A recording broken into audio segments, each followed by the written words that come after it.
Amidst a scene of brutal aftermath, the executive director, kneeling before two imposing figures, desperately questions the unfolding tragedy, lamenting their lost chance at glory. His face contorted in agony and confusion, the executive director screams, demanding to know the reason for this sudden, brutal turn of events. A firm, menacing grip seizes the executive director's lapel as a cold voice asks, "Why, you ask?" Kim Young-joon, test subject 81 of Project Transcendence, sneers down at the executive director, questioning his supposed ignorance of the situation. The executive director, regaining a sliver of desperate defiance, attempts to silence test subject 81, asserting that his questions were not directed at him. A sharp, brutal slap echoes through the room as Kim Young-joon strikes the executive director's face, cutting off his defiant words. Kim Young-joon then calls out to Baek Woo-hyun, the true target of the executive director's earlier plea, shifting the focus of the confrontation. This is Baek Woo-hyun, test subject 62 of Project Transcendence, famously known as the Superman, his gaze sharp and unwavering. The executive director, with desperate awe, praises Baek Woo-hyun, recognizing him as the true superhuman and the unparalleled masterpiece of Project Transcendence. The executive director frantically offers Baek Woo-hyun anything he desires, but Baek Woo-hyun, his hand crackling with dark power, dismisses him with a cold, "No need." Enraged by the rejection, the executive director curses Baek Woo-hyun, warning him that killing him won't end anything. He reveals the true power behind him, the corporate alliance known as the League of Enterprises, a formidable entity that never forgives those who defy them. The nameplate of the League of Enterprises glows ominously, signifying the immense, unforgiving power that backs the executive director. Kim Young-joon lets out a guttural sound, his posture indicating an impending, brutal strike. The executive director's face is a mask of terror and pain, blood splattering as he faces his grim, unavoidable end. A torrent of blood erupts, signaling the precise, decisive moment of the fatal strike. Kim Young-joon pulls back, a bloodied knife in hand, uttering a sound of displeasure at the mess. Kim Young-joon complains about the blood splattering on him and questions Baek Woo-hyun's immediate kill, but Baek Woo-hyun, focused on a glowing blue system window, asks him, "Where are you looking at?" A system window materializes, announcing the completion of the bug-fixing special mission, with all tasks finished. The promised reward is ready, offering a return to the original world. Baek Woo-hyun's eye glows with a triumphant blue light as he declares, "Finally, I'm free." With a determined hand, Baek Woo-hyun reaches for the yes button, thinking, "I just need to press one more, at last." But a voice from below interrupts, asking, "Woo-hyun, where are you going?" Shadowy figures emerge from the depths, their voices echoing, "Have you forgotten us? What about the ones still left?" Vengeful spirits swirl around Baek Woo-hyun, their pleas for revenge overwhelming him. "Please, kill them, those bastards! Revenge, revenge, revenge. Burning revenge." Baek Woo-hyun responds with a resolute, "No." Baek Woo-hyun turns to Kim Young-joon with a slight smile, informing him, "Hey, I'm going back to my original world now." Kim Young-joon, utterly bewildered, retorts, "What, are you out of your mind? Original world? What nonsense are you on about now?" With a final, decisive tap on the system panel's yes option, Baek Woo-hyun instructs Kim Young-joon to inform the others, sealing his departure. The scene transitions to a title card, announcing Superman's game broadcast, Episode 001, Return, marking a new beginning. Baek Woo-hyun jolts awake in a bed, his eyes wide with a startled heap, as he suddenly finds himself in an unfamiliar yet familiar setting. Sitting up, Baek Woo-hyun gazes around his surroundings in disbelief, murmuring, "This is my room?" He checks his smartphone, the date displaying May 19th, 2041, and a shocking realization dawns on him. It's the same day I was dragged into the game. Profound implication hits him. No time had passed in his original world during his entire ordeal. Staring at his reflection, Baek Woo-hyun observes his physical transformation, noting that his powerful hunter body and muscles are gone. Despite his current appearance, a flash of intense, dark eyes reveals the lingering essence of the formidable being he once was. Executive director's terrifying final warning echoes, a desperate scream that not only Baek Woo-hyun but also his family, relatives, and colleagues would face ruin. The executive director's terrifying final warning echoed, a desperate scream that not only Baek Woo-hyun but also his family, relatives, and colleagues would face ruin. Stumbling out of bed, Baek Woo-hyun grappled with the chilling truth. The 10 years he had spent in that other world were undeniably real. As the weight of his past bore down, a sudden vibration cut through the silence. His phone displayed an incoming call from Jung Na-eon, a name that instantly sparked confusion and a flicker of recognition. Baek Woo-hyun stared at the caller ID, the name Jung Na-eon resonating with an unsettling familiarity. He wondered why it felt so significant yet just out of reach. The voice on the other end, unmistakably Jung Na-eon, cut through his thoughts, reminding him of a forgotten promise. "Yes, we said we'd meet tonight," she exclaimed, already sending the location and urging him to hurry. Before Baek Woo-hyun could fully process the sudden call, Young Na-eon abruptly hung up, leaving him bewildered. After a moment of silence, the fragmented memories clicked into place. He finally remembered that voice, a ghost from his past. Young Na-eon, his mind supplied, was the only colleague he had ever been remotely close to, a fact brought to life by a shared selfie on his phone. Chilling thought struck him. No way. Did she know? Did she plan it? Yet his memories insisted it was unlikely, a desperate attempt to cling to normalcy. Following the directions, Baek Woo-hyun arrived at a bustling establishment, its sign glowing softly in the evening light. As Baek Woo-hyun scanned the crowded street, Young Na-eon's excited voice cut through the din, calling out to him from across the way. Settling down, Young Na-eon cheerfully noted their reunion was the first since their end-of-term exams, eagerly asking if they were drinking tonight. Baek Woo-hyun's expression darkened. He inwardly worried what he might do if he got drunk in his current unstable state. Sensing his hesitation, Young Na-eon quickly pivoted, offering to just order food instead. The sizzling meat on the grill filled the air with a savory aroma as Young Na-eon suddenly remembered something important. Have you tried Reverse Planet yet? Young Na-eon probed, reminding him he'd mentioned at least playing the tutorial. Baek Woo-hyun froze, the question hitting too close to home. Young Na-eon playfully chided him, saying that merely finishing the tutorial wasn't playing at all. Baek Woo-hyun's eye twitched, a dangerous glint appearing as he echoed her words. Not playing? His fist clenched. Baek Woo-hyun's mind raced. If only she knew who had condemned him to 10 years of hell. If it weren't for you, he thought, while Young Na-eon's innocent voice chimed in, expressing how much she had been looking forward to playing. Back in his room, Baek Woo-hyun slumped at his desk, overwhelmed. What am I doing? He questioned himself. I escaped that hell. Isn't that enough? Why am I digging into this? He resolved to sever ties with his agonizing past. That's enough, he declared internally. I'll forget everything from over there. This is my real world now. A gentle pat on his shoulder startled Baek Woo-hyun, pulling him back to the present.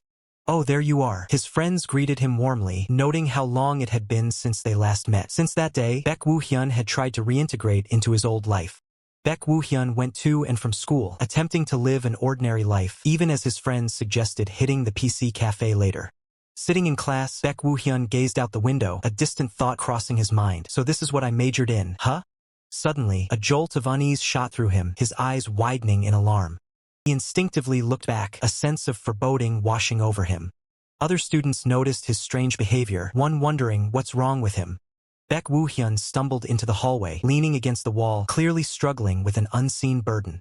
A concerned friend reached out, asking, "Are you okay?" Baek Woo-hyun recoiled sharply, his eyes wide with a panicked "Huh?" as if startled by a ghost.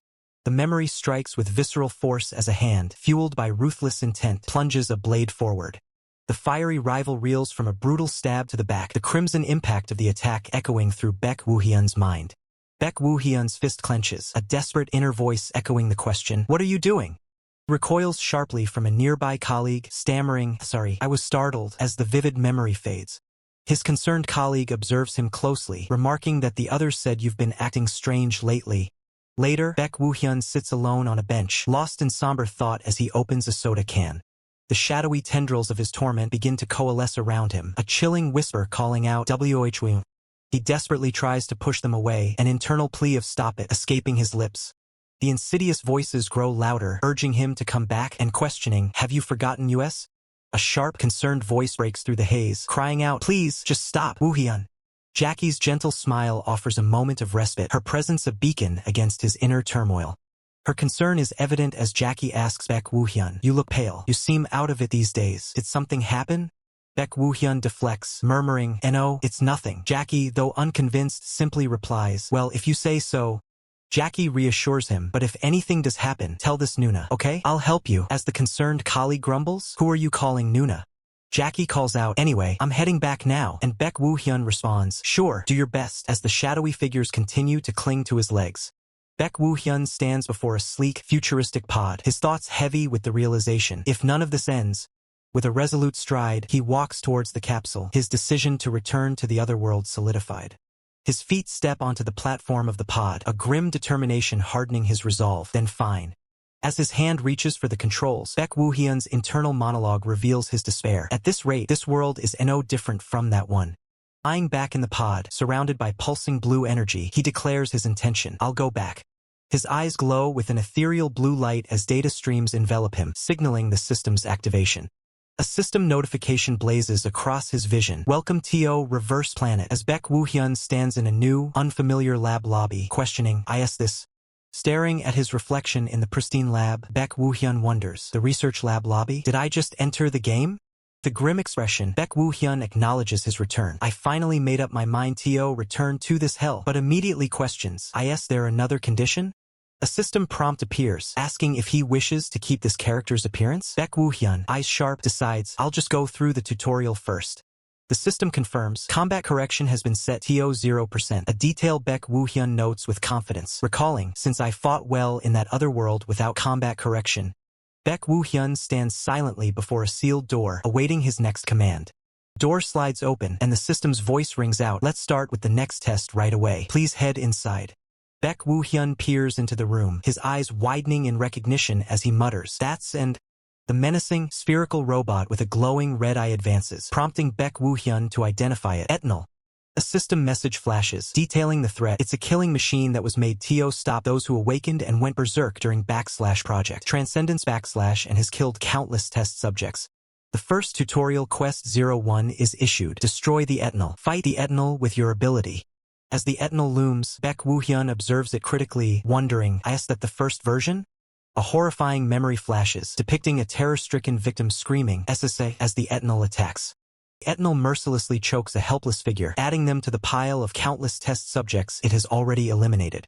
The Etnal's red eye glows with cold, unfeeling menace, locking onto its next target.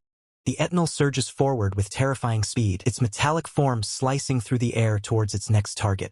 A lone figure, the test subject, stands defiantly in the sterile chamber, declaring that no matter where they are, their cruel acts will be exposed. His eyes blaze with a fierce, golden light as he condemns the researchers, asserting that they are perpetually committing cruel acts. The Etnal closes in, its mechanical arm swinging with brutal force, aiming to crush the defiant test subject. The Etnal's single red eye glows menacingly, a cold, unfeeling stare that registers no emotion as it executes its attack. Its massive arm arcs with incredible speed, a blur of polished steel designed for pure destruction. Though struck by the mechanical foe, the test subject endures the blow, acknowledging the first version's annoying abilities. He pushes back, scoffing at the machine's limited power, reminding himself that it is still merely the first version. With a powerful counterattack, the test subject inflicts significant damage, sending shards of metal flying from the Etnal's chassis. The system announces the conclusion of the trial, confirming that the test subject has successfully terminated the Etnal. A system notification praises the test subject, acknowledging his talent and ability as far surpassing an average participant. A researcher, pleased with the results, prepares to advance the test subject to the next stage of trials. Suddenly, alarms blare as the facility is breached, with panicked voices questioning the intrusion of what they believe to be government forces. Through the chaos, Jackie's voice rings out, broadcasting a message to all the oppressed victims trapped within the lab. Jackie urges everyone to make their escape immediately, a voice that resonates deeply with the test subject, who recognizes it with surprise. A new system quest activates, tasking the test subject with escaping the research facility. Explosions tear through the facility, and the test subject realizes he must prioritize his own escape from the collapsing structure. He races through the damaged corridors, cautiously wondering if the initial wave of explosions has finally subsided. He stumbles upon a wounded soldier amidst the wreckage, who groans about the state of the corridors, prompting a surprised reaction from the test subject. The injured soldier, recognizing the symbol of the Dimensional Management Bureau, reassures the test subject that he is not an enemy, deducing that he too is a victim seeking escape. The soldier extends a hand, offering assistance to the test subject, a glimmer of hope in the dire situation. He gestures towards a formidable array of weapons, instructing the test subject to select any item he desires to aid in his escape. The soldier then provides a communication device, explaining its purpose for contacting the Bureau once the test subject is outside the facility. Test subject observes the now motionless soldier, a chilling thought crossing his mind. Is he dead? The test subject sits amidst the destruction, contemplating his next move in this sudden, perilous escape. Observing the defeated Etnal, the test subject realizes the true nature of his predicament. He is trapped within a game, and this escape is merely a tutorial step to progress the story. From the arsenal, the test subject selects a formidable scythe, its cold steel a promise of future battles. As he grasps the scythe, dark, ethereal energy swirls around the test subject, hinting at the true power he is about to unleash. Meanwhile, Jackie laments her fate, finding herself forced to play the country's beloved game, Reverse Planet. Striking a pose, Jackie, a professional gaming streamer, dramatically declares her hipster pride is utterly shattered. As her live chat reacts, Jackie vehemently protests, reminding her viewers that they, not she, chose this particular gaming punishment. With a confident smile, Jackie reaffirms her unwavering commitment to her viewers, boasting that she has never broken a promise. Raising her fist in triumph, Jackie declares her new mission to dominate Reverse Planet as a punishment for her previous gaming failure. In her room, Jackie decides against altering her character's appearance, confirming it is saved, then eagerly moves to select an overpowered core ability. System prompt appears, offering combat correction at 50%, a system that helps with stance, movement, and ability usage in combat. It asks if she would like to proceed. Jackie ponders the challenge, questioning the feasibility of clearing the tutorial without any combat corrections. Is that even possible? Elsewhere, the planner, engrossed in his research, reveals a startling statistic. Among previous players, the percentage who chose zero correction was 0. Jackie, reflecting on the planner's findings, acknowledges her confidence from indie games but admits that without combat correction, controlling her abilities feels like wielding a clumsy third limb. A new system message flashes, presenting Tutorial Quest 01. Clear the tutorial with 0 combat correction and a staggering 500,001 reward. Jackie playfully wonders if others also seek this extreme challenge. Her eyes gleam with golden currency symbols as she declares that true streamers always attempt such feats at least once. Clearly swayed by the immense prize money, her chat erupts with comments about her quick change of heart and greed. Driven by pure determination and the allure of wealth, Jackie sprints forward, vowing to complete the tutorial with 0 combat correction. Moments later, the harsh reality of her decision sets in. Jackie slumps against a wall, exhausted and defeated, questioning her chat if this insane difficulty is truly real. Frustration twists her face as she recounts her swift demise at the hands of an Etnal, ambushed without warning or explanation, barely lasting 2 minutes. Jackie lies defeated on the ground, a massive Etnal robot standing over her. The chat acknowledges her struggle, noting that many pros failed, and the quest was never designed for a 0 correction victory against the Etnal. Equipped with a walkie-talkie and weapons, Jackie shifts her focus to escape, assuming that is her new objective, until a new system prompt catches her eye. The system announces Tutorial Quest 02, escape the research facility, and initiates automatic party matching for 4 players. A chibi-style Jackie celebrates the prospect of a party, envisioning easier progress with teammates. Jackie expresses her eagerness to clear the mission with her new party members, while the chat ominously hints that she might be mistaken about the ease of party matching. Her optimism shatters as the system declares party matching has failed, before initiating an expanded search to find players currently doing the same mission. The chat reveals the crucial detail. Party matching only pairs players with the same combat correction percentage. Jackie's eyes widen in horror as she realizes this means she'll be matched with other 0 correction players. The chat mocks her, confirming she's in a no correction party and will have to carry them. Panicked, Jackie decides to cancel the mission. Before she can act, a triumphant system message flashes. Party matching was successful. Jackie cries out in disbelief, frantically trying to cancel, but the system confirms her immediate transfer to her party member's current tutorial mission, escape the research facility.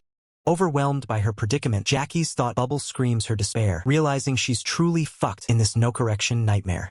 Suddenly, Jackie finds herself in a new location, her expression shifting to one of utter confusion. She stares in bewildered silence at a corridor littered with the sparking, destroyed husks of multiple Etnal robots, a scene of carnage already cleared. Jackie's expression turns serious as she remarks to her chat that the situation is no joke, hinting at the unexpected power of her new party member. Observing the destroyed robots more closely, Jackie deduces that her party member did not use a gun to dispatch them, implying a more brutal, close-quarters method. A wide grin spreads across Jackie's face as the realization dawns. She's actually going to be carried. Filled with renewed hope, she declares her intention to find this powerful individual. The camera focuses on a blood-stained knife, its blade dripping crimson onto the metallic floor, a stark testament to the recent violent encounter. Amidst the wreckage of the destroyed robots, a lone male figure stands, his white clothing splattered with blood, the ominous knife clutched in his hand. A close-up reveals the male character's eye, glowing with a faint, ethereal purple light, followed by a blur of white, indicating his incredible speed or power. Jackie cautiously peeks around a corner, murmuring an uncertain as she spots the male character and the aftermath of his battle. Before Jackie can finish asking if anyone is there, the male character lunges, pressing his bloodied knife against her throat in a sudden, terrifying ambush. The male character holds Jackie at knife point, his gaze intense, as the tense silence hangs heavy in the air, both figures stark against the sterile environment. A close-up on Jackie's terrified eye reflects the glint of the knife blade, her mind reeling in utter confusion and fear. Cowering behind a wall, Jackie frantically apologizes, and the male character, recognizing she's not an enemy, quickly lowers his knife, acknowledging his mistake. In chibi form, Jackie's thoughts race as she connects his blood-stained test subject clothing to the powerful individual she sought, realizing this must be her party member. The male character turns to leave with a curt bye, but a bewildered Jackie quickly interjects, asking to accompany him since they are in the same party. Jackie excitedly introduces herself as Kong Soil and reveals she's streaming, then nervously asks if it's acceptable to stream all of this, while the male character remains unresponsive. System message appears, informing Jackie that personal identifiable information protection mode is on, ensuring her party member's face will remain obscured.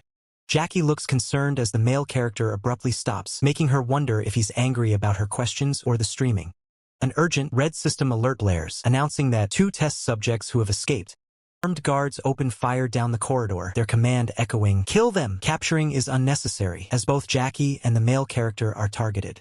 A rapid succession of muzzle flashes erupts from multiple firearms, painting the dark corridor with streaks of light and impending danger. Jackie screams, cowering as bullets impact around her, frantically questioning why this tutorial is so incredibly difficult, especially with zero correction. Amidst the hail of gunfire, Jackie desperately calls out, fearing for her hard-carry party member, her voice filled with panic. The hard-carry party member, now revealed to be named Woo Hyun, plunges through the air, his body riddled with bullet wounds and bound by heavy chains. Blood trails his descent as the hail of gunfire continues. Defying gravity and his restraints, Woo Hyun unleashes a powerful, sweeping attack with his chained scythe, the sheer force of his movement creating a devastating arc. The attack connects with brutal efficiency. One of the armed guards recoils as a dark, chain-like strike tears through him, splattering blood across the sterile environment. From a hidden vantage point, Jackie watches the impossible battle unfold, sweat beading on her brow as she types a desperate message into the chat. The online community reacts with a flurry of shocked comments, questioning Woo Hyun's identity and marveling at the sheer power of his chained scythe. Jackie, peeking over cover, admits her lack of knowledge regarding Reverse Planet but insists that what she's witnessing defies all logic and understanding. Woo Hyun continues his relentless assault, his eyes now glowing a chilling white. He kicks an opponent with savage force, leaving the audience to wonder about the mysterious ability he's using. Jackie's expression shifts to one of dawning realization as a name surfaces in her mind. Absolute Being? Woo Hyun's eyes blaze with an infernal light as he seemingly challenges the collective perception, recalling how this very power was once deemed trash by the community. Another chat message pops up, echoing the confusion and acknowledging the unpredictable nature of the unfolding events. System prompt appears, defining Absolute Being as a fundamental pillar of Reverse Planet, a feature with countless implications. The system further clarifies that Absolute Being grants immense boosts to physical stats and skill resistance, but at the steep cost of disabling all personal abilities.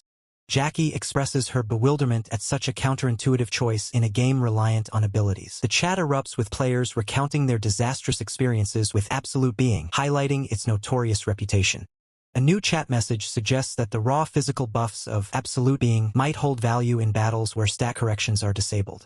Jackie's thoughts race, pondering the strategic implications. Sacrificing all abilities for pure physical prowess could indeed be a viable, albeit extreme, strategy in specific combat scenarios. Yet, a crucial detail nags at her. Woo Hyun should still only be at level 1, making his current display of power utterly inexplicable. The image of Woo Hyun's impossible movements flashes through her mind again, fueling her desperate question. How is he performing such feats?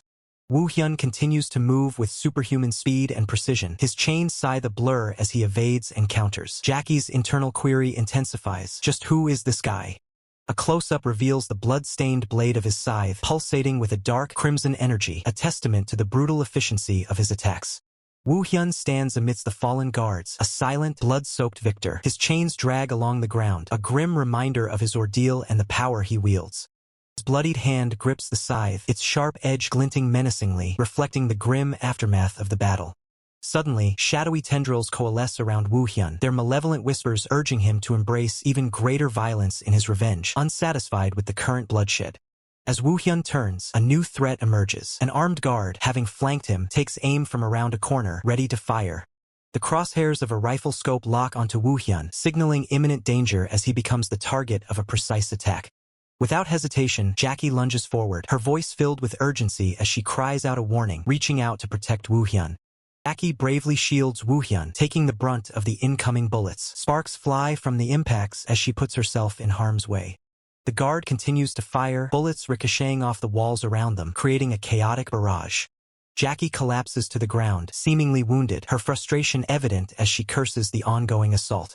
With a swift, decisive motion, Jackie retaliates, firing her pistol and delivering a critical headshot to the attacking guard, ending the threat.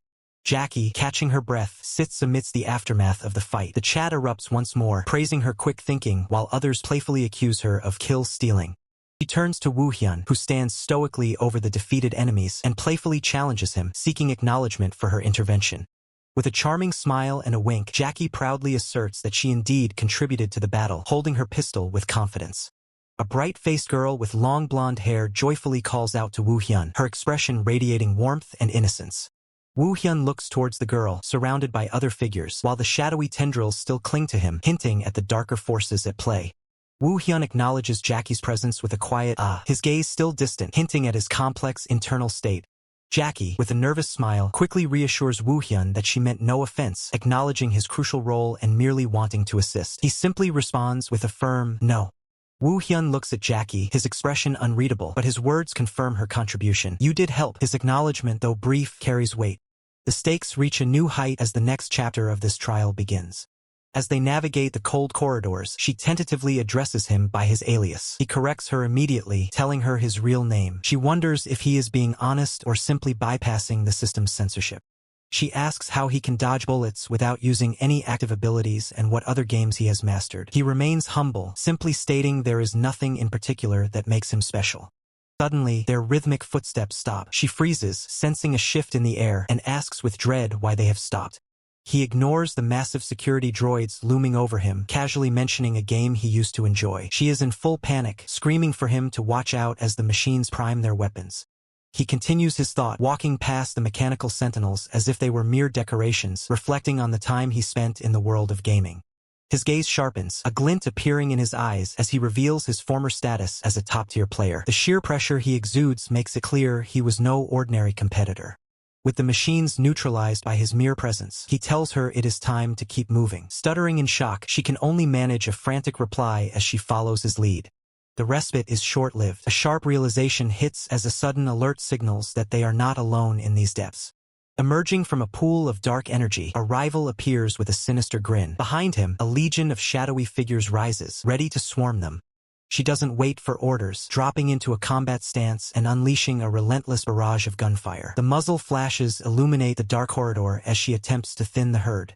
A massive explosion erupts, tearing through the enemy ranks. The sheer force of the impact sends shockwaves down the hall, turning the shadows into remnants. Despite the successful strike, she is left bewildered. The power on this floor is far beyond anything she anticipated, leaving her completely stunned. Before the smoke clears, the enemy lunges through the air in a murderous rage, screaming a bloodthirsty threat. The challenger descends like a meteor, his movements a blur of pure aggression as he tries to close the distance. He cries out in frustration, demanding to know how much longer his opponent can maintain such a desperate defense. The air screams as the challenger unleashes a high-speed drill attack, spinning with enough force to pierce through solid steel. The impact is cataclysmic, sending the fighter reeling backward as the ground beneath them shatters into 1,000 fragments. Spectators in the chat are stunned, noting that while a single hit could be fatal, the protagonist is reading every move. Before the challenger can reset, the fighter finds the opening, driving a devastating counterpunch straight into his opponent's jaw. The opponent collapses, gasping for air as his momentum is completely snuffed out by the sheer weight of the strike. Standing over his fallen foe, the victor's voice is cold and devoid of mercy as he speaks to him. Terror finally takes hold of the defeated challenger as he stammers, unable to comprehend how a mere test subject could possess such overwhelming power. The protagonist looks down with a chilling gaze, simply stating that his current strength is the result of the hardships he endured. Nearby, a woman stands frozen, her weapon lowered as she witnesses the aftermath of the brutal exchange. Sweat beads on her forehead as she questions the insanity of the battle she just watched unfold. Shaking off the shock, she cheers, celebrating the victory while the chat reacts to her being carried through the fight. She calls out to her companion, eager to leave the scene of the carnage behind. The protagonist turns his back on the shadows of his defeated rival, ready to move forward. With a sigh of relief, they finally step out of the oppressive atmosphere of the lab. The system chimes, announcing the completion of the mission and granting a hard-earned level up. The woman stretches, her energy spent, and decides she's had enough excitement for one day. The fighter stands silently, still covered in the grime of battle, as the woman thanks him for his patience. Blushing slightly, she gathers her courage and asks if he would consider joining her for future sessions on a regular basis. He is caught off guard by the request, while she excitedly explains her focus on the main quests. She goes all in, promising to sync with his schedule and even offering a fee just to have him by her side. The protagonist gives a flat refusal, his expression making it clear that no offer will change his mind. Dejected but persistent, she asks if she can at least add him to her friend list before they part ways. With a respectful bow, she bids him farewell, hoping he continues to enjoy the experience. As she logs off, the protagonist stands alone in the digital sunset, reflecting on the end of the tutorial. A dark thought crosses his mind. If the tutorial is over, why hasn't he been sent back to the real world? In a dimly lit room, the sound of rapid typing fills the air as someone monitors the situation from behind a screen. The observer watches with intense focus, realizing that the real game is only just beginning. Outside, the sun rises over the headquarters of the developers who created the world that has now become reality. Inside the gleaming headquarters, the developers find themselves in a crisis. A single user has plunged their meticulously crafted world into an unprecedented situation, leaving the entire team reeling. This unprecedented situation manifests as an explosive strike, tearing through a formidable opponent with raw, uncorrected power, a display of skill that defies all known game mechanics. In the meeting room, the developers are in disarray. The online community is already convinced it's a hack, as a guard captain was shattered without correction or a weapon. Users are now terrorizing the company's message boards, demanding an explanation. Stressed developer buries his face in his hand, acknowledging the headache this has become. He asks the planner, "Are we sure it's not a hack?" The planner, with a calm certainty, assures him, "We're sure." The planner diligently rechecked every parameter from character creation, just in case, confirming there are no records of modification by any external programs. He explains that he has encountered countless hackers before, the kind that clip through walls or turn invisible, yet none compare to this. The planner emphasizes that he has never seen movements like this before, hinting at an impossible level of control.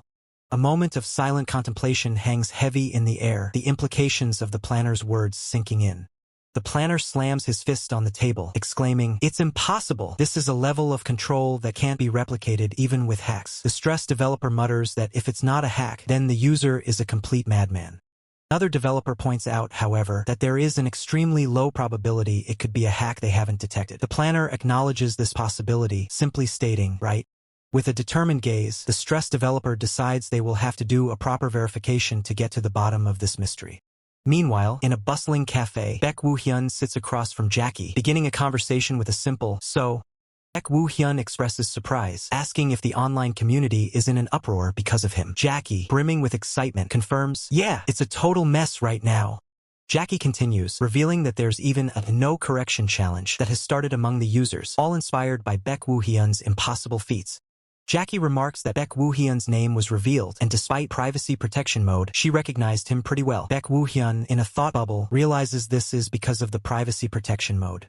She explains that she knew Baek Woo-hyun was good, but not to this extent, adding that anyone who didn't know would think he's a hacker. Baek Woo-hyun then connects the dots, realizing, "So that's why I got that message." Jackie, intrigued, asks about the message. Baek Woo-hyun hesitates, beginning with an well. Jackie's eyes widen in disbelief as she exclaims, "You got a message from planet Earth Korea?" Still reeling from shock, Jackie stands up, demanding, "And they want to verify whether you're using hacks or not?" Baek Woo-hyun calmly confirms, "Yeah."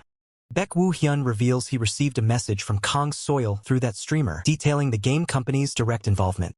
Jackie, now fully animated, points out that the game company itself stepping in to verify a hack will draw a huge crowd. She eagerly asks Baek Woo-hyun, "So, are you going to do it?" Baek Woo-hyun, deep in thought, acknowledges that although it's just the Korean branch, this is his only chance to contact the developers. He believes if someone high up shows up, he might be able to get a clue about that other world. Baek Woo-hyun declares his decision. "I said I'd think about it, but I think I'll do it." Jackie's face lights up with delight, exclaiming, "Really? Good thinking." Jackie explains that if he's going to keep playing REPL, it's better to clear his name. Baek Woo-hyun, however, dismisses the notion, saying he doesn't really care and doubts anyone would recognize him since his face wasn't on the broadcast. Jackie strongly refutes his point, asserting that even if he changes his name, his fighting style is so unique it's impossible not to recognize him. She emphasizes that there's no one, even in the professional scene, who fights using weaponless kicks as he does. Online comments praise his unique style, while Baek Woo-hyun, observing their persistence, internally notes, "They're persistent." Jackie, now visibly relieved, states she's glad Baek Woo-hyun agreed, adding that otherwise, the streamer would have received a lot of hate. Baek Woo-hyun questions why that person matters to him. Jackie, exasperated, asks if he thinks that matters to the people making a fuss over the hack controversy right now. Jackie explains that at first, they'll only blame him, but they'll quickly turn their arrows on the streamer. Baek Woo-hyun absorbs this, responding with a thoughtful, "I see." With this new understanding, Baek Woo-hyun's resolve solidifies, making his final decision.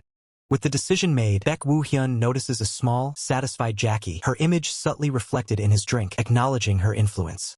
A message from Baek Woo-hyun confirms, "I'll do it." The streamer's internal shock gives way to an ecstatic yes, overjoyed by his acceptance. The streamer, Kang Soil, types away with a mischievous smile, letting out a soft "he" as she announces, "Get ready to be amazed, everyone." Kang Soil declares with a mischievous smile, this will be a sight never before seen in REPL history, as her fingers fly across the keyboard. A system notice flashes across the screen, announcing a hack clarification broadcast. The narrator's voice explains the purpose, to address the hottest topic, Baek Woo-hyun's hack controversy, and clarify the situation. For days later, the world is still buzzing with anticipation. The stage is set within the virtual world of Reverse Planet. A familiar figure, Baek Woo-hyun, stands poised as Kang Soil rushes towards him, calling out his name with an enthusiastic hello.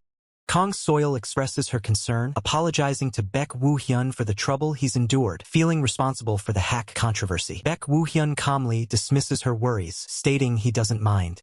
Baek Woo-hyun then turns the conversation, directly asking Kang Soil if she harbors any suspicions about him. Kang Soil quickly reassures him, recalling how she personally witnessed his movements that day and found the so-called evidence against him to be incredibly weak.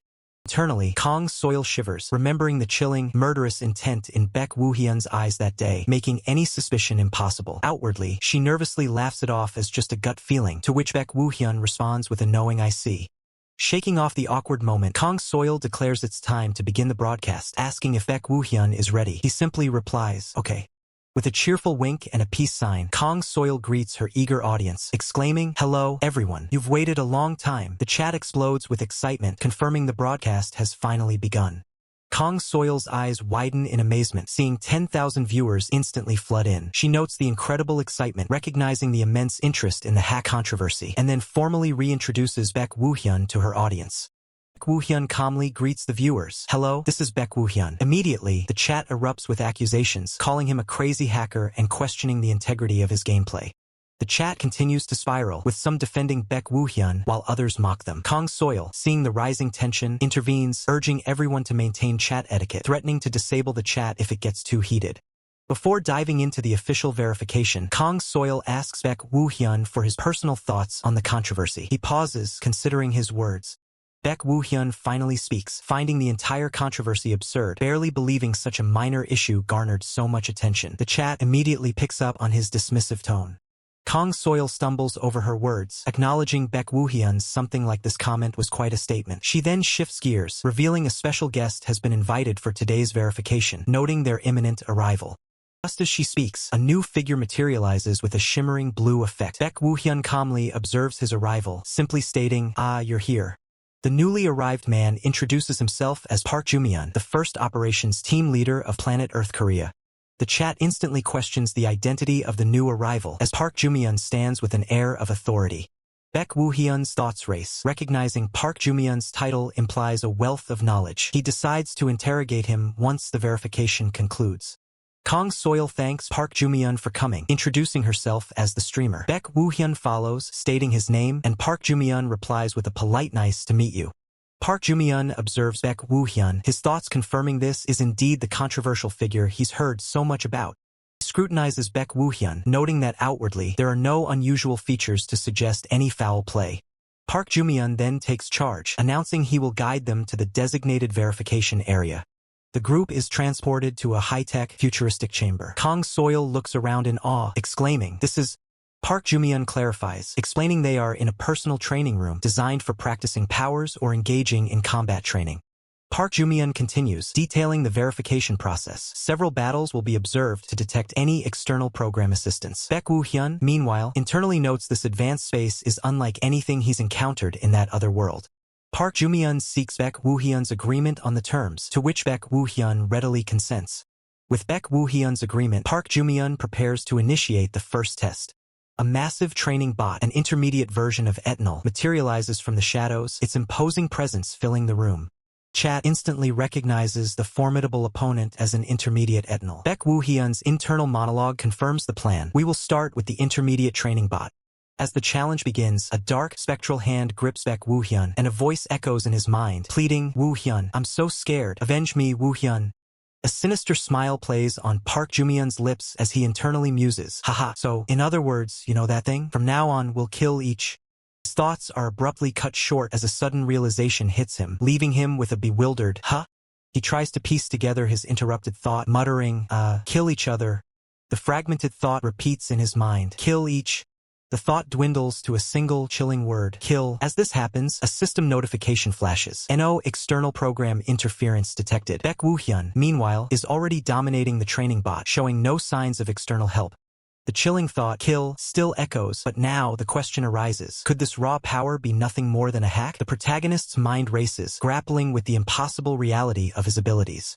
Amidst the darkness, embers of raw energy ignite, a fleeting glimpse of the power that defies explanation.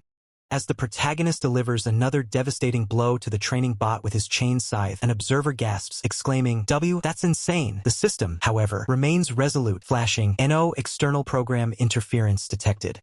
The protagonist's internal struggle intensifies, his thoughts vehemently rejecting the notion of a hack. "There's no way this is a hack," he mentally asserts. With the training bot dismantled at his feet, the protagonist declares, "It's finished." From the side, the planner, holding a tablet, responds with a surprised, "Ah, yes." The planner, still reviewing his data, admits, "We didn't detect any use of external programs in this battle," but he pauses, then adds, "The verification window was a bit too short." The planner then proposes a new challenge. "Could you fight according to the method we specify?" The protagonist, understanding the underlying motive to confirm it isn't an auto-combat hack, readily agrees, "Of course." System clarifies the nature of auto-combat hacks, programs that control characters, preventing users from fighting in their desired style. Therefore, by dictating a specific victory condition, they can definitively prove the absence of a hack.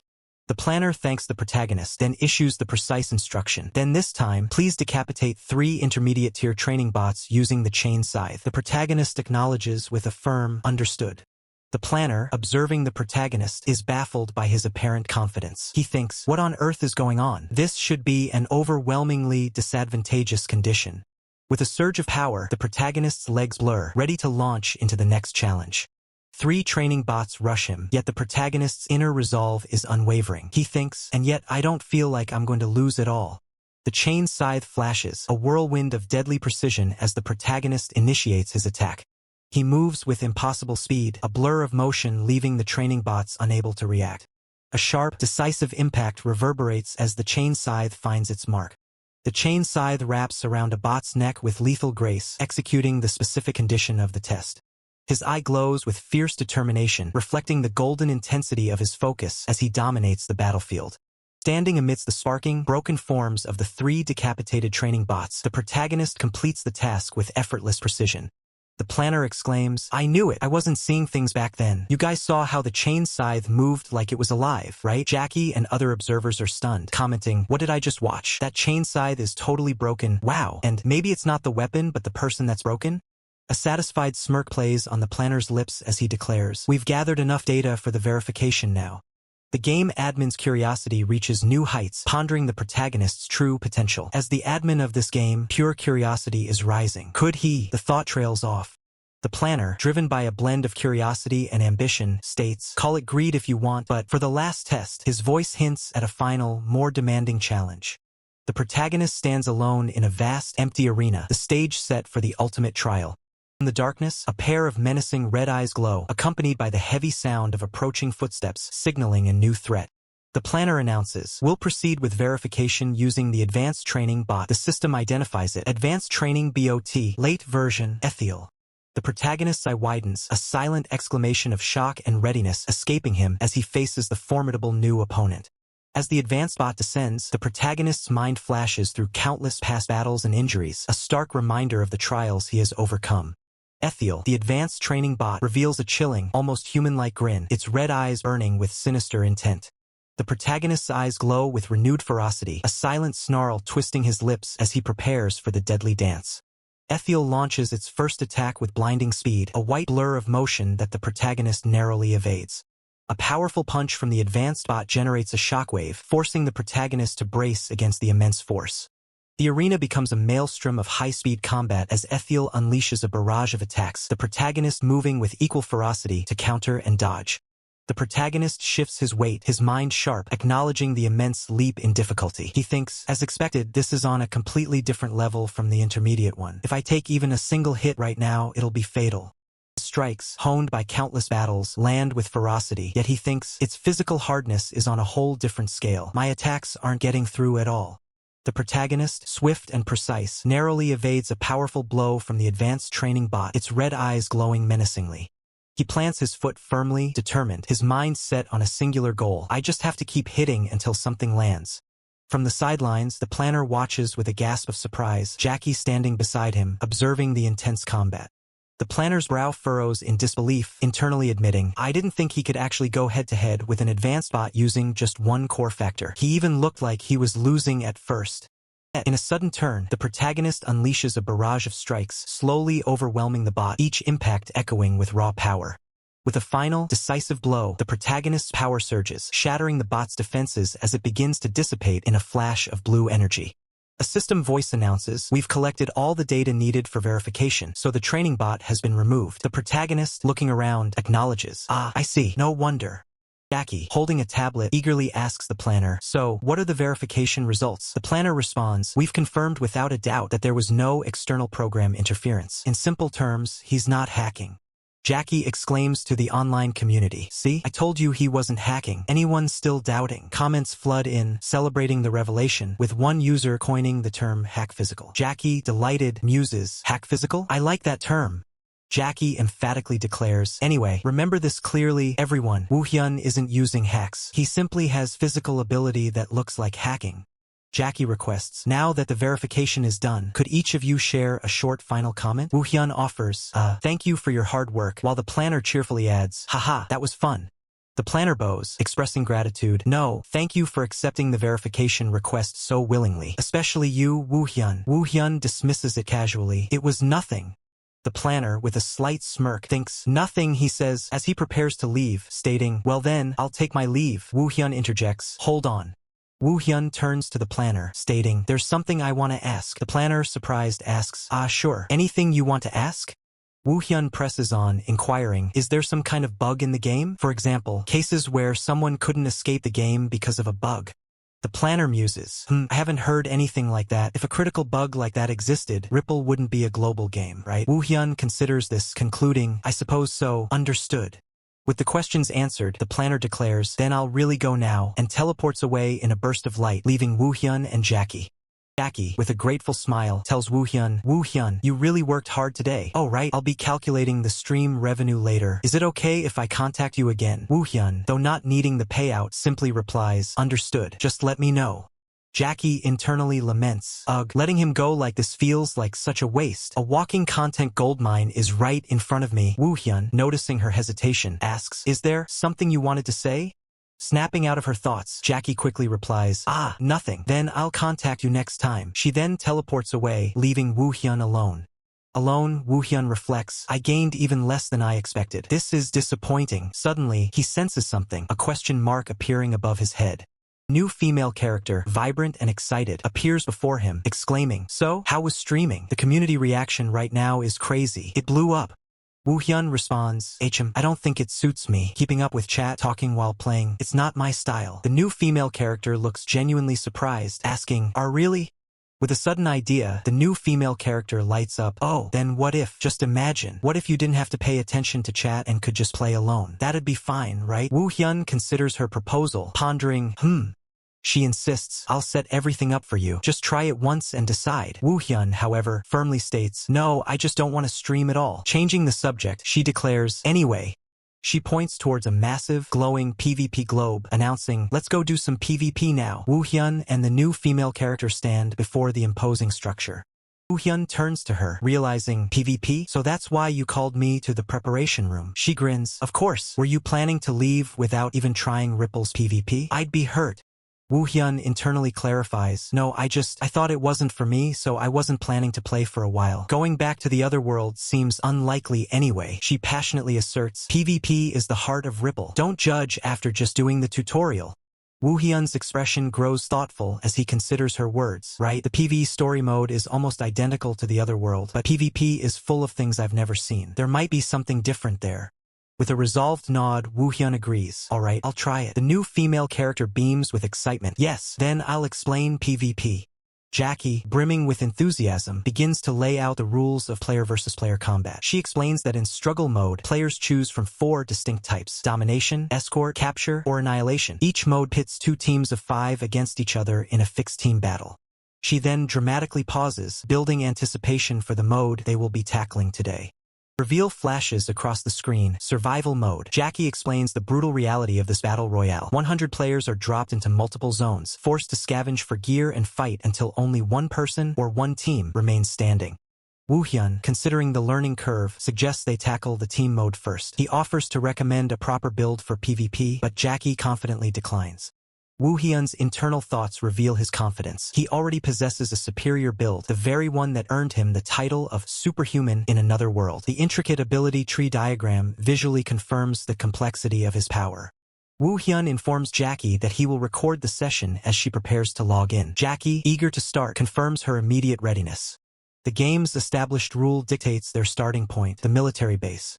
The camera pans across the desolate landscape of the military base, one of the primary fields for PvP survival. It's a zone known for its abundance of high-grade gear, but consequently, it's a death trap, swarming with high-level players and utterly unsuitable for beginners. Jackie, practically bouncing with excitement, asks Woo Hyun if she can record his PvP session to upload to YouTube, pleading for his permission. Though internally exasperated, Woo Hyun agrees, telling her to calm down, silently wondering at her intense enthusiasm. With a triumphant cry, Jackie's finger descends, activating the start button, initiating her immediate login. The system flashes critical information. Starting point selected, Zone 1, military base, followed by a countdown. Time remaining until game start, 60 seconds. Jackie offers a sharp salute, her expression resolute, and declares, "Let's meet again alive, partner," as she prepares for deployment. Within the ravaged ruins of the military base, players begin to materialize, crackling with activation energy as they are dropped into the combat zone. One player, finding himself in a third-floor hallway, grumbles about the poor farming conditions in his current location. The player decides he needs to relocate, but before he can move, Woo Hyun appears behind him in a blinding flash, a lethal blur of motion. Woo Hyun vaults across the war-torn rooftops with impossible speed, explosions erupting in the distance. As he lands, a blue item box materializes nearby, indicating a successful engagement or item drop.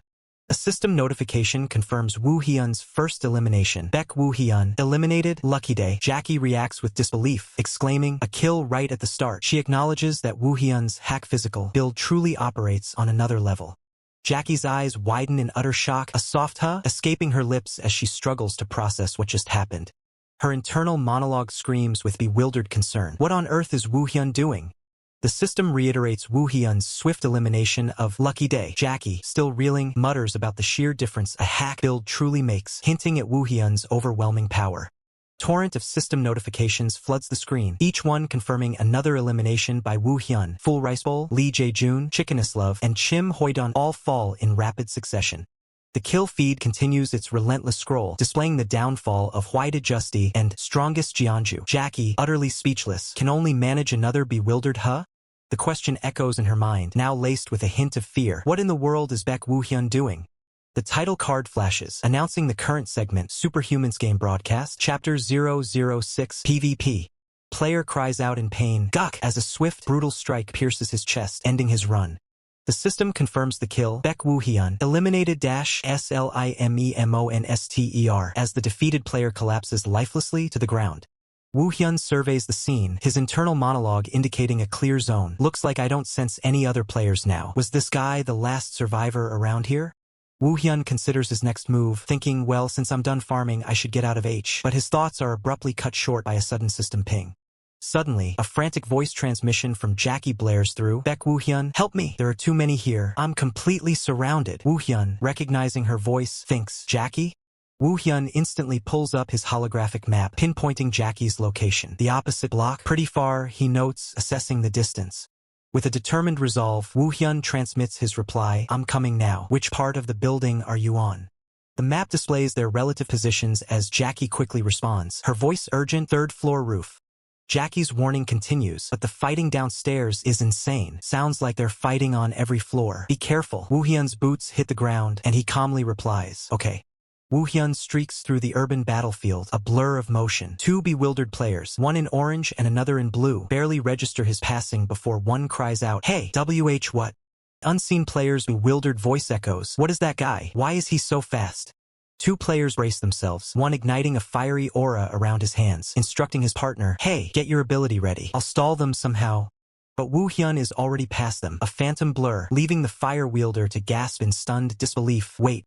Fiery rival, still reeling from Woo Hyun's impossible speed, can only stammer in disbelief, "Wait, what the?" A system notification confirms another elimination. Baek Woo Hyun has eliminated Year of the Tiger. The fiery rival is engulfed in a surge of purple energy, a desperate attempt to counter, as he cries out, "A physical type and agility build, NGH." Woo Hyun, a dark blur of pure force, descends with lethal precision, a trail of shadowy purple energy marking his rapid assault. The fiery rival screams in a raw, desperate rage, "You crazy bis!" Woo Hyun's devastating kick connects, sending a shockwave through the air, but the fiery rival manages to block the direct impact with a desperate guard. Woo Hyun's eyes glow with an unnerving calm as a system prompt flashes, displaying his current target or ability. Baek Woo Hyun, search, baby Tyrannosaurus. As Woo Hyun sprints away, another opponent collapses in a flash of blue light, signifying their elimination from the battlefield. With a swift, silent strike, Woo Hyun eliminates another foe from behind. The system confirms, Baek Woo Hyun, eliminated Bime Chicken. Woo Hyun calmly reports, "I'm in front of the building." Jackie's avatar replies in surprise, "Already? Should I come help?" Woo Hyun pauses, his hand on the doorknob, a moment of silent contemplation before entering the unknown. As he steps through the threshold, Woo Hyun's senses immediately pinpoint the threats within, his internal count shifting from 4 to no, maybe 5. Woo Hyun confidently strides into the dimly lit interior, unaware of the lurking danger as an enemy with a gleaming machete prepares to strike from the shadows. A sinister grin spreads across the hidden assailant's face, machete raised, as Woo Hyun remains seemingly oblivious to the imminent attack. The assailant screams, "Die!" as the machete descends, but Woo Hyun effortlessly intercepts the blade with his bare hand, stopping it cold. The attacker's face contorts in shock, a bewildered "huh?" escaping his lips as he realizes his ambush has utterly failed against Woo Hyun's unexpected strength. Without a moment's hesitation, Woo Hyun delivers a brutal punch directly to the assailant's midsection, the force of the blow sending him flying. A system notification pops up confirming Woo Hyun's continued search. Baek Woo Hyun, search Chaser. Looking down at his latest defeated foe, Woo Hyun muses, "Guess I should speed up a bit," a silent promise of accelerated carnage. A flurry of system notifications barges the screen, confirming Woo Hyun's rapid-fire eliminations. Baek Woo Hyun eliminated Biguto Parents, Baek Woo Hyun eliminated Shrimp Snacks, and Baek Woo Hyun eliminated Dental Care. Woo Hyun blazes through the building, a streak of blue light, as Jackie's astonished voice echoes, what again?" Jackie's face flushes with a mix of surprise and awe, a silent testament to Woo Hyun's overwhelming efficiency. Jackie unleashes a powerful swing with her chainsaw, sparking with blue electricity, her mind still racing with the question, "When did he?" Woo Hyun stands calmly as Jackie approaches, still clutching her sparking chainsaw, exclaiming, "Oh geez, you scared me." Jackie, brimming with mischievous confidence, remarks, "I didn't notice you at all until you were right next to me. With this, you could totally rack up 14 kills alone." Woo Hyun's avatar, however, silently wonders, was it even necessary for me to come? Woo Hyun, observing Jackie's peculiar choice of armament, asks, "What's that weapon?" Jackie, still smiling, replies, "It was the only one nearby." Jackie's chibi avatar declares with renewed determination, "Okay, I'm not losing this. Fine, then I'll carry the rest of the game." Woo Hyun's chibi avatar, however, offers a sarcastic, "Yeah, right." The game concludes, a system message declaring the game has ended. The final results flash, game mode, survival duo. Final result, 1/50. Baek Woo Hyun, 25k divided by 7a divided by 0d. Jackie, 7k divided by 15a divided by 0d. A cascade of game end screens overlays, each confirming victory, highlighting the duo's relentless winning streak. In a futuristic blue chamber, Woo Hyun marvels, "We actually got 10 wins in a row." Jackie, clearly drained, sighs, "I'm exhausted, let's stop here for today. I can't play anymore." Woo Hyun simply replies, "Sure." Jackie gazes at Woo-hyun, her thoughts racing. To think, I thought he was just a normal college student, but my friend is a complete walking weapon. I have to drag him into streaming no matter what. Woo-hyun, meanwhile, looks utterly confused by her intense stare. Jackie, sparkling with enthusiasm, pleads, hey, could you wait just 2 days before starting your main mission? I'll bring you a proper streaming proposal by then. Woo-hyun, however, firmly pushes back. I told you I'm not interested, and it's not like I plan to do that main mission or whatever anyway. Jackie, radiating a vibrant blue energy, insists, at least hear me out. I'll prepare it perfectly. With a final, cheerful wave, she adds, see you later. Woo-hyun is left alone, a silent ellipsis hanging in the air as he processes Jackie's enthusiastic, if unwelcome, proposition. A new, mysterious figure stands tall, clad in striking blue attire with matching blue hair, their presence radiating an enigmatic aura. The scene shifts to a serene sky, streaked with soft light, hinting at a new beginning or a shift in the narrative's focus. The camera pans up a towering apartment building, its windows glowing like scattered stars in the deep blue twilight, setting a tranquil yet watchful atmosphere.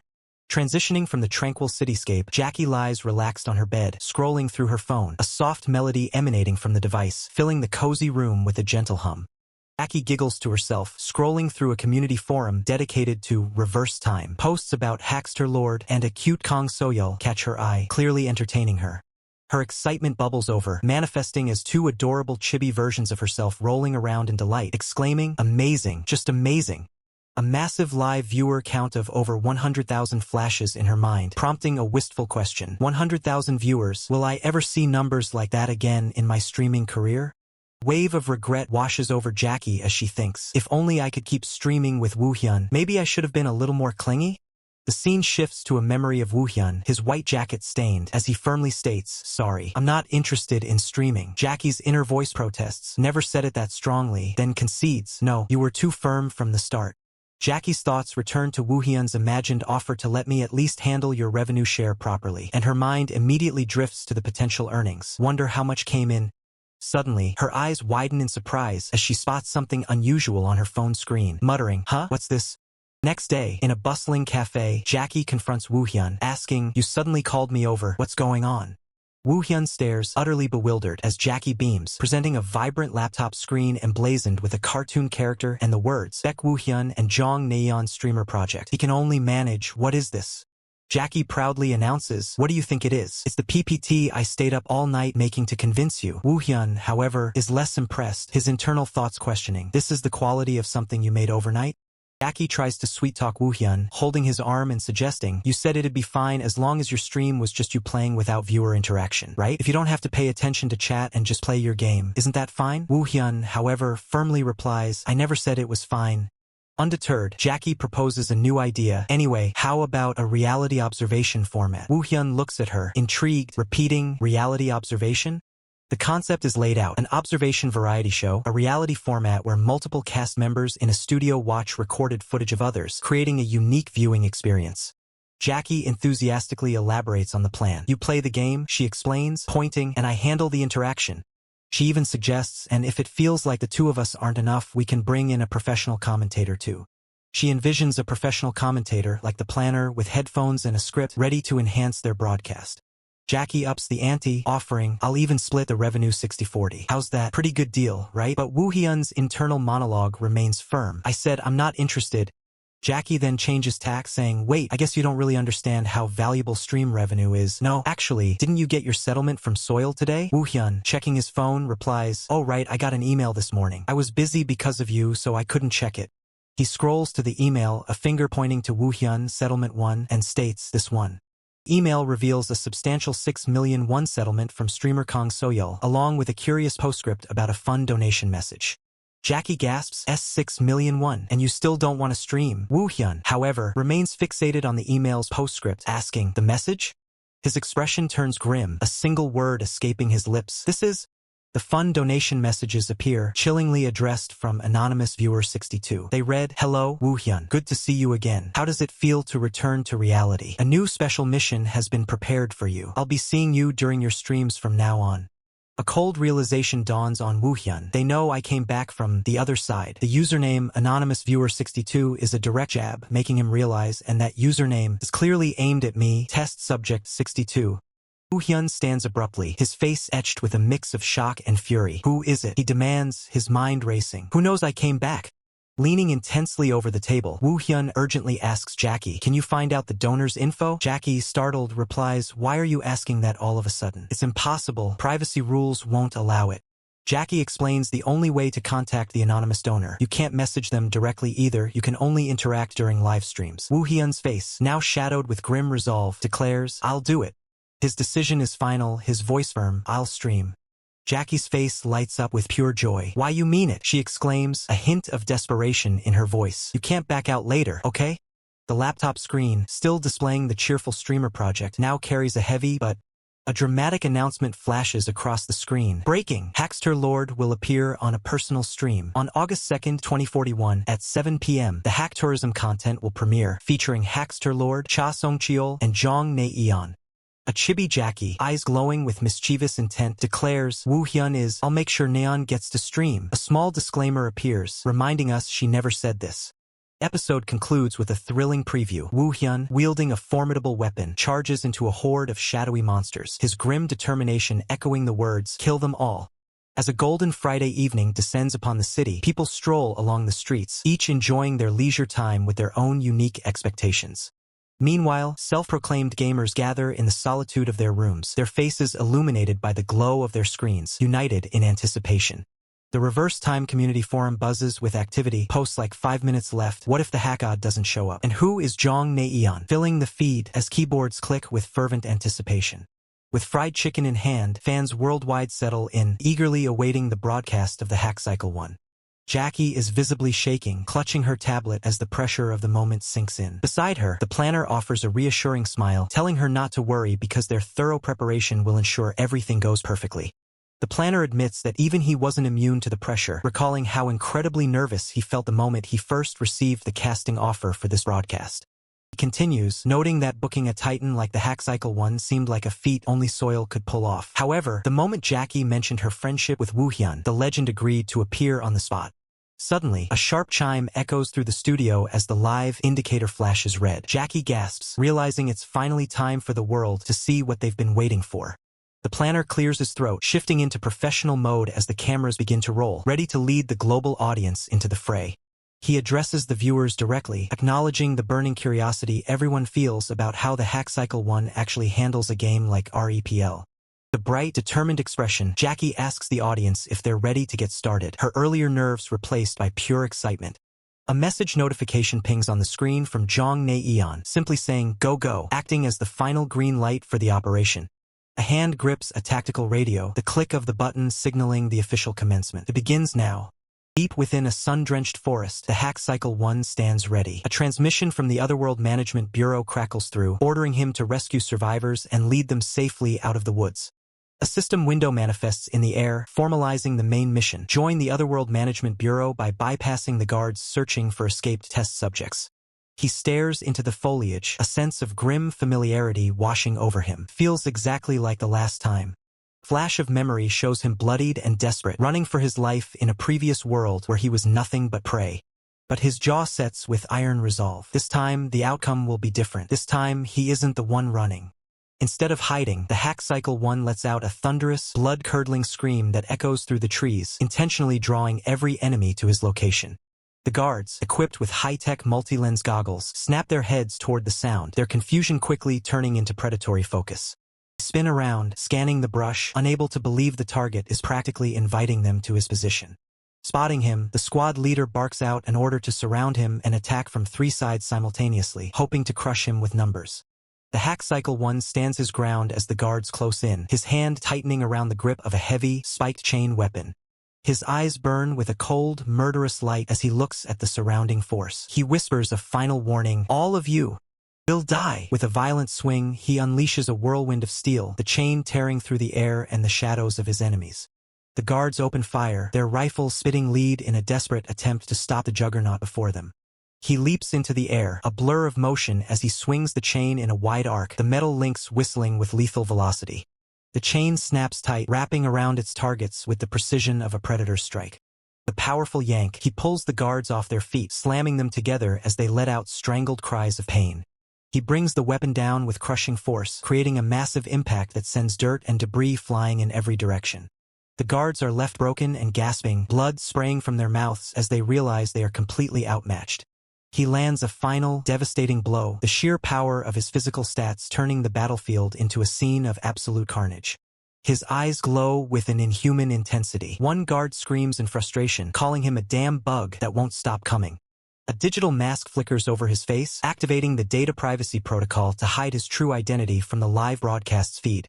Back in the studio, Jackie is stunned, her jaw dropping as she admits that this is nothing like the REPL she's ever seen. The planner agrees, wiping sweat from his brow. In all his years of commentating, he's never witnessed a player use such raw, unrefined aggression as a viable strategy. The live chat explodes with fan comments. They're calling him a hack god, claiming that his very existence is a strategy that bypasses common sense. Jackie asks for his expert opinion on whether the perfect existence skill is simply too overpowered. The planner answers with absolute certainty, it's not. He explains that while most skills are limited by unique cooldowns, the hack cycle one's build focuses on core elements that have no such restrictions. However, perfect existence only amplifies physical abilities. It doesn't grant combat intelligence or weapon proficiency, and the hack cycle one is playing without any system corrections. The planner concludes that if he had these stats in real life, he'd fight exactly the same way. The skill only looks god tier because it's the hack cycle one behind the controls. As the planner's observation lingers, a sudden, urgent command shatters the calm. Surround him. In an instant, armed figures converge, their targets clear. The hack cycle one stands amidst fallen foes, having already proven the dominance of his skills, as more enemies rush to encircle him. A leader steps forward, identifying himself as Kim Cheol, team leader of the Otherworld Management Bureau. He issues a stern warning, demanding surrender. The Otherworld Management Bureau is a government department tasked with subjugating invasive entities that breach dimensional gates. Their primary mission involves trapping and subduing dangerous invasive entities within the chaotic inverted world where various dimensions intertwine. This warped reality is a kaleidoscope of glitching landscapes and shifting energies, a constant battleground for the Bureau. Woo Hyun, now shackled, recognizes Kim Cheol, noting his unexpected rank as a team leader. He also observes the unfamiliar attire, sparking a realization. Kim Cheol, recognizing Woo Hyun as a lab escapee, promptly apologizes for the aggressive approach and orders his men to stand down. Woo Hyun calmly accepts the apology. Woo Hyun then reveals the walkie-talkie he carries, explaining it was given to him by an agent from inside the lab.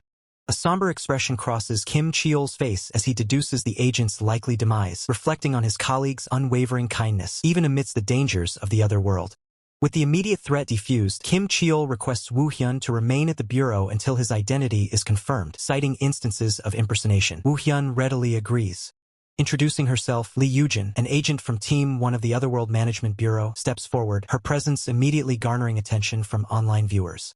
Woo Hyun acknowledges Lee Yujin with a polite greeting, and she, in turn, expresses understanding for the ordeal he has endured to reach them. Lee Yujin then presents Woo Hyun with a crucial decision, outlining two distinct paths for his future. His first option is to live as a civilian under the Bureau's protection, strictly prohibited from using his powers. The second is to become an agent, actively engaging with the threats. Lee Yujin clarifies that becoming an agent involves probationary training and deployment only once his skills are verified, a prospect Woo Hyun silently considers. Woo Hyun reflects on his past, haunted by the memory of having killed Bureau agents in the other world, making the irony of potentially joining them weigh heavily on his mind.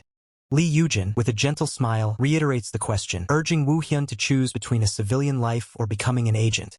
With his hands clasped, Woo Hyun begins to speak, his decision hanging in the air. The tension is abruptly broken by a viewer's comment, demanding the story not be cut off at such a critical moment. Lee Yujin's question echoes once more, pushing Woo Hyun for his final answer, civilian or agent. Woo Hyun's hands remain clasped, his internal thoughts racing as he prepares to voice his choice. His eyes narrow as he dismisses the civilian path, unwilling to return to a life of corporate contracts. He expresses a profound curiosity about the inner workings of the Otherworld Management Bureau. With a firm resolve, Woo Hyun declares his intention to become an agent. Lee Yujin welcomes his decision, acknowledging the Bureau's need for awakened individuals like him. She explains the current shortage of personnel, as awakened ones are constantly scouted by various companies, making Woo Hyun's choice even more impactful. Woo Hyun recalls a past incident where he was revealed as a pseudo-awakened one and subsequently tracked by the Bureau, wondering if he had encountered Director Kim during that time.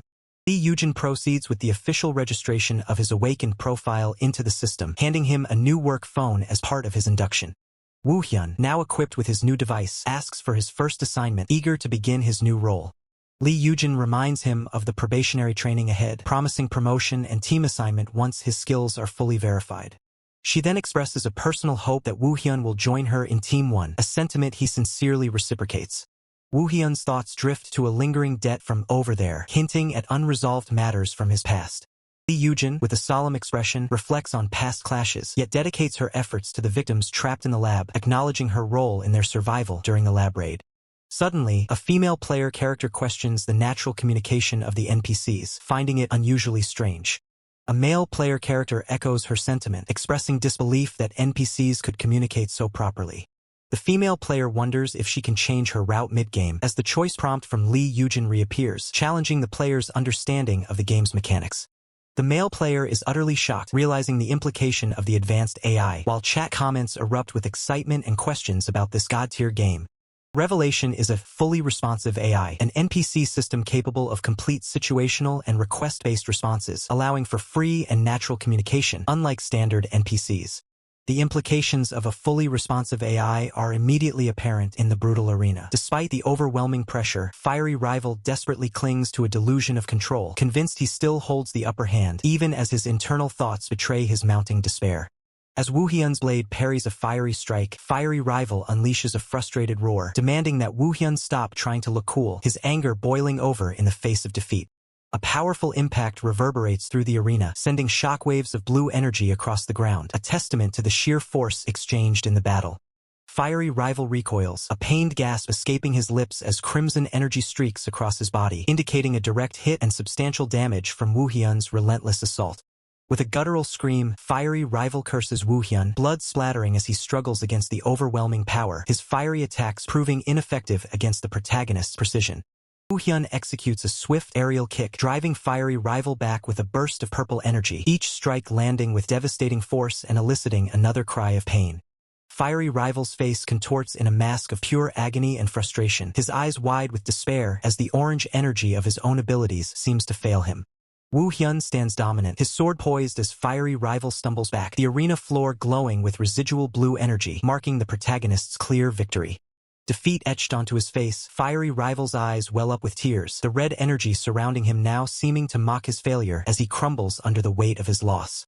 A mysterious blue, glowing disc-like object emerges, surrounded by vibrant red energy, signaling a significant system event or the activation of a powerful ability in the aftermath of the battle. Watching the live broadcast, Jackie expresses her disbelief, while the planner, with a knowing look, confirms the unfolding events, both witnessing the unusual combat tactics.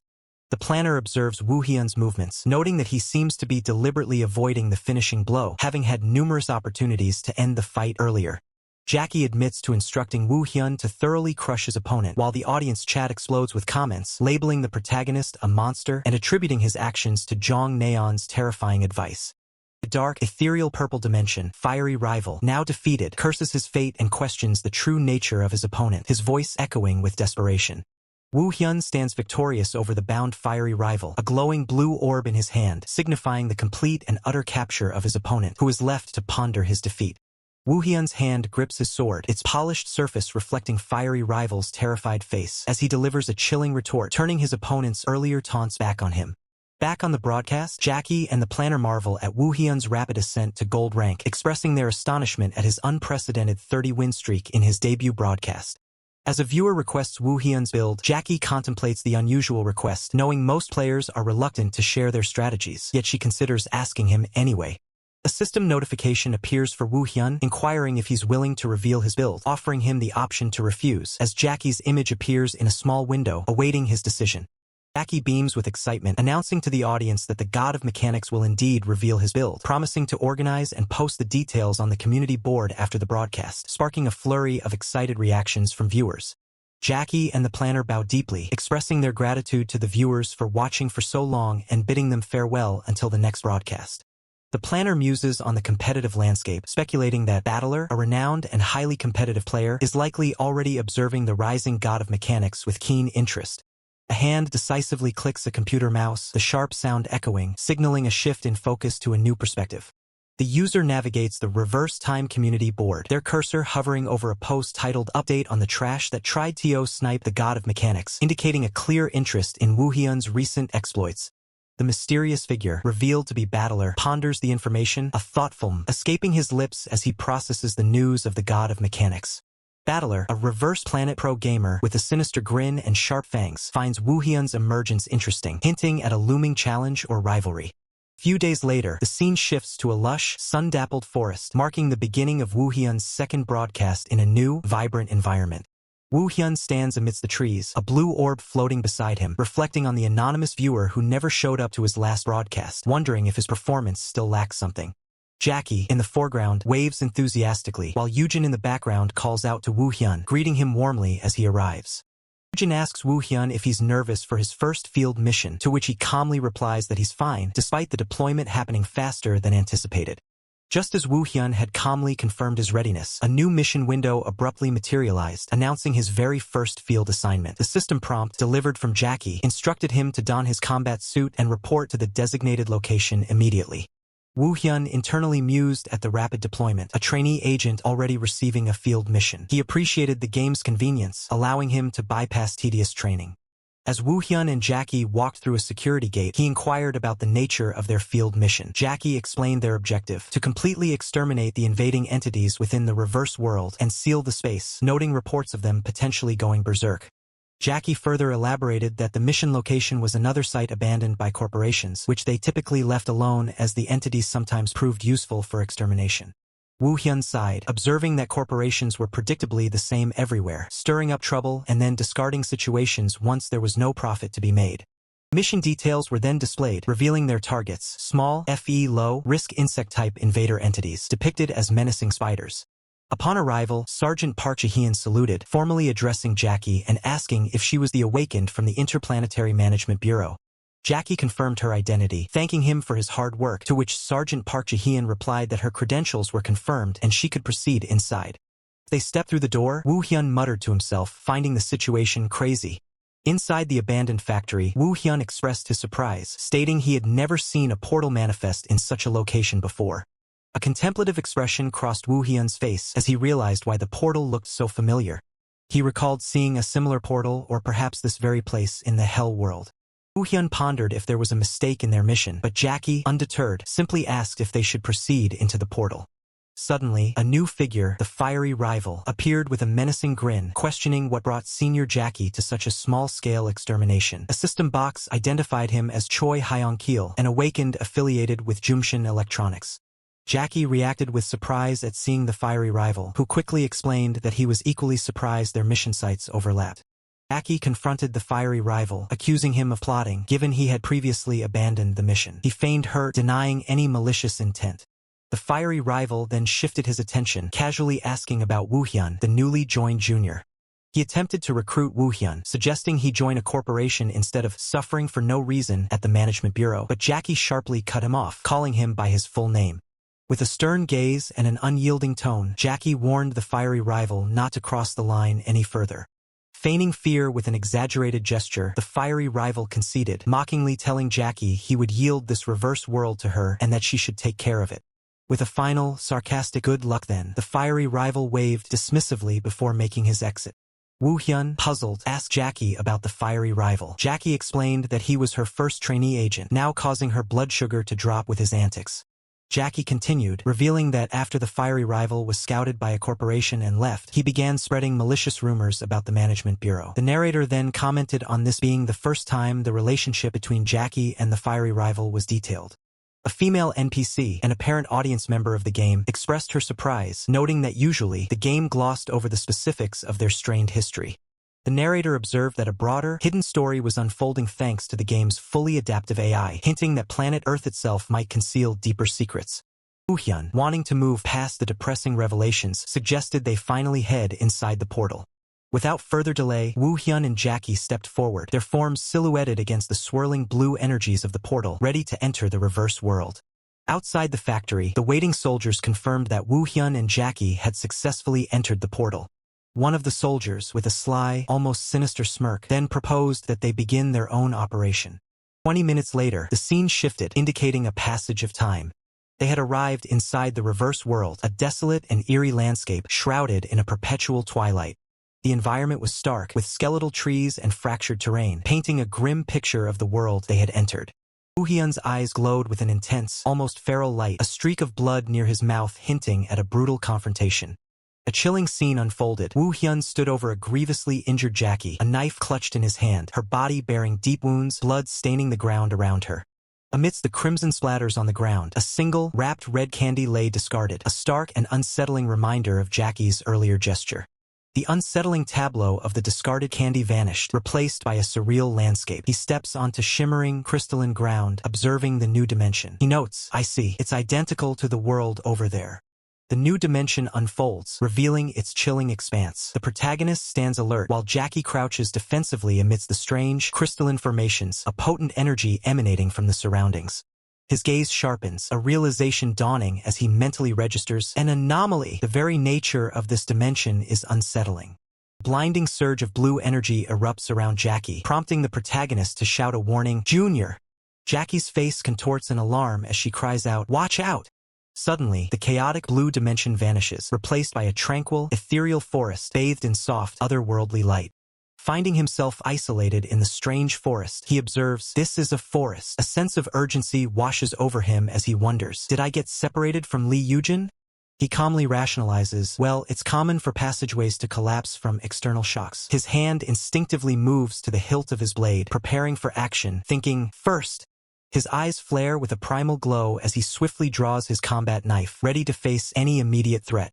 Golden energy crackles around his outstretched hand, signaling the activation of a potent ability. He activates Spreading Thunder, unleashing a devastating wave of electrical energy that obliterates the shadowy enemies in his path. The electric surge tears through the shadowy entity, causing it to distort and vanish in a burst of dark energy. Meanwhile, Jackie battles relentlessly against an endless horde of shadowy foes, grimly thinking, "They just keep coming, no matter how many I kill." Wiping sweat from her brow, Jackie assesses the situation, realizing, "Besides, the scale of this forest, no matter how I look at it, this looks closer to a medium-scale reverse world than a small one." Jackie takes a moment to catch her breath, exhaling deeply. Phew! Her instincts scream, as expected, something is fishy. Concern etched on her face, Jackie worries, "I hope the junior is safe." Unbeknownst to her, the fiery rival emerges from the shadows, a sinister smirk playing on his lips, his blade wreathed in menacing flames. Her eyes widen in sudden, dawning horror as she senses the imminent danger. The fiery rival delivers a brutal kick, sending Jackie reeling backward. Stunned, she gasps, "What?" The fiery rival lets out a chilling laugh, "Coo-coo-coo," savoring his successful ambush as Jackie stumbles. Jackie recognizes her assailant, exclaiming, "Choi Hyung-kil, why are you?" The fiery rival simply grins, responding, "Well, shall we say I'm on a secret mission?" Standing over the injured Jackie, the fiery rival coldly states, "I'm just doing as I was told, so don't resent me too much." Jackie clutches her agonizing wound, dismissing his words as, "What nonsense." She grimly realizes the wound is too deep. His eyes burn with renewed resolve as the protagonist determines, "I need to get out of here for now." Despite her injury, Jackie pushes through the pain, making a desperate sprint to escape her pursuers. She races deeper into the dense forest, her pursuer hot on her heels, the distance between them slowly closing. The protagonist strains, channeling a powerful surge of golden energy between his clasped hands, preparing for a decisive strike. He unleashes a sweeping arc of crackling lightning, a devastating attack designed to clear his immediate vicinity. With a powerful roar, HAA, the protagonist's lightning attack sends multiple enemies flying, their forms collapsing from the sheer force. The explosive power of his lightning engulfs the remaining foes, detonating in a blinding flash that shatters the ground beneath them. Jackie continues her desperate flight as an enraged male voice from behind bellows, "HUI, you son of a bitch, what are you doing not blocking her?" The pursuer's heavy boots pound the earth as one curses, "Damn it, we lost her because of you." The frustrated pursuers continue their search, one barking orders, "Search the area ahead for now." Hidden amongst thick foliage, Jackie's hand remains still, her breath held as her pursuers comb the area. Jackie cautiously emerges, a sigh of relief escaping her lips as she thinks, "If it weren't for the centipede burrow, I would have been in big trouble." Her mind then turns to the larger conspiracy, wondering, anyway, a secret mission, what is the corporation plotting? The protagonist stands victorious over the massive, defeated insectoid monsters. From unseen observers, comments pour in, "Kia, this is it, how are they all getting one shot? And seems like he's already killed dozens of them." Observing the ground, he confirms, I definitely felt Lee Eugen's presence here. A grim expression settles on his face as he concludes, looks like something happened. The protagonist stands resolute, a sudden realization striking him. A burst of light erupts from the ground as he exclaims, Lee Eugen's voice. The ground shatters as a powerful blue light column erupts, signaling a dramatic shift in the environment. The intense blue energy pulses, illuminating the shadowy surroundings with its raw power. The monstrous centipede wraps its segmented body around Jackie, slamming her against the ground. An observer gasps, realizing Lee Eugen is in grave danger, while another questions how she could be losing to mere insects. A sharp blade flashes through the air, poised to strike with lethal precision. The rapid, decisive strike, the protagonist slashes through the centipede's body, its segments scattering as he moves to free Jackie. The protagonist delivers a devastating kick, shattering the centipede's head and ending the threat. He exhales sharply, the battle concluded. Kneeling beside the injured Jackie, the protagonist asks if she is all right. Jackie, disoriented, barely manages to utter his title, Junior? His eyes glow with an analytical intensity as he considers the situation. He thinks someone as skilled as Lee Eugen wouldn't have been beaten by mere insects like these. Observing Jackie's severe wounds, he deduces they were inflicted by an ability, not the monsters. He concludes, judging by the circumstances, the awakened capable of doing this is. His glowing eyes narrow as he voices his suspicion. Was it Choi Hyong-kil? Jackie, still recovering, confirms with a weak yes. A luminous blue orb hovers ominously in the forest, confirming the enemy's proximity. The protagonist realizes it seems he followed us in right after. In a different location, a female observer looks distraught, calling out, everyone. The female observer voices her concern, asserting, isn't something strange? Choi Hyong-kil usually ambushes way later. The planner's thoughts echo her unease, noting he typically attacks during the corporation storyline, questioning if it's already happening. The female observer suggests, is it the influence of the fully adaptive AI? The conjurer agrees, stating, for now, that's the only guess we can make. A hidden story. How exciting. Let's keep watching for now. Jackie, severely wounded, struggles to catch her breath. She thinks, I barely managed to shake him off, but I don't know when he'll come back to ambush me. Besides, if I use my ability, there's a risk my location will be exposed. Jackie urges the protagonist, so, Junior, you should escape first, but he turns, offering reassurance. First, let's treat your wounds. Please hide for a moment. I'll go take care of them and come back. Jackie cries out in alarm. Choi Hyong-kil is a veteran awakened. You can't handle him alone. The protagonist calmly reassures her, it's fine. With a confident glint in his eyes, the protagonist declares, I have a plan. A blinding white light erupts, filled with shimmering purple fragments, as the protagonist's plan begins to unfold. Fiery rival sighs in frustration by the stream, questioning, phew, where the hell did she hide? Fiery rival instructs his subordinates, asserting, she couldn't have gone far in that condition anyway, so search all along this valley. He adds, meanwhile, I'll go down and find the target. Fiery rival unleashes a burst of fiery energy, preparing for combat as a shadowy figure looms in the distance. A figure cries out in pain, engulfed by a sudden surge of flames. Fiery rival, a sinister flame flickering in his palm, looms over the injured figure, questioning, you are Lee Eugen's Jr.? The naive figure, mistaking him for an ally, exclaims, I'm saved. The injured figure, masked by a blue glow, explains, suddenly the passageway collapsed and I got separated from Senior Lee Eugen. Do you know what happened? Fiery rival clears his throat, preparing to deceive him. Fiery rival throws an arm around the unsuspecting figure, a cruel smile spreading across his face as he mockingly asks, you don't know anything yet, do you? He scoffs, so what happened is... Fiery rival's face twists into a menacing grin as he unleashes a fiery attack, promising, you'll be able to meet her after you take a short nap. The fiery attack slams into its target with a devastating impact, sending crimson sparks flying. Unexpectedly, the blue-haired protagonist intercepts fiery rival's attack, gripping his hand firmly as flames rage beneath them. Fiery rival coughs, his face contorted in shock and rage, sputtering, see cough, you bah! Fiery rival's sinister grin returns as he repeats his chilling promise. If you nap for a bit, you'll be able to meet him when you wake up. Another burst of fiery power erupts, accompanied by a sharp crack and scattering embers. The blue-haired protagonist maintains his grip, neutralizing fiery rival's fiery assault amidst the surrounding inferno. Fiery rival's expression of shock and fury deepens as he struggles to utter, see cough, you bah! The opponent's expression of shock and fury deepens as he struggles to speak. He clutches his chest, kneeling in pain, while an armored ally stands guard and another looks on, surprised by the sudden, brutal attack. As the opponent remains incapacitated, an armored ally kneels beside him, exclaiming with frustration, this shit, and urgently asking, hey, are you okay? A shadowy figure looms in the distant background.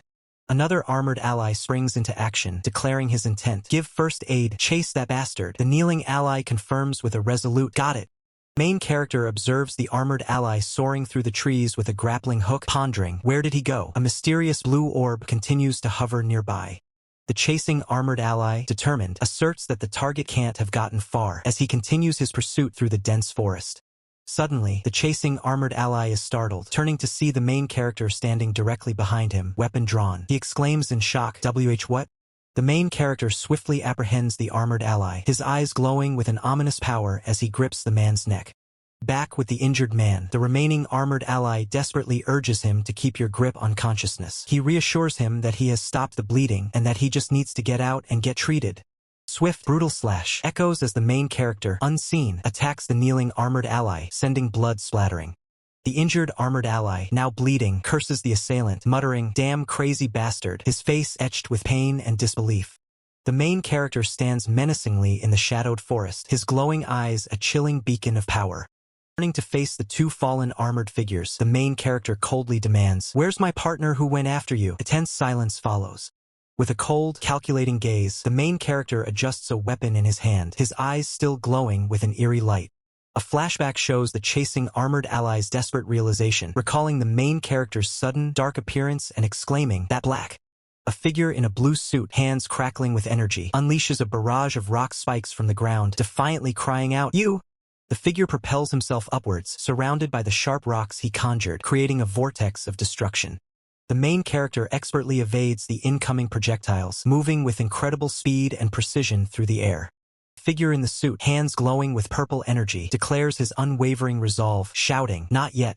Kneeling, the figure channels immense purple energy, causing the ground to fracture and erupt around him in a powerful display. The ground shatters further, a testament to the raw, explosive power unleashed, leaving deep fissures in the earth. The main character's eyes glow with an intense, predatory light, signaling his readiness for the next phase of combat. With a swift, powerful block, the main character deflects a massive tree trunk using his sword, sending splinters flying. The enormous tree trunk splits cleanly in two from the impact, crashing down on either side of the main character. Debris from the shattered tree rains down around the main character, yet he remains unfazed, his stance unwavering. Through the chaos of falling timber, the main character moves with blinding speed, a blur against the shattered landscape. The injured armored ally, overwhelmed by the main character's power, questions in sheer terror, monster of a guy? Standing amidst the wreckage of the forest, the main character exudes an aura of dark, unyielding power, a lone figure of destruction. Activating a combat skill, the main character violently strikes down at the figure in the suit, who is now on the ground. Mid-air, the main character delivers a devastating kick, aiming to crush his opponent with overwhelming force. Main character's eyes burn with intensity as red energy pulses from his hand, a silent declaration of his deadly intent. The opponent is sent hurtling backwards through the air, engulfed in a wave of blue energy from the impact, utterly defeated. The main character's grip tightens on his blade, showcasing his raw, unyielding strength after the powerful blow. Rocks and debris explode outwards, caught in the wake of a powerful force that continues to devastate the environment. The sheer force of the main character's attack continues to tear through the environment, leaving a path of utter destruction. The main character stands triumphantly over the defeated figure, who lies motionless on the ground, red energy still lingering in the air around them. The defeated figure, eyes wide with terror and struggling for breath, realizes in his final moments that he can't even talk. Main character, now wearing a visor, turns away from the carnage, his mission seemingly complete, leaving the destruction behind. The main character lets out a weary phew, while online viewers erupt in excitement over the display of power with comments like Insanium and Crazy. A woman watches the unfolding events with wide-eyed shock, her mouth agape in disbelief, uttering a bewildered. The woman processes the battle's intensity, questioning, core element only 3v1 with the hunting dog, as her companion reacts with an embarrassed blush beside her. Protagonist reflects on the ambush, noting that despite taking out two enemies, his current power level still falls far short compared to the other world he knows. With the immediate threat neutralized, he decides to survey his surroundings, his gaze sweeping across the snowy landscape and the fallen foes. An urgent message appears on a smartphone, detailing orders to dispatch Eugen and the target to the reverse planet, with authorization for termination if capture is impossible. Inspecting the fallen foe, he finds little of note on the corpse, only a cryptic message mentioning Jinjin before concluding that the investigation should be escalated to the Bureau. A system notification reveals the Keen Dagger of Return, a weapon granting a slight increase in blade sharpness and the ability to return to hand when thrown, with effects applicable only in PvE. Next, the Victor's Bracelet is identified, an artifact that boosts psychic skill power and reduces cooldowns, also exclusively for PvE. The Hermit's Necklace is then revealed, enabling the use of Shadow Vault and allowing equipment to be stored or retrieved at will, another PvE-only benefit. He observes the immediate clarity of the item effects, musing that this world truly operates like a game, a stark contrast to the previous one where effects had to be painstakingly discovered through experimentation. The protagonist decides that the immediate danger is contained for now, urging himself to hurry and proceed. His resolve solidifies as he plans to clear the reverse planet quickly before Eugen's wounds can worsen. Jackie lets out a soft, surprised gasp, her eyes wide as she processes the unfolding events. A colossal Emperor Scorpion, a true boss entity, emerges from the shadows, its formidable presence dominating the landscape. A system notification confirms the creature's identity, a boss entity, the Emperor Scorpion. Jackie, visibly flustered, remarks on their bad luck, questioning whether it could even be called lucky, given the situation, especially if Junior had encountered it instead. The Emperor Scorpion unleashes a devastating strike, its massive limbs slamming into the ground with overwhelming force, shaking the very earth. With fierce determination, Jackie activates her powers, golden energy surging from her hands as she resolves to handle the formidable challenge herself. The golden energy intensifies, spreading rapidly around Jackie as she ascends, enveloped in a powerful aura. With a surge of power, Jackie deflects the Emperor Scorpion's attack, her glowing hands creating a shockwave that sends debris flying, leaving even her questioning the sheer force. Jackie stands firm against the colossal Emperor Scorpion, her stance resolute amidst the lingering energy of her counterattack. From above, the protagonist calls out, his voice filled with concern, asking Jackie if she is all right. Jackie, eyes wide with surprise and relief, stammers out J Jr., while a flurry of online comments praise Eugen Uni for fighting the boss entity, having already cleared normals and elites. The reverse planet begins its shutdown sequence, the sky fracturing like glass, revealing glimpses of another dimension as the protagonist observes. Jackie expresses her awe that he managed to defeat the hunting dogs alone, exclaiming, "You did it." He then urges her to leave, offering to carry her to safety. As he carries Jackie, running through the collapsing environment, a voice asks if the sweep was completed despite the passage collapsing and whether shutdown begins before exit. Another voice confirms, emphasizing the need to escape before they are caught. He instructs her to hold on tight, to which Jackie responds with a soft okay, her expression gentle. The fractured sky above shatters further, large shards of the alternate reality breaking away as the reverse planet's collapse accelerates. They sprint towards a shimmering blue portal as a system notification confirms, sweep complete. A cascade of system notifications appears, announcing multiple level-up events and the acquisition of several psychic points. The scene shifts to the imposing headquarters of the Otherworld Management Bureau, a towering structure against the bright sky. Inside the headquarters, a man with a stern expression, identified as a team leader of the Otherworld Management Bureau, sits at his desk. The protagonist confirms a truth, while the team leader expresses his frustration, stating that those core bastards have finally crossed the line, asking what happened to them. Protagonist calmly states that he killed them. The team leader, taken aback, questions how he managed such a feat alone.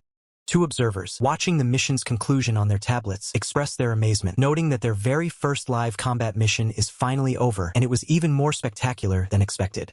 The enigmatic Crimson Manipulator stands in a dimly lit, mysterious chamber, her expression veiled and her intentions unknown.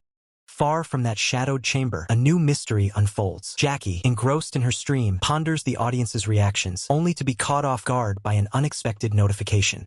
A system message flashes across the screen. Anonymous Viewer 62 has sent a private donation of 3 million won. Congratulations on clearing the first checkpoint. The message continues, promising a special mission. Baek Woo-hyun, the protagonist, stands before a holographic screen, contemplating the sudden influx. Jackie's voice rings out, relaying the astonishing news. WOHYUN, Anonymous Viewer 62 just sent a donation and a message. They sent 3 million won. That's insane. Baek Woo-hyun, meanwhile, internalizes a single, potent thought. Finally! Jackie promises to send a screenshot as Baek Woo-hyun processes the revelation of a special mission. However, another system prompt clarifies. Please finish the scheduled stream first. Baek Woo-hyun recalls previous hints of such a mission. Anonymous Viewer 62's messages confirm their intent to meet him again during the stream, having prepared a new special, leaving Baek Woo-hyun to deduce that the full details will only be revealed once the current broadcast concludes. With a nod, Baek Woo-hyun acknowledges Jackie's efforts, instructing her to maintain the stream's momentum. Jackie responds with a cheerful okay sticker, ready to proceed. Back in the studio, the planner notices Jackie's momentary distraction, asking if something is amiss. Jackie quickly dismisses his concern, offering a quick apology. Jackie realizes the private donation window is invisible to her co-host, a detail she mentally notes to investigate later. For now, her focus must remain squarely on the live stream. With renewed enthusiasm, Jackie declares the stream to be on fire, suggesting they ride the momentum directly into a PvP segment. The planner eagerly agrees, swept up in her energy. Jackie recounts the protagonist's recent duel winning streak, which propelled him up the rankings. The planner, intrigued, asks about today's PvP challenge, to which Jackie dramatically announces, "Today's PvP is..." New mode is unveiled, Struggle, a 5v5 team match, best of 3, allowing players to choose from 4 distinct modes: Escort, Conquest, Annihilation, or Capture. As expected, the chat explodes with questions and pushback. Viewers wonder why they aren't dueling, fearing the protagonist's win streak will break. Jackie, however, remains unfazed. Jackie, with a confident wink, believes the audience will change their minds once they witness the new mode in action. With a determined smile, she proclaims, "Now let's get started." The system confirms PvP, Struggle mode, Standard Escort, matchmaking successful. The attack team, including Baek Woo-hyun, gathers around a payload truck, exchanging greetings and rallying cries. The planner explains the escort mode mechanics. The attack team pushes the payload, while the defense team attempts to halt its progress. Jackie excitedly notes this is their first 5v5 team match, questioning if the protagonist can uphold his formidable reputation. The game officially begins with beginning round 1. The payload truck rumbles to life, its wheels spinning, signaling the start of the intense match. From an aerial perspective, the attack team moves with the truck, their collective determination evident as they advance, ready for the impending confrontation. Baek Woo-hyun, however, deviates from the main group. Armed with his distinctive chain weapon, he positions himself, hinting at a strategic maneuver rather than a direct push. Jackie observes Baek Woo-hyun's movement, questioning if he's planning a backdoor play. The planner confirms the tactic, explaining that while unusual, it's a viable strategy for skilled players, attacking from behind instead of the front. Chat comments reflect the audience's skepticism, noting the difficulty of a single player stopping 5. Yet, a glimmer of hope emerges as they consider the protagonist's exceptional abilities, wondering if he might just make the impossible possible. Baek Woo-hyun surges forward with incredible speed, a blur of motion past urban structures. The chat continues to debate the feasibility of his solo endeavor, some dismissing it as a casual match against newbies, others wary of potential SMEF accounts. The narrator emphasizes Baek Woo-hyun's astounding velocity, noting that he is already on the verge of encountering the defense team. A tactical map highlights his rapid convergence with the enemy. From the sky, Baek Woo-hyun descends like a predator, wings of energy propelling him towards the unsuspecting defense team, poised to launch his surprise assault. With brutal efficiency, Baek Woo-hyun strikes. His chain weapon lashes out, impacting a defense team member with a critical blow, eliciting a shocked cry of "WH what the hell?"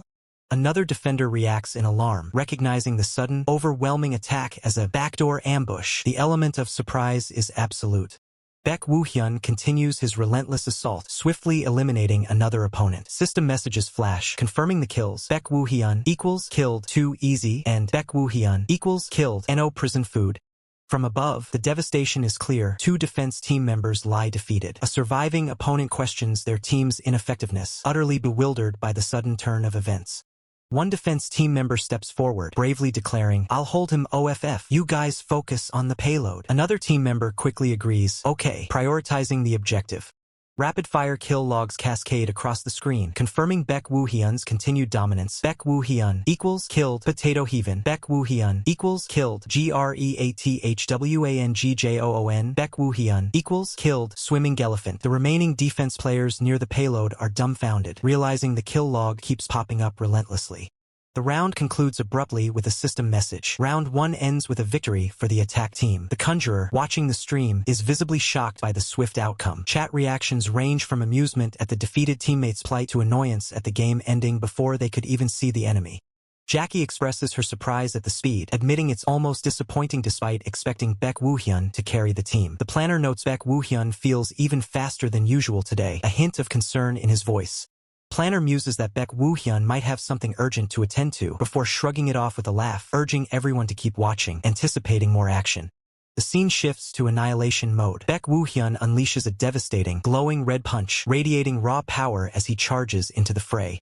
The aftermath of Baek Woo-hyun's annihilation is clear. Opponents lie strewn across the ground, defeated, showcasing his overwhelming combat prowess. Next, the conquest mode erupts in chaos. Explosions rip through a fortified wall, signaling intense objective-based combat. The fiery rival, engulfed in flames, charges aggressively. An opponent screams, demanding he be stopped, highlighting the rival's destructive impact on the battlefield. Baek Woo-hyun, in conquest mode, soars through the air, his chain weapon extended, ready to engage the enemy amidst the fiery chaos, demonstrating his agility and deadly reach. Surrounded by a fiery aura, Baek Woo-hyun unleashes a flurry of attacks, engaging multiple opponents simultaneously, his movements a blur of lethal precision. A close-up reveals Baek Woo-hyun's intense, glowing eyes, blood splattered on his face. His expression is one of cold, unwavering determination, a true warrior in the heat of battle. Building on the cold, unwavering determination from his previous battle, Baek Woo-hyun stands victorious amidst the desolate, purple-hued battlefield. The blood-stained flag he has planted signifies a hard-won capture, surrounded by the fallen forms of his enemies. Transitioning from the grim battlefield, Baek Woo-hyun, now in casual attire, reviews his glowing tablet. Jackie's enthusiastic voice chimes in, suggesting various ways to celebrate their victory: a subscriber event, a team dinner, or gear upgrades. Another voice, impatient, urges him to simply send the screenshot of their achievement. A new system interface flashes across the screen, prominently featuring Jackie's profile. Baek Woo-hyun observes it, a thought bubble appearing above him, acknowledging the introduction of this new system. A rapid succession of chat notifications fills the screen. One user expresses a tingling sensation, while Jackie responds with a dismissive humph. Below, Baek Woo-hyun's expression remains thoughtful, processing the unfolding situation. Determined glint enters Baek Woo-hyun's eyes as he makes a silent decision. For now, he will play along with whatever demands or expectations are being placed upon him. Days later, the scene shifts to the imposing Dimensional Administration Bureau's combat training grounds, ready for the third nuclear tourism segment. Baek Woo-hyun strides into the vast facility, a new challenge awaiting him. A message from Lee Yujin appears, informing Baek Woo-hyun of her injury and the need for a substitute mentor. As he enters, a thought crosses his mind, wondering who this mysterious replacement could be. Jackie speculates that given the nuclear techno-goddess's fame, a prominent agent would likely be assigned. The planner, however, counters, recalling that the individual they're thinking of was incredibly busy recently. The conjurer offers his own prediction, narrowing the possibilities down to either Kim Hana or Jang Hoyoung. Suddenly, a bandaged hand waves, and Lee Yujin's voice rings out, warmly greeting Baek Woo-hyun. Baek Woo-hyun approaches Lee Yujin, asking if she's feeling better. She thanks him, but confirms that her injury prevents her from mentoring, necessitating a substitute for the time being. Lee Yujin's eyes light up as she exclaims, "Ah, there they are." Her gaze, and an implied gesture, directs Baek Woo-hyun's attention towards a glowing blue orb, signaling the arrival of the substitute. A single, deliberate step echoes as a foot descends, the sound effect jabak emphasizing the quiet arrival of the new mentor. The new mentor is revealed, Kim Hana, a striking figure with short purple hair, clad in a sleek black combat suit and a sword at her hip. She introduces herself with a calm, confident demeanor. Baek Woo-hyun extends his hand to Kim Hana, introducing himself. Internally, he recognizes her name, a spark of recognition in his mind. Baek Woo-hyun's thoughts reveal Kim Hana's formidable reputation. She is widely considered the second most skilled individual in the Dimensional Administration Bureau, surpassed only by Kim Cheol. Fleeting image of Kim Hana in fierce combat flashes through Baek Woo-hyun's mind. He remembers her from a different world, where she was a formidable and dangerous enemy. Lee Yujin, having introduced the two, makes a hasty exit, declaring she wasn't even supposed to be there. Kim Hana, taken aback, protests that Lee Yujin had claimed permission to leave. With a startled "Okay," Lee Yujin dashes away. Kim Hana, visibly frustrated by Lee Yujin's sudden departure, shouts after her, demanding she return, but Lee Yujin is already out of sight. An awkward silence settles between Kim Hana and Baek Woo-hyun, both standing still, the air thick with unspoken expectations. Breaking the tension, Kim Hana, with a slight blush, asks Baek Woo-hyun about his sword preference, inquiring if he favors a longsword or a dagger. He responds simply, stating he uses both. Kim Hana's expression shifts to one of intrigue. She muses on his dual weapon mastery, her thoughts turning to the mystery of his true power level. With a sudden proposal, Kim Hana suggests a light spar. Baek Woo-hyun reacts with visible surprise, clearly caught off guard by the challenge. From the sidelines, Jackie and the planner watch with wide-eyed shock. The planner voices his unease, remarking on the peculiar and unexpected turn the situation has taken. Jackie's internal thoughts question the oddness, noting that sparring is a normal practice for sword users. Below, as Kim Hana and Baek Woo-hyun stand ready with their blades, the planner's thoughts acknowledge her point but hint at a crucial but. Planner's face contorts in realization as he explains the critical detail. Not every player uses a sword. This entire setup, he concludes, only makes sense because the nuclear techno-goddess is the protagonist. Jackie's face mirrors the collective shock as a flurry of chat messages erupts. Confusion, chills, and the sudden realization that most players are ability users. The chat users express awe and bewilderment at the insane AI. Baek Woo-hyun, holding his weapon, processes the unfolding events. He had assumed even an advanced AI would follow fixed story paths, but this current flow deviates wildly from other players' experiences. This game, he realizes, is far more dynamic than he imagined. Kim Hana, gripping her sword, shares the same profound realization. The story, she understands, is not linear. It can unfold in entirely different ways, shaped by the player's every action. A close-up reveals Baek Woo-hyun's eyes, now glowing with a golden intensity. A subtle, knowing smile plays on his lips, hinting at his understanding of the game's true potential and his own role within it. His golden eyes held a knowing glint, a subtle smile playing on his lips as he grasped the game's true potential and his own vital role within it. The journey continues with Episode 13, Soul Eater. Kim Hana, a formidable opponent, proposes a spar using only their wooden swords, strictly forbidding the use of any special abilities. However, Baek Woo-hyun immediately reveals that for him, such a restriction is impossible. Baek Woo-hyun explains that his body enhancement ability is constantly active, an intrinsic part of his being. Kim Hana, understanding the unique challenge, agrees to tone down her own powers to match his conditions. With a confident smirk, Kim Hana signals the start of their intense spar. Baek Woo-hyun's expression hardens, his resolve clear as he prepares for the challenge. Spar ignites instantly as Kim Hana lunges forward, her wooden sword streaked with emerald energy, aiming a swift strike at Baek Woo-hyun. Her eyes gleam with intense focus, reflecting the rapid green trails of her blade as she executes a precise attack. Baek Woo-hyun skillfully parries the incoming blow, the clash of their wooden swords generating a burst of kinetic energy. Kim Hana presses her assault, striking from above with powerful, rapid swings that Baek Woo-hyun expertly blocks, the impact resonating through the training arena. The battle escalates into a blur of motion as Kim Hana unleashes a series of swift kicks, forcing Baek Woo-hyun to dodge with incredible agility, narrowly evading each attack. Both combatants are airborne, their wooden swords colliding amidst a swirling vortex of green energy, showcasing their exceptional agility and combat prowess. From the sidelines, Jackie expresses her awe at Kim Hana's strength, declaring her not to be underestimated. The planner identifies Kim Hana's fighting style as the renowned God of Wind build, a technique she herself inspired. Kim Hana's eyes glow with an intense, almost predatory teal light, signaling her heightened focus and intent. Baek Woo-hyun's golden eyes gleam as he parries another strike, realizing that Kim Hana's speed is merely a facade for her true skill, a precise ability to exploit every opening. A subtle smirk plays on Kim Hana's lips as she contemplates taking the spar more seriously. Enveloped in vibrant green energy, Kim Hana's eyes blaze with renewed intensity, her stance shifting as she decides to unleash her full potential in the spar. Baek Woo-hyun's golden eyes narrow as he prepares to counter a powerful, downward strike, the impact radiating with potent green energy. Kim Hana stands triumphant, green energy swirling around her, acknowledging the outcome of her intensified assault. Baek Woo-hyun, having skillfully dodged her final blow, is observed by Kim Hana, who admits she anticipated his evasion. Kim Hana expresses her admiration for Baek Woo-hyun's unexpected prowess. He humbly accepts, internally assessing that his odds of winning a real battle against her would still be a mere 20%. Intrigued by his exceptional skill, Kim Hana inquires about Baek Woo-hyun's swordsmanship training, to which he simply replies that he is self-taught.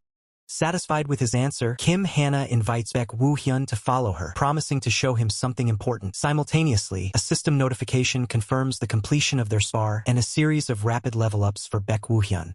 Baek Woo-hyun finds himself in a vast armory filled with various weapons, prompting him to wonder about its purpose. Kim Hyun-woo, the support and assistance team leader, reveals that they are in the armory of the Dimensional Management Bureau, a place for powerful artifacts. Kim Hyun-woo addresses Baek Woo-hyun, suggesting he needs a proper weapon to match his growing abilities. Kim Hana concurs, emphasizing that while Baek Woo-hyun possesses his own weapons, it's time he wielded something with inherent abilities. Baek Woo-hyun silently agrees, recognizing the truth in her statement. Kim Hyun-woo respectfully takes his leave, granting Baek Woo-hyun the freedom to choose his new weapon at his leisure. Kim Hana echoes the sentiment, encouraging Baek Woo-hyun to take his time in selecting the perfect weapon. Baek Woo-hyun surveys the vast collection of weapons. A sense of disappointment washes over him. Nothing truly catches his eye as particularly useful. He spots a vampiric spear, Dragos, noting its effects: increased cutting power, blood absorption for healing, and control over blood. He considers it an okay option, but not truly exceptional.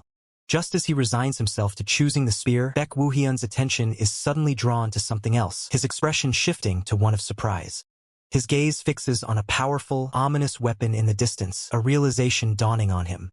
The legendary Soul Eater stands before him, a two-handed black sword. Its system description, though mistakenly labeled Vampiric Spear, Dragos, details its true power: indestructibility, cutting power scaled by devoured souls, healing from damage dealt, and 2 currently sealed effects for PvE content.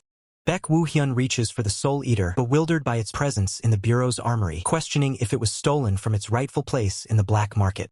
Holding the formidable Soul Eater, Baek Woo-hyun stands enveloped in a powerful aura of red and black energy, marveling at the unexpected reunion with his favorite weapon. He decisively declares his choice of the Soul Eater. Kim Hana, observing the massive two-handed sword, finds his selection quite intriguing. As Baek Woo-hyun initiates the transfer of ownership for the Soul Eater, a blue system interface appears over his face, startling Kim Hana, who exclaims in confusion at the unfolding event. Jackie, witnessing the unexpected turn of events, reacts with wide-eyed shock and disbelief. The unexpected turn reveals itself as a critical detail about the Hermit's necklace comes to light, an item previously obtained but whose true mid-game significance was widely overlooked, often dismissed amidst the excitement of hidden storylines or early challenges. Planner, addressing his audience, explains the fundamental principle of reverse planet. Rewards are strictly proportional to the risk involved, with tougher challenges yielding greater treasures. A fierce clash unfolds, with the fiery rival striking a powerful blow against a shadowy opponent, highlighting the intense combat inherent in the reverse planet challenges. The narrator recounts the protagonist's flawless execution of various tasks, from escaping a high-security research facility to engaging in a sparring match with Kim Hana, showcasing his exceptional skill. The female commentator, in a moment of playful realization, connects the protagonist's achievements to the acquisition of the Soul Eater weapon, finding the reward system's logic perfectly sound. The planner, tempering his earlier theories, proposes that they simply observe the unfolding events for now, letting the narrative reveal itself. With the ownership transfer complete, he acknowledges the transaction with a polite thank you, as a powerful new weapon is now his. The ally, observing his newly acquired power, suggests a new endeavor, hinting at further action now that he is properly equipped. Majestic peaks of a mountain range pierce through the clouds, setting a formidable backdrop for their next challenge. A sigh of relief escapes the ally as they arrive, the ethereal blue glow beneath their feet hinting at a recent teleportation or energy exertion. The protagonist remarks on the unexpected discovery of a portal at the mountain's summit, while the ally, feeling invigorated, declares herself ready for whatever lies ahead. A tactical guide cheerfully instructs them that the portal is just a little climb away. The protagonist accepts, while the ally, clearly exhausted from the little climb, sarcastically questions the guide's definition of little. A system notification appears, detailing the upcoming challenge, a horde of small, low-danger wolf beast-type invading entities, marking their entry into the new zone. The narrator warns that due to their strong territorial instincts, the wolf entities will soon swarm their location, making a preemptive strike unnecessary. The protagonist muses that while beast-type enemies are generally trickier than insect types, their low rank renders the distinction negligible. He then notes with satisfaction that their territorial nature means the enemies will come to them, saving time. The ally, with a confident smirk, informs him that she will observe for now, ready to intervene only if the situation escalates to a dangerous level, offering a casual good luck as he prepares. Activating his abilities, he summons the Soul Eater from his shadow storage, the dark blade materializing with an ominous glow. He confirms its readiness with a simple, "Got it." The serene forest erupts with agitated movement, the air crackling with an unseen energy as the first wave of enemies draws near. Heavy paws pound against the earth, the rhythmic thudding signaling the rapid advance of the beast-type entities. His eyes glow with an intense, predatory light as he calmly states, "Here they come," fully aware of the imminent confrontation. 2 monstrous wolf-like entities lunge forward, their shadowy forms bearing down on the protagonist, who stands ready, weapon in hand, as the ally watches from a distance. He executes his first strike with precision, his blade arcing through the air to meet the charging beast head-on, initiating the battle. With fluid movements, he weaves through the pack of wolf entities, his weapon a blur as he engages multiple targets simultaneously. A system notification flashes. The cutting power of the Soul Eater has been increased. The blade glows with a fierce red energy, signaling its enhanced lethality. He observes the enhanced Soul Eater, noting internally that its perfect fit and unique feel in his hand set it apart from any other weapon he has wielded. The ally's expression shifts to one of surprise as she begins to question the powerful technique she just witnessed, trying to identify it. Her eyes widen as she identifies the technique, murmuring, "The heavenly moon slash?" clearly impressed by his mastery. Chibi depiction shows the protagonist affectionately welcoming back his favorite weapon as the Soul Eater personified expresses its devotion with master love. In a next chapter preview, the doctor informs him that their research indicates a specific life form is not of extraterrestrial origin, hinting at a new mystery to unravel. Standing over a defeated wolf, the protagonist reacts with a perplexed "huh?" as something unexpected catches his attention. He observes the sudden appearance of elite entities, noting the incredibly fast pace of the challenge as two massive, electrically charged wolves emerge from the shadows. As the two massive, electrically charged wolves emerge, Jackie's eyes widen in stark surprise, her expression a mix of shock and concern at the sudden, overwhelming threat. The elite entities, crackling with raw electrical energy, surge forward with predatory intent, their glowing forms a blur of destructive power. Haxical, with swift and decisive action, retaliates, his weapon a crimson blur as he meets the onslaught head-on, sparks and dark energy erupting from the impact. Observing the intense combat, the planner ponders aloud, wondering where Haxical acquired such formidable martial arts skills, even noting a specific kick that resembles Kim Han's heavenly moon slash. He adds that Haxical had no prior sports training, deepening the mystery. Planner continues to theorize, questioning if Haxical's combat prowess might have originated from the Colosseum, while Jackie watches the unfolding events with growing apprehension. Haxical delivers a powerful, downward strike, his weapon cleaving through the air with lethal precision as the elite entities scramble beneath him. A powerful kick connects, followed by a sweeping arc of Haxical's weapon, demonstrating his fluid and aggressive combat style against the remaining wolf. The Crimson Manipulator observes Haxical's battle with a subtle, knowing smile, a quiet "huh" escaping her lips as if evaluating his performance.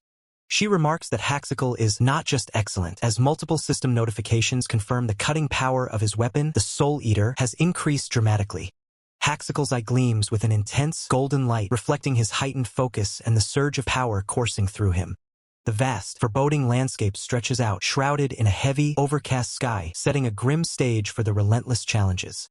System alert warns that something's approaching, prompting Haxical to swiftly adopt a vigilant defensive stance, ready for the next unknown threat. The formidable Captain Entity, Silver Wolf, bursts onto the scene, a colossal beast infamous for its size, speed, and reputation as a newbie destroyer. The environment blurs around the Captain Entity, emphasizing its incredible speed as it closes the distance with terrifying velocity. Haxical manages to block the Captain Entity's massive attack, but the sheer force of the blow sends him skidding backward, while Jackie watches with bated breath. The guttural "humph." Haxical deftly evades a crushing blow from the Captain Entity, sparks flying as its claws narrowly miss him. Seizing a critical opening, Haxical launches himself forward, aiming his enhanced weapon directly into the Silver Wolf's exposed maw. He unleashes a powerful, arcing strike, surrounded by streaks of blue energy, demonstrating his mastery in close-quarters combat against the colossal beast. Haxical grips his weapon tightly, acknowledging internally that this Captain Entity is definitely much stronger than an elite entity, yet a resolute determination burns in his glowing eyes. His Soul Eater glows with a malevolent red energy, actively devouring a Captain Entity's soul, as a system notification confirms its cutting power increases once more. Haxical stands victorious over the defeated Captain Entity, the ground stained with blood. The Crimson Manipulator, observing from a distance, acknowledges him as the most anticipated agent of the Bureau. The Crimson Manipulator approaches Haxical, openly admitting that she had to consider intervening because the Captain Entity was way harder than the actual difficulty of the mission. Haxical responds with a knowing agreement, saying, "I know, right?" While Jackie, still observing remotely, looks utterly bewildered by the unexpected challenge. Jackie, in her observation room, exclaims in disbelief, reminding everyone that the mission's stated difficulty was only F+E+. Jackie asserts that the mission felt more like a B rank, a sentiment echoed by the planner, who confirms it was much more challenging than the stated difficulty. The planner speculates that mission difficulty might be affected by the player's past actions, pondering if completing difficult missions causes the difficulty to skyrocket, or if Haxical is making the mission hellish by himself. Haxical instructs the Crimson Manipulator to follow me, determined to figure out the root cause of all this escalating difficulty. Sudden, ethereal light permeates the dense forest, signaling an unexpected discovery or a shift in the environment. They stumble upon a peculiar, glowing egg nestled in a primitive nest, prompting Haxical to question, "An egg?" The egg suddenly begins to crack, drawing startled reactions and a collective from both Haxical and the Crimson Manipulator. As the egg cracks further with an intense glow, the Crimson Manipulator urgently warns Haxical to be careful. You don't know what may come out of it. To their utter surprise, a small, adorable puppy bursts from the egg, letting out a cheerful woof. Haxical and the Crimson Manipulator stare in disbelief at the puppy, while observers in the chat question, "Is that like a pet?" and express confusion over a pet system in RP. Crimson Manipulator reiterates, like I said, this is quite abnormal indeed, as the puppy playfully nudges Haxicle's boot, proving itself an otherworldly entity that isn't hostile towards humans. The Crimson Manipulator asks if should we kill it, following standard protocol. Haxicle hesitates, thinking it's pretty cute, before she suggests, this is not an ordinary situation, so we should bring it to the lab and ask the researchers to figure it out. With a simple understood, Haxicle gently picks up the puppy by the scruff, its tiny woof echoing softly as he secures their unexpected new companion. As Haxicle secured his new companion, the scene shifts to the imposing headquarters of the Dimensional Management Bureau, bathed in the golden light of dawn. Inside a sterile medical bay, a doctor confirms their bewilderment, stating, "We've never seen such a case, either."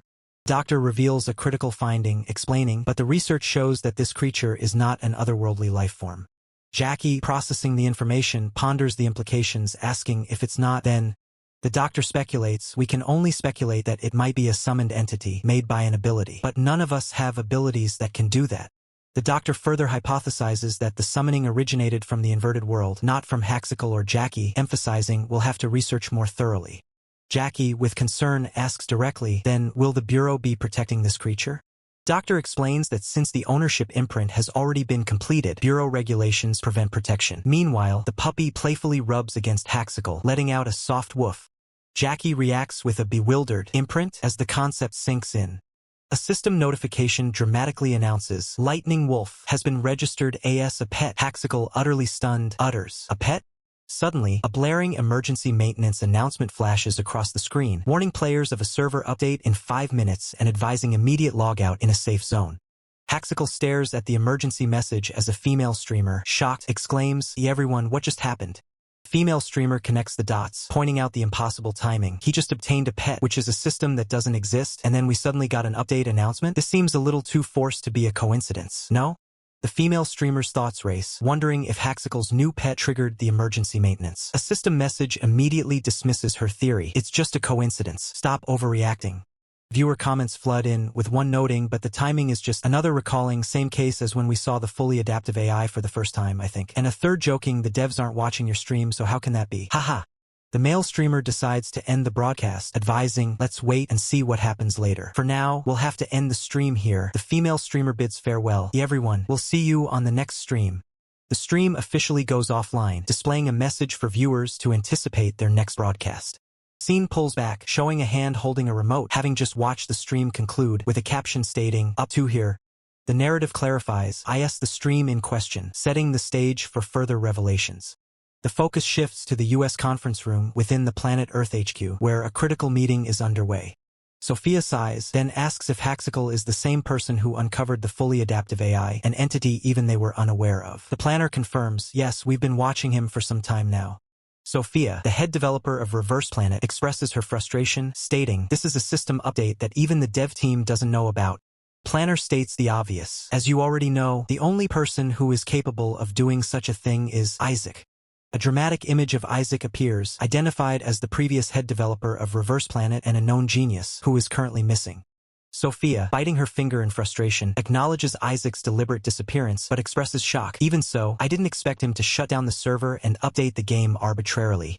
The planner then asks about Deus. Sophia replies that they've been attempting to reactivate it but have received no reaction so far. A visual representation of Deus appears, described as the artificial intelligence Isaac created for game development, which ceased functioning the moment he disappeared. The Conjurer instructs them to search for any other unknown update files, emphasizing, "Because we're going to be in a lot of trouble if something like this happens again." The Conjurer questions their ability to find these files if Isaac truly wanted them hidden. Sophia cuts him off, declaring we have to at all costs. Sophia continues her directives, ordering Haxicle to be placed on a top priority management list and his live stream to be continuously monitored for immediate action. Sophia clenches her hands, her eyes glowing with determination as she utters Isaac's name, a silent challenge. The scene dissolves into a mesmerizing cascade of blue digital code, a visual representation of the game's underlying data. From within the digital stream, a hand emerges, seemingly manipulating the very fabric of the game's data. The hand glows with increasing intensity, radiating raw digital power as the data around it swirls violently. A system notification pops up, announcing a massive donation of 5 million won from anonymous viewer 62 as a reward for completing a special mission. The scene shifts to a bustling urban landscape with modern high-rises towering over a street-level cafe. New mission prompt appears, stating, "For your next mission, you will need a comrade you can trust." Haxical reacts this is as the implications of the new directive sink in. The system's new directive, demanding a trusted comrade, immediately brings to mind the grand stage of the SSR Cup. This tournament is renowned as Reverse Planet's largest PvP event, drawing in top streamers, influential figures, and even retired professional players. The SSR Cup is a spectacle of intense combat, where elite players clash in a digital arena, vying for supremacy and the attention of millions. Jackie, seated across from Haxical, questions why they would want him there, especially as a coach. Haxical quickly explains that he's currently the center of attention, making him a prime candidate for the official support coach role within the SSR Cup.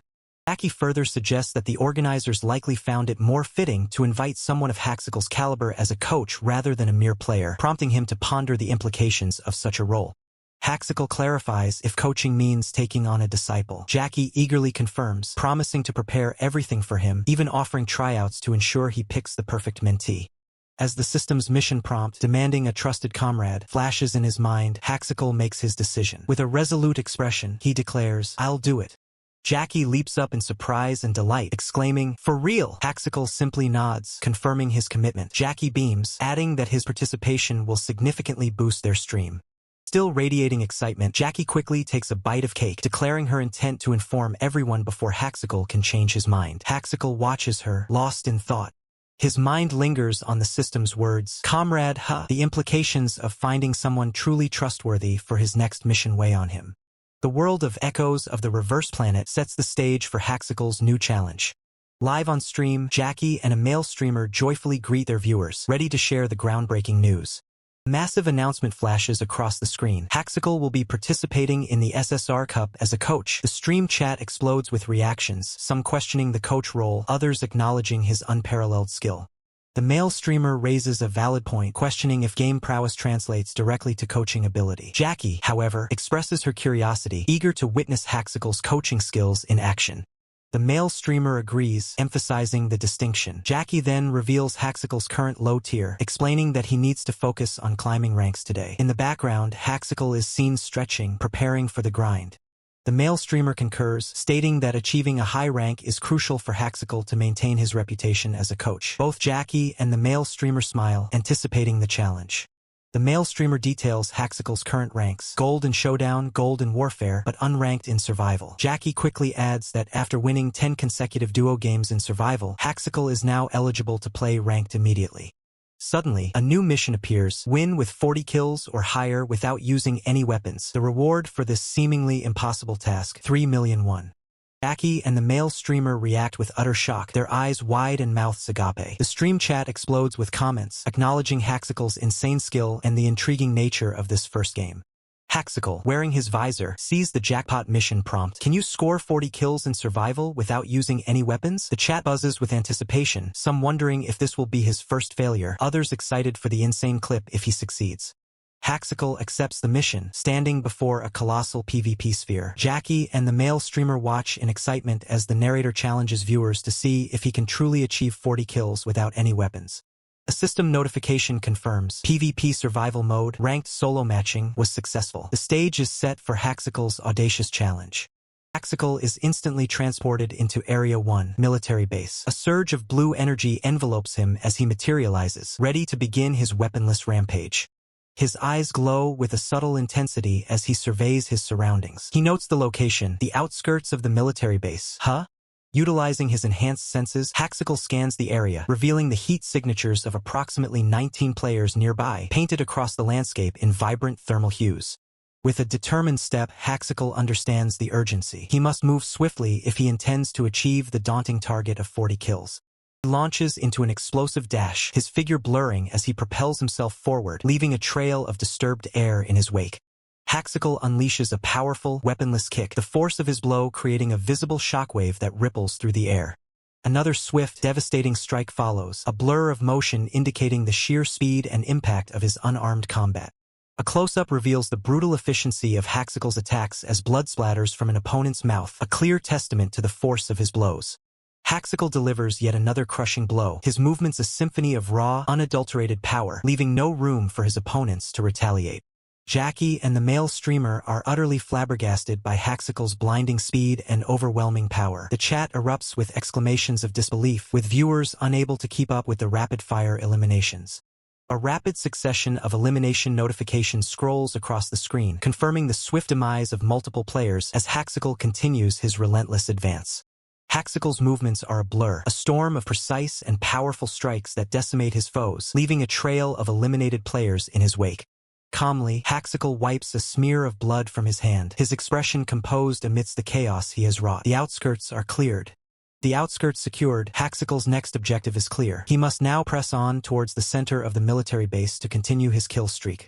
Haxicle sprints towards the center, a lone figure amidst the ruins. Meanwhile, the male streamer, watching the unbelievable display, quietly contemplates quitting the game in the face of such overwhelming power. A system overlay reveals the dwindling numbers. Survivors equals 2/100. Only 2 players remain, one of them Haxicle. The tension builds as the final confrontation approaches. The sole remaining opponent, a hooded figure, sits slumped and seemingly defeated amidst the rubble, unaware of the impending, brutal end. Haxicle delivers a devastating high kick, a final, powerful strike against his last opponent, sealing his victory in this weaponless challenge. With impossible agility, Haxicle deftly dodges an attack from the hooded figure. The chat erupts with accusations of hacking, while others dismiss them as baseless, marveling at Haxicle's unparalleled skill.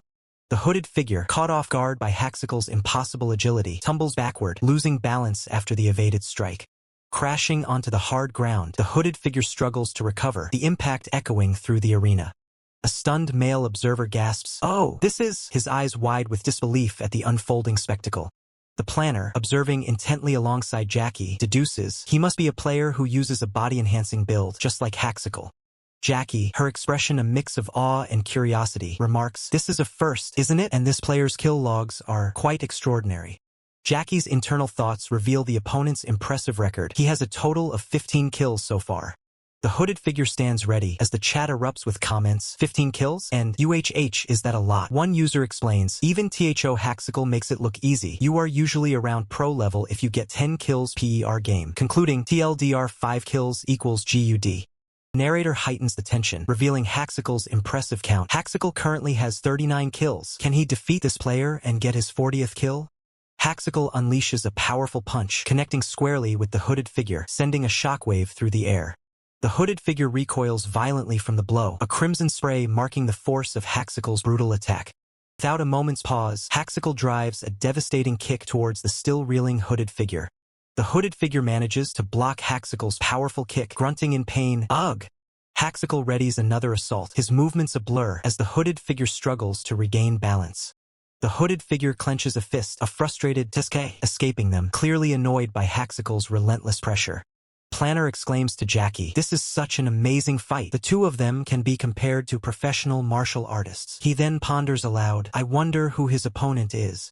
The chat is buzzing with praise for Haxicle's opponent. "Mans is actually cracked. I ain't ever seen nobody match Haxicle this well." Speculations arise. Maybe ITS a hidden pro. Yeah, that's defo possible. Except why would a pro be in this tier LMAO? And maybe HES a smef. Haxicle unleashes a brutal upward kick, launching the hooded figure high into the air with immense force. In a swift, calculated move, Haxicle seizes the falling hooded figure's arm, preventing escape and setting up a decisive follow-up. Haxicle's hand clenches into a decisive fist, a grim resolve evident as he declares, "Time to end this." The powerful slam, Haxicle drives the hooded figure into the ground, creating a violent impact crater. The hooded figure lies defeated, coughing and mumbling in a daze, the intense battle clearly taking its toll. The hooded figure, recovering slightly, admits defeat. As expected, "I can't beat him with a build I'm not used to." A blue aura envelopes the hooded figure as they rise, a hint of a smile in their voice. "That was fun. I hope we can have a proper fight next time." Haxicle watches as the hooded figure dematerializes, questioning, "Next time?" A system message confirms, "Baek Woo Hyun equals eliminated." The system declares, "The match is over." The final results flash. Game mode, survival solo, final result 1 out of 100, and Haxicle, 40k divided by 0d divided by 0d, confirming Haxicle's dominant victory with 40 kills. Jackie and the planner cheer as the narrator announces. In the end, Haxicle scored his 40th kill, completing his mission. Jackie then wonders, by any chance, is the person who gave this mission, DUS, still here? Jackie expresses her heartfelt gratitude. Thank you for the mission. While the chat explodes, 3K noise POG. That's actually crazy. AYEDUS, can you buy me ice cream PLS and hamburger for me LMAO? Jackie, eyes literally gleaming with dollar signs, pumps her fist in excitement, declaring, all right then, let's keep this momentum and continue ranking up. The chat teases, why do her eyes have dollar signs? And cheers, let's go. In a quiet living room, a young man lounges on a couch while a woman sits nearby, both engrossed in their phones. The woman taps intently on her phone, a small chick plushie resting in her lap, her expression thoughtful. The woman scrolls through a reverse time community post, reading about Haxicle's plan to find a disciple. She muses, he's finding a disciple, huh? The man on the couch, identified as Young Dawn, a game streamer, casually states, I already applied. Also, I'm the older one. Young Dawn's sister looks up, surprised, asking him, that was quick, but why didn't you apply with your sister while you were at it? Young Dawn considers her words, then agrees, you're right, I should have cared a bit more for my little sis. A system note clarifies, special note, twins. The agent observes the system interface, displaying basic skills like bite, howl, and tumble for the small creature he holds. He notes their apparent lack of utility. Jackie, appearing as a small avatar, expresses disappointment, remarking that the pet doesn't seem different from others, despite an emergency update. Jackie, lounging comfortably, informs the agent about the overwhelming number of applicants for his student's audition, mentioning she and Sungshul had to narrow down 500 candidates. She asks him to review later and engage in PvE until he makes a choice. The agent agrees.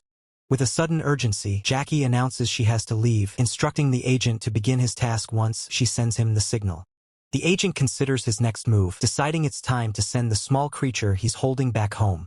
The pet, now resembling an excited puppy, lets out an adorable coo as it wags its tail, surrounded by sparkles.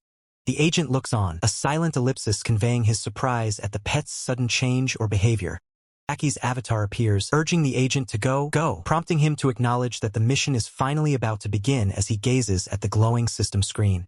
A sharp, urgent beep blares, startling the agent. His hand glows faintly as a question mark hangs in the air, signaling an unexpected development.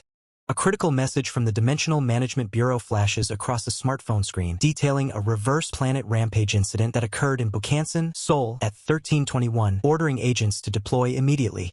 Rapid-fire alerts from the Dimensional Management Bureau flood in, each accompanied by a BEEP, reporting simultaneous reverse planet rampage incidents erupting across multiple districts, Yongsan, Jiangsu, and Busan. The planner exclaims in shock, realizing the gravity of the situation. This is a large-scale rampage incident. Jackie gasps, it's already happening. The community comments speculate on the unfolding story, the imminent arrival of invaders, and the other world's active interference.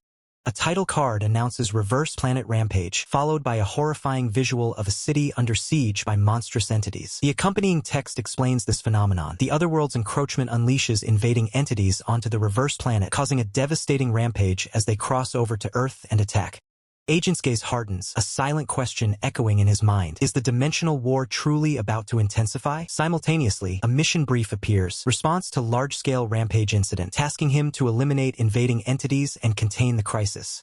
As the agent stands ready, a vibrant female figure identified as Hannah rushes towards him, calling out Junior. With an energetic wave, a community comment excitedly announces her arrival. More community comments pop up, questioning Hannah's recent absence and humorously noting a perceived switch in roles between Junior and Senior. Hannah's determined expression fills the frame as she declares the vehicles are ready, urging for an immediate departure to the mission site. Blur of light streaks across the screen, signifying a rapid transition or high-speed travel.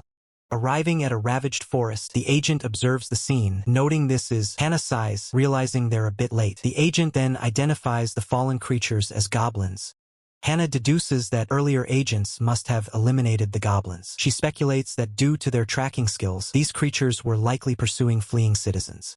The agent expresses his trust in Hannah's independent capabilities, proposing they split up to cover more ground. Hannah promptly acknowledges his directive, responding with understood. With a quick farewell, I'll see you later, Hannah sprints away, disappearing into the verdant landscape. Agent's eyes glow with a fierce, yellow light as he mutters, all right then, his expression hardening with resolve. A terrified civilian flees through the forest, desperately crying out, "Gee, go away." Two goblins relentlessly pursue the civilian, one lunging with a crude spear as a desperate KWHHH echoes through the trees. A sharp, chained sickle flashes through the air with deadly precision. The chained sickle strikes true, embedding itself into a goblin's head with a sickening impact, eliciting a guttural KAE as blood splatters. The agent stands in the background, having delivered the fatal blow. With a swift, powerful motion, the agent yanks the chained sickle from the fallen goblin, the weapon's chain wrapping around his arm. The agent fluidly swings his sickle, sending another goblin scrambling in terror with a panicked Kyan, while the rescued civilian remains seated on the ground, witnessing the swift combat. Another goblin is caught mid-leap, cleanly bisected by the agent's deadly sickle. The agent stands victorious amidst the fallen goblins, his chained sickles poised. Red glowing orbs illuminate the scene as community comments marvel at the seemingly sentient chains and the weapon's growing reputation in overseas communities. The shaken civilian, still on the ground, hesitantly asks, "Who are you?" The agent calmly identifies himself as an agent from the Dimensional Management Bureau, directing her to safety down a specific path. The civilian, expressing a grateful thank you, flees to safety. The agent watches her go, a question lingering in his mind. Is that the last of the victims?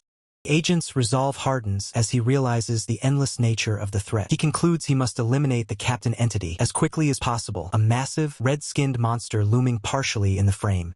The agent delivers a powerful, chain sickle strike against the towering, red-skinned monster, quipping, "Speak of the devil," as the impact sends debris flying. The agent deftly maneuvers through the air, his sickle a blur of motion as he evades an unseen attack. The chained sickle whips around, delivering another brutal strike to the red monster's formidable physique. The agent's glowing yellow eyes narrow, a silent question mark hanging over his intense gaze, hinting at an unexpected turn in the battle.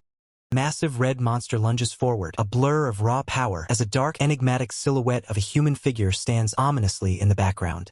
The colossal red monster continues its relentless charge, its massive leg muscles coiling as it prepares to unleash devastating power upon its unseen foe.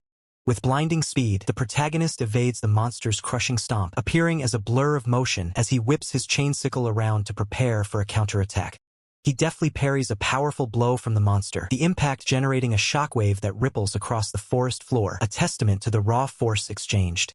System alert flashes, questioning the protagonist's approach, while another observer notes that he appears to be entirely on the defensive.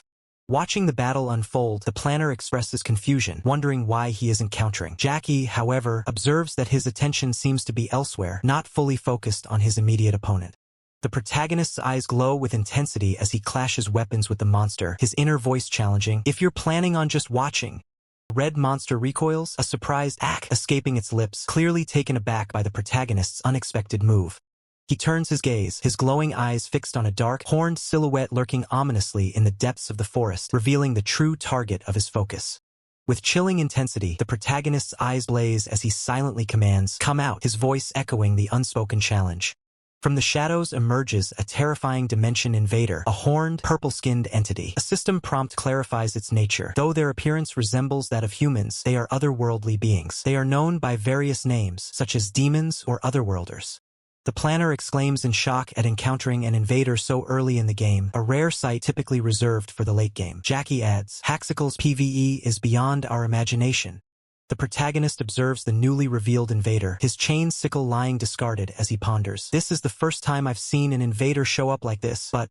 He clenches his fists, a determined glint in his eyes, declaring his intent. "I'll take him on," as he prepares for a brutal close-quarters confrontation. A tense stare-down ensues between the protagonist and the Dimension Invader, their profiles locked in a silent challenge while the air crackles with anticipation. With a burst of speed, the protagonist launches himself forward, his foot striking the ground with explosive force to initiate the battle against the invader. The two combatants collide in a dazzling explosion of energy and motion, the protagonist's powerful kick meeting the invader's counterattack in a blinding flash. He lets out a strained "ugh" as he endures the invader's assault, yellow energy flaring around him, showcasing the immense pressure he's under. The protagonist retaliates with a fierce punch, slamming his fist directly into the Dimension Invader and sending a shockwave through the creature's body. The invader activates a skill, conjuring multiple shadowy projections of itself to launch a simultaneous, multi-pronged attack against the protagonist. Planner observes the intense combat, pondering, the flow of this fight.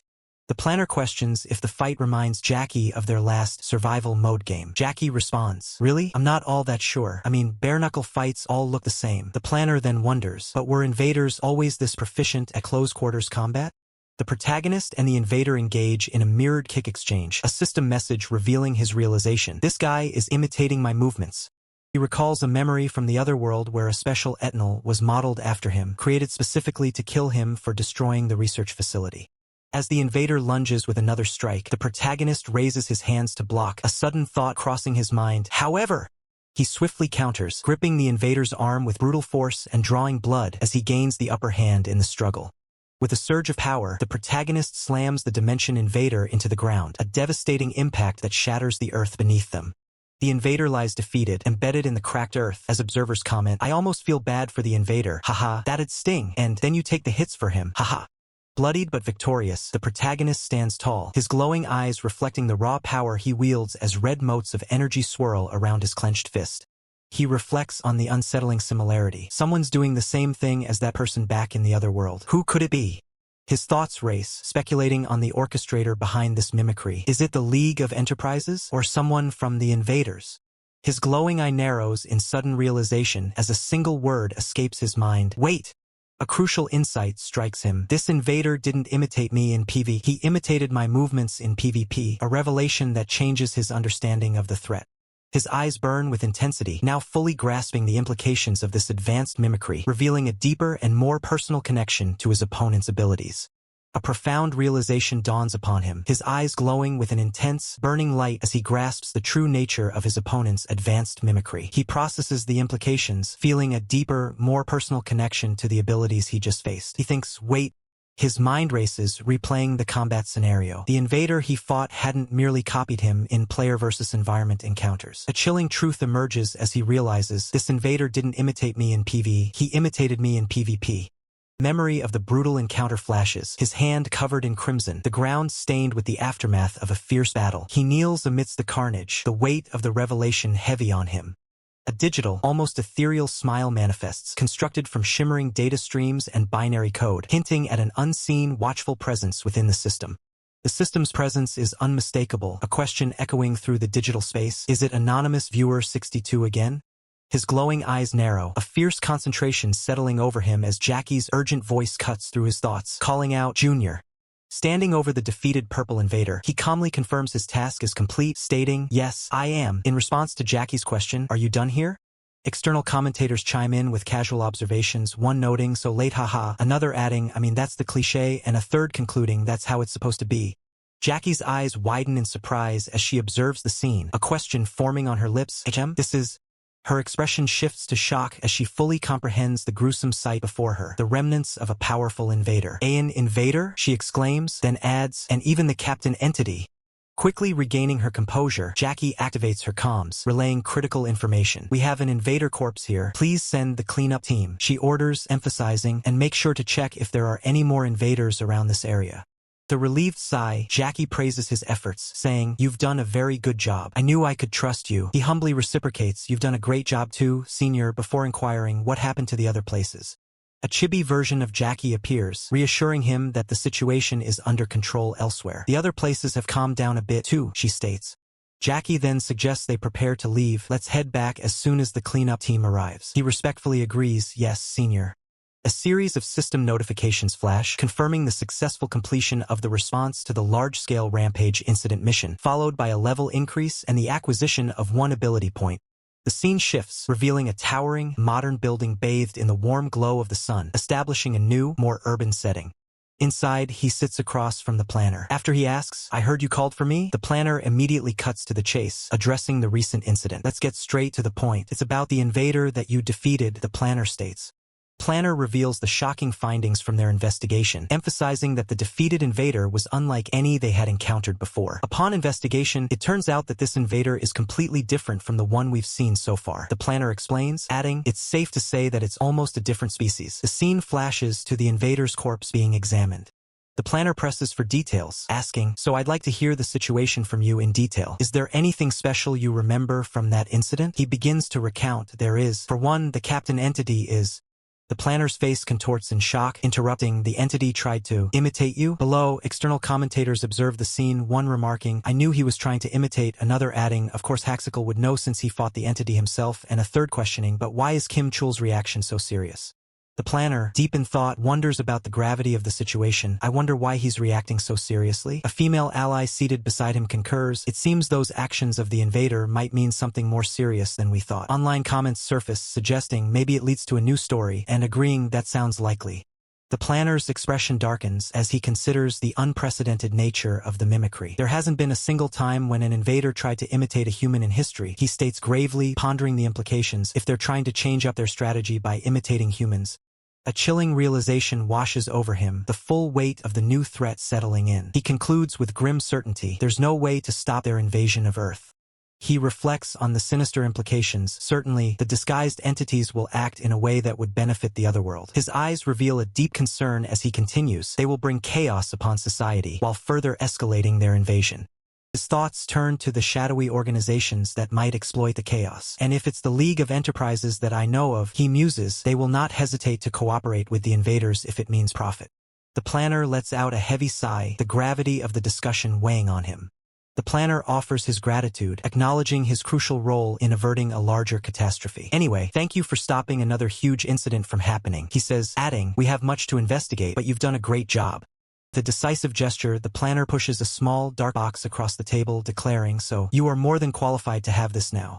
He picks up the mysterious box, his expression a mix of curiosity and surprise as he wonders aloud. He walks away from the meeting, the newly acquired box held carefully in his hand, a soft click echoing as he exits the room. Just as he steps out, Jackie's cheerful voice calls out to him, Junior. Jackie and another female ally greet him warmly, Jackie exclaiming, it's been a while. External commentators recognize the second ally with comments like, oh my gosh, it's Eugen, and she's so cute. He acknowledges their presence, asking, yes, what brings you here? Jackie explains her purpose. I'm here to congratulate you. I'm sure you got it from the team leader, right? Jackie clarifies her previous statement, referring specifically to the official agent's badge. Jackie informs him that she will be presenting the badge in place of his assigned mentor, whose hand is injured. Your assigned mentor is supposed to do it, but because her hand is like that, I'll be doing it in her stead, she explains, while the other female ally chuckles softly. Close-up shows the badge being meticulously attached to his collar, a soft click confirming its placement. Jackie formally congratulates him. Congratulations on becoming a full-fledged agent. The female ally adds her own congratulations. Congratulations, Junior. Online comments marvel at the scene, one noting, flowers on both hands, I see, and another observing, those two don't even smile that often in the original story. He expresses his gratitude. Thank you. The female ally then explains the new privileges that come with his status. Once you become an official agent, you get a lot more authority. However, there's only one thing you should know about right now. A chibi version of the female ally elaborates on this crucial new authority, the authority to go on a solo operation. She clarifies that this power allows you to undertake missions of your choice without having to go through complex procedures. Jackie, in chibi form, expresses a touch of envy and concern, but it's a shame that you get to go on solo operations already. We've only gone to one mission so far, not to mention you got injured on that mission. The protagonist, in chibi form, defensively clarifies that there was a good reason for her previous injury, confirming it was justified. An ally reminds the protagonist that despite her new solo operation authority, she doesn't always have to go alone and should call for help anytime. Jackie adds that she can also provide assistance. The protagonist expresses her gratitude.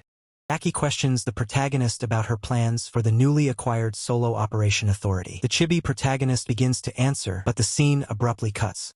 The narrator cues the audience to recall a previous announcement, revealing a reverse-time community post. It's breaking news. Haxical is hosting a tryout to find a disciple, aiming to showcase his coaching skills at the SSR Cup. The only requirement is for the disciple to be a streamer, with recommendations accepted via email. The auditions will open soon, and they have a name for it.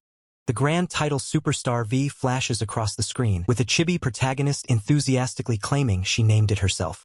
Planner, in chibi form, notes the overwhelming number of applicants they've received. The chibi protagonist confirms that the selection process is nearly complete. 10 minutes before Superstar N begins, the protagonist and a male figure stand on stage. The male figure asks if they should proceed, to which the protagonist confidently agrees, stating it sounds good. From the audience, a thoughtful ripples through as various spectators observe the unfolding scene. The narrator highlights the diverse range of applicants, from a popular 100K subscriber YouTuber to a rookie streamer named Shuria, noting that selections were clearly not based solely on fame. A male voice excitedly tells his sister to look, pointing out Blue Whale. His sister, surprised, echoes the name, Be Blue Whale? As a man in the crowd reacts with shock.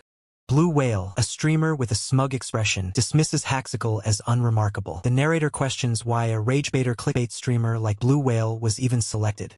A female character, Neon, gasps in shock upon seeing Blue Whale's name, declaring that he's done for. Narrator announces the imminent start of the stream, urging everyone to stand by as the countdown begins. 3, 2, 1. The female host greets the viewers with a cheerful hello. Welcome, dear viewers. The male host, Cha Sungshul, then introduces himself as the caster for the day. The narrator reiterates the day's purpose, an audition to find a disciple, explaining that they are in a massive outdoor studio designed to accommodate a large audience. With a large crowd already waiting, the narrator announces they will call Haxical without further delay, as a nervous male observer watches intently. A man, Baek Woo-hyun, appears on stage, radiating blue energy, and introduces himself. Neon exclaims in excitement, realizing it's actually him. Baek Woo-hyun remains silent, his masked gaze conveying an intense, unreadable expression.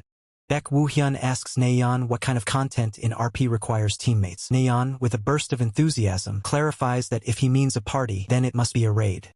A system box appears, defining Raid as one of the biggest PvE content modes in RP, alongside Reverse Planet mode. It visually depicts a monstrous entity facing off against 3-player characters. The narrator explains that unlike standard RP mode, raids require a party to navigate multiple tricky gimmicks, despite only needing to defeat a single strong entity, with rewards obtainable once per week. Baek Woo-hyun contemplates this information, murmuring, "Raid, ha." Baek Woo-hyun delivers a stern warning. Anyone wishing to be his student must follow his every command. He states that those lacking confidence in this commitment are free to leave immediately.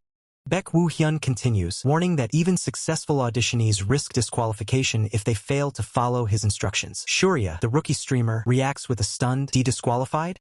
Baek Woo-hyun, radiating confidence, declares that if an applicant possesses the will to learn, he guarantees they will reach Master Tier. A challenging voice from the crowd questions Baek Woo-hyun's own Master Tier status, suggesting he should prove his skills first. Baek Woo-hyun calmly concedes it's a fair point. Baek Woo-hyun sets the terms of a challenge. If an opponent lands a single strike on him within 10 minutes, they win. Otherwise, he wins. Neon exclaims in shock that this wasn't what they agreed upon, while Cha Sungshul stammers, "Oh, one strike." The narrator clarifies the rule. Anyone who successfully lands a hit on Baek Woo-hyun will immediately pass the audition. Baek Woo-hyun, standing poised, declares that without self-imposed handicaps, the audition would be impossible to pass. He sets the stage for a unique challenge, his foot firmly planted. He further establishes the rules of engagement, stating he will not initiate an attack nor step outside the designated circle. The vast arena stretches before him, with Jackie and the planner observing from a distance. A determined participant, the Conjurer, raises his hand, inquiring if simultaneous attacks are permitted against Baek Woo-hyun. Chibi host confirms, granting permission for participants to use any ability or weapon without restriction. A system overlay flashes, displaying a hooded figure with glowing eyes and the number 18, indicating a participant's profile or a countdown. Baek Woo-hyun reiterates his conditions, standing firm within the circle, promising not to strike first or leave his designated spot. The online chat erupts with commentary, with one viewer stating Baek Woo-hyun is underestimating his opponents, while another notes the feat sounds achievable for Haxical. A third hopes he gets hit for the irony. The Conjurer, ever the strategist, raises his hand once more, confirming the allowance of simultaneous attacks. The Chibi host confirms the rules again, allowing the use of any ability or weapon, setting the stage for the chaotic free-for-all. Fiery Rival, with a menacing smirk, dismisses Baek Woo-hyun's confidence as a mere show-off, his eyes burning with aggressive intent. Fiery Rival unleashes a devastating flame spear, a torrent of fire blasting towards Baek Woo-hyun, while other participants recoil in shock. Baek Woo-hyun, his masked eyes glowing with an otherworldly light, calmly observes the incoming fiery assault, utterly unfazed. With an impossible burst of speed, Baek Woo-hyun effortlessly evades the direct impact, leaving a massive explosion of fire and debris in his wake. Fiery Rival's face contorts in disbelief and rage, utterly stunned that his powerful flame spear was dodged with such ease. Online viewers comment on Baek Woo-hyun's incredible capabilities, with one noting it's typical for Haxical, while another sarcastically questions his perceived power. Baek Woo-hyun, coolly adjusting his mask, challenges all opponents to attack him simultaneously, asserting that time is short. Two other participants, a male and a female, watch with growing apprehension, realizing the true power they face. Baek Woo-hyun's eyes blaze with golden intensity, radiating an overwhelming aura of power and confidence. Multiple participants are sent flying backward, propelled by an invisible force, their attacks proving utterly ineffective against Baek Woo-hyun. A male participant expresses frustration, lamenting that their attacks are useless, while another concedes that even close combat attempts failed. Baek Woo-hyun steps forward, his presence commanding, urging the defeated participants not to give up despite their struggles. The Conjurer and Jackie, fueled by renewed determination, charge forward, proclaiming they will take over the fight from here. The two allies launch a coordinated assault, a blur of motion as they close in on Baek Woo-hyun from multiple angles. The Conjurer attacks from below, while Jackie strikes from above, attempting to overwhelm Baek Woo-hyun with a pincer movement. Baek Woo-hyun effortlessly parries the Conjurer's strike, his movements fluid and precise as Jackie's aerial attack descends. The powerful counter, Baek Woo-hyun sends both the Conjurer and Jackie soaring backward, demonstrating his overwhelming superiority. The chibi host announces that time is up as the Conjurer and Jackie lie dazed on the ground, their efforts fruitless. Baek Woo-hyun stands victorious in the center of the circle, surrounded by the 12 defeated opponents, while online comments express astonishment at his performance against bronze, silver, and gold players. Baek Woo-hyun, removing his mask slightly, declares his skill proven and challenges anyone to object to his capabilities. Fiery rival, along with the other day's participants, unanimously concede, shouting their agreement to Baek Woo-hyun's undeniable prowess. Baek Woo-hyun, in profile, calmly states that this demonstration merely proved his skill, and he intends to slowly showcase his coaching abilities next. He then announces the start of the Superstar N competition, looking toward the chibi host who beams with excitement. Baek Woo-hyun finishes the name with a sigh, revealing the full, somewhat awkward title, Superstar means nuclear. The chat explodes with amusement, with one viewer simply typing LMAO and another noting that even Haxical can't help but sigh at the name. The audition officially kicks off with the hosts on stage. The male host asks Ms. Naeon to reveal the first mission, which she announces is to demonstrate ability control without modifiers. The female host details the simple mission. Participants must hold a 150 kilograms barbell for 3 minutes using a specific body enhancement build, strictly without any modifiers. Chat reacts, questioning the simplicity of the mission and the difficulty of lasting 3 minutes without modifiers, while others wonder about the specific build to be used. The host, Jackie, reassures the participants that retries are allowed, encouraging them to challenge without pressure. However, she clarifies that the first mission has a strict 30-minute time limit, including practice. 5 minutes quickly pass, and the training area is abuzz with activity. Contestants are completely absorbed in their practice, straining and grunting as they lift immense barbells, pushing their limits. The planner turns to his companions, asking for their predictions. The Conjurer believes Arium and Dawn will pass first, while Jackie silently considers LNDB's chances. Chat begins to react, noting that the current mission seems heavily biased towards melee builds, which naturally have body enhancements. Viewers question if this puts ranged build users at a significant disadvantage, causing Jackie to gasp in alarm. The online outrage escalates, with viewers accusing the stream of favoring melee builds and disrespecting ranged users, calling the entire stream biased and unfair. Jackie's face contorts in panic as a problem-detecting sensor activates, signaling the severity of the audience's anger. She realizes the stream is facing a major backlash. Frantically, Jackie flails her arms, trying to clarify her intentions. She insists that her words were misunderstood and that the selection process isn't solely focused on melee build users. She quickly explains that the second mission will be tailored to favor ranged build users and that no eliminations will occur until both missions are complete, effectively calming the agitated chat. With the crisis averted, a visibly relieved Jackie asks if there are any challengers ready to step up. Immediately, several eager contestants volunteer, expressing their readiness and confidence to take on the challenge. 3 challengers, including a pair of twins and the muscular LNDB, step forward. Their system windows glow with blue light as they prepare for the intense barbell lift. The challenge officially begins. The chat explodes with encouraging messages, expressing unwavering belief in the twins and LNDB. The twin sisters struggle, yet persist, with one playfully urging the other to give up, only to be met with a fierce declaration of determination. 2 minutes later, LNDB's face is crimson with effort, his muscles bulging as he strains against the barbell. The chat, meanwhile, debates whether his powerful appearance is merely character customization. LNDB's attempt ends abruptly as he drops the barbell at 2 minutes and 50 seconds, just 10 seconds short of the goal. Jackie and the planner observe, noting his momentary loss of focus.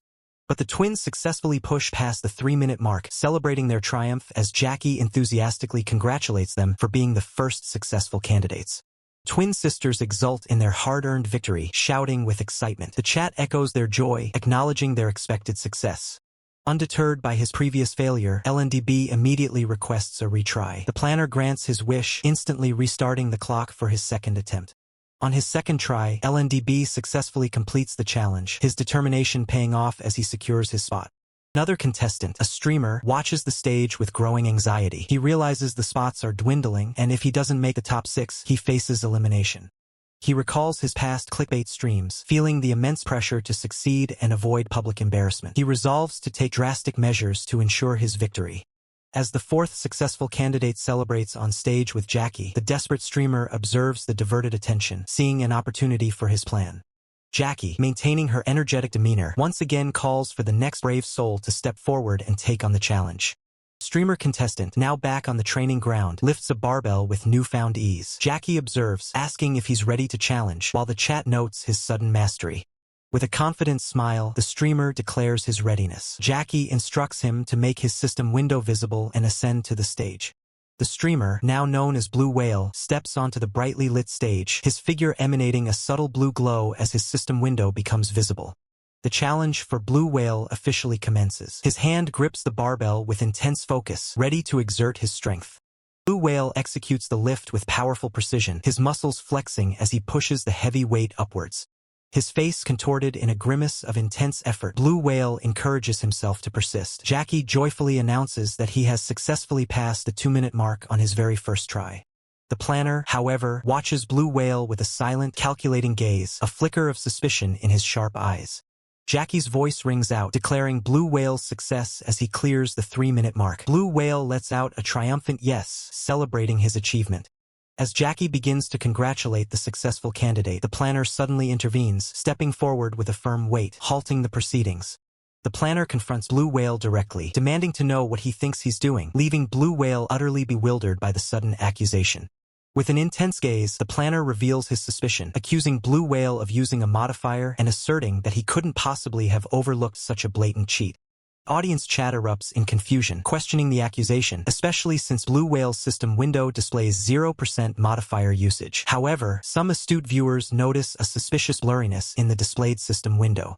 Jackie, seeking clarity, turns to the planner, asking him to explain his reasoning for believing Blue Whale is using a modifier.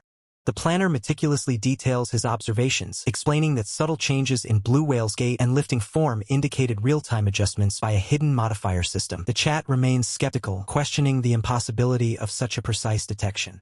Facing scrutiny, the planner is pressed to confirm his audacious claims, with severe consequences implied if he is mistaken. Jackie observes intently. With unwavering conviction, the planner affirms his certainty, ready to back up his audacious analysis. Enraged opponent, still reeling from the planner's precise detection, demands to see his actual modifier system window, accusing him of deception. The planner calmly retorts, indicating the system display is legitimate, then throws the question back at the opponent, raising the stakes. The opponent's frustration boils over as he warns the planner that mere apologies won't suffice if his claims are proven false. The planner, unfazed, ups the ante by declaring he'll quit streaming and surrender his revenue if proven incorrect, his confidence radiating. The planner coolly asks if his terms are sufficient, then challenges the opponent to attempt adjusting his modifier system right then and there. His face contorts, beads of sweat forming as he struggles to manipulate his modifier system under the planner's watchful eye. Baffled, the opponent mutters about his system lagging, unable to make adjustments. The planner, without hesitation, declares him disqualified. Contorted in a grimace of utter humiliation and defeat, he lets out a frustrated cry as his reputation shatters. Jackie, regaining composure, clears her throat and announces the continuation of the audition, asking for the next challenger. The chaotic atmosphere slowly subsides as the event moves forward. Second mission unfolds, a challenge designed to favor ranged combatants, who predictably dominate the competition, securing the top positions. Disappointed contestants lament their failure to advance, yet promise to continue supporting the stream. Jackie offers words of encouragement, thanking them for their participation. The planner confirms the end of individual missions, signaling the transition to team battles. Jackie clarifies the format, a 4-on-4 battle, followed by a split of the winning team for a final 2-candidate selection. A pan across the 2 newly formed groups, Team A and Team B, carefully balanced according to their individual mission scores. Jackie, beaming, officially declares the first team mission for the Hack Cycle's Disciple audition, her excitement palpable. The mission parameters are revealed. Defeat more intermediate eternals within 10 minutes, which continuously spawn across the designated field. Leaving the team's zone results in immediate disqualification. The planner adds that each team receives 2 attempts, with the higher score being recorded. Jackie confirms that all abilities and builds are permitted, and the modifier system will be set at 60%. A powerful shake as the Eternals materialize onto the field. With a swift declaration, the challenge officially commences. The first challenge concludes, revealing Team A's decisive victory with 10 Eternals defeated, surpassing Team B's 8. Jackie observes that Team A holds a slight lead. The planner analyzes the team composition, noting the inherent advantage held by ranged build users in this challenge. The strategic breakdown clarifies the advantage. Ranged builds can systematically eliminate sequential targets from a distance. Melee builds, however, risk being overwhelmed if they fail to quickly dispatch enemies, leading to disastrous encirclement and coordination difficulties. Despair settles over Team B as a female member expresses doubt about their chances, even with a second attempt. A male teammate, deep in thought, proposes seeking coaching from Hackcycle himself. Male Team B member enthusiastically agrees, realizing that improved performance after coaching would validate Hackcycle's skills. The female member, initially surprised, quickly agrees. He then rushes off to inform the judges. The planner muses about the idea of dedicated coaches, finding it intriguing. The masked figure states his agreement hinges on Team A's acceptance. 2 members of Team A whisper, contemplating whether they, too, should request Hackcycle's coaching. Team A members quietly discuss their options, noting Hackcycle's melee build and suggesting Sungshul might be a more suitable coach for their needs. Team A's confidence remains unshaken as they whisper their agreement that Team B's chances of significant improvement within 30 minutes are slim, asserting their own path to victory. Team A collectively agrees to the coaching proposal, prompting Jackie to thank them and announce a 30-minute pause for the coaching session before the mission resumes. The masked figure, now acting as a coach, addresses Team B, emphasizing the critical need to understand the Eternals' unique traits for effective combat. Coach, continuing his instruction, reveals a crucial insight. You can predict an Eternal's actions. Team B listens intently, absorbing the strategic advice. With a determined stance and clenched fists, the coach declares the next phase of training. Now, let's have a mock match. The coach challenges them, stating, "Pretend I'm an intermediate Eternal and attack me." A dark, oppressive aura erupts around him, instantly altering his presence. The team is shocked, realizing his momentum completely changed. The conjurer, gripping his sword, observes the coach's terrifying transformation, acknowledging internally, "He said this is a mock match, but it's pretty realistic." With a fierce battle cry of "Ha!" the conjurer lunges forward, his sword blurring with speed, initiating the mock combat. The coach effortlessly parries the conjurer's blade with his bare hand, a shockwave of energy marking the precise point of impact. In a swift counterattack, the coach unleashes a powerful kick, sending the conjurer reeling backward through the air. The conjurer crashes hard onto the ground, a pained urg escaping his lips as the impact reverberates. Witnessing the conjurer's swift defeat, Fiery Rival and the planner confer, deciding, "Let's attack him at once." Fiery Rival then declares, "I'll take the left." The unified Fiery Rival and the planner charge towards the coach, while Jackie watches the unfolding battle with growing apprehension.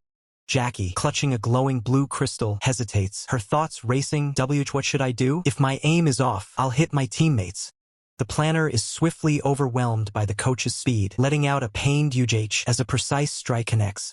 Fiery Rival suffers a similar fate, grunting URT as the coach's relentless assault lands another blow. Coach surveys the defeated Team B, scattered across the ground, and states, "As expected, aside from the twins, your attacks don't link with each other." The coach then emphasizes the critical next step, instructing them, "Let's decide on our linking method first." The coach then addresses the observing teams, stating, "No more spectating, please." A male spectator comments, their tactics would only work for their team since the majority of them are melee build users, prompting an immediate "Oh peace, sorry" from a female spectator. The female spectator asserts, "Now, then, we'll be fine as long as we practice our own way." The male spectator adds, "So for now, let's first check the build composition." A new team, Team A, steps forward, their leader declaring, "We'd like TO challenge." Other members shout, "Let's go, and let's do this," with one adding, "Let's try our best." The coach issues a command, "Team B, get ready." 2 glowing, white humanoid robots materialize, preparing for combat. The coach announces, "The battle will start right away." Team B charges, a unified force against the robotic Eternals. Jackie initiates the assault, delivering a powerful focus punch that connects with concussive force against one of the robots. The narrator emphasizes the combat principle, always be ready TO counterattacks. As Team B executes it flawlessly, the planner deftly dodges, Fiery Rival lands a direct hit, and the conjurer expertly blocks an incoming strike. The conjurer unleashes a devastating sword strike, cleaving into the robot with immense power. Jackie, holding her glowing blue crystal, observes the chaotic battle, contemplating her role and realizing, what I have to do here is... The coach points directly at Jackie, revealing the strategic truth. The core of Team B's coordination lies upon Shurya, the sole-ranged build user. The coach delivers a critical lesson to Jackie. If you hesitate on using your skills out of fear that you might hit your teammates, then you won't get an opportunity at all. You have to make up your mind and shoot an attack. Jackie responds with a determined, okay. The conjurer looks up in alarm, exclaiming, damn, as a surge of blue energy manifests above him, signaling Jackie's impending attack.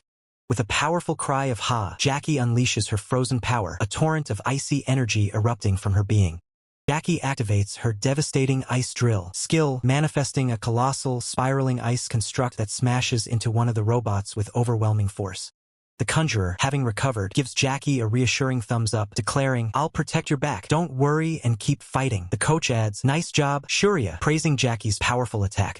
The male spectator exclaims, such incredible speed, while the female spectator adds, they're not the same team, they use TOB. System notifications flash, highlighting the dramatic shift, what's going on, and the comeback of the century. Coach's voice rings out, signaling, time's up, as fiery rival delivers a final, shattering blow, pulverizing a robot. A system message proudly announces, Team B defeated 14 in total. Team B stands victorious amidst the wreckage of numerous destroyed robots. The female spectator rallies her team. All right, Team A, don't get shaken and do what you've been doing. The male spectator adds, she's right, let's do our best. Team A members respond with a unified, let's wipe them all. After their attempt, a system announcement confirms, Team A defeated 12 in total on their second try. The team stands among the remnants of the defeated robots. The female spectator, holding a tablet, announces the final scores. With this, the highest record for each team is 12 for Team A and 14 for Team B, which means the winner is...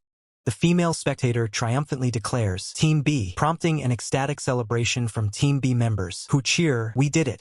As Team B erupts in triumphant cheers, fiery rival sighs, acknowledging their narrow defeat. He confesses, ugh, close one. I thought we were gonna win.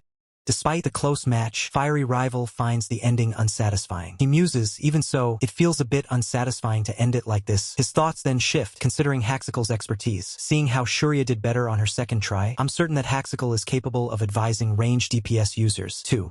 Driven by his thoughts, fiery rival rushes towards Haxicle, the conjurer, and the planner, calling out, hey, before we leave, could you give us some advice, too?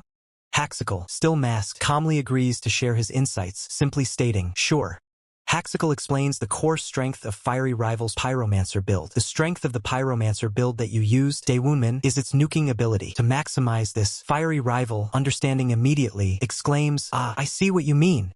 As the advice concludes, Fiery Rival and his teammate express their gratitude, bowing respectfully. Fiery Rival says, thank you for your time, while his teammate adds, it was a fun experience. Jackie, too, bows and bids them farewell. See you again.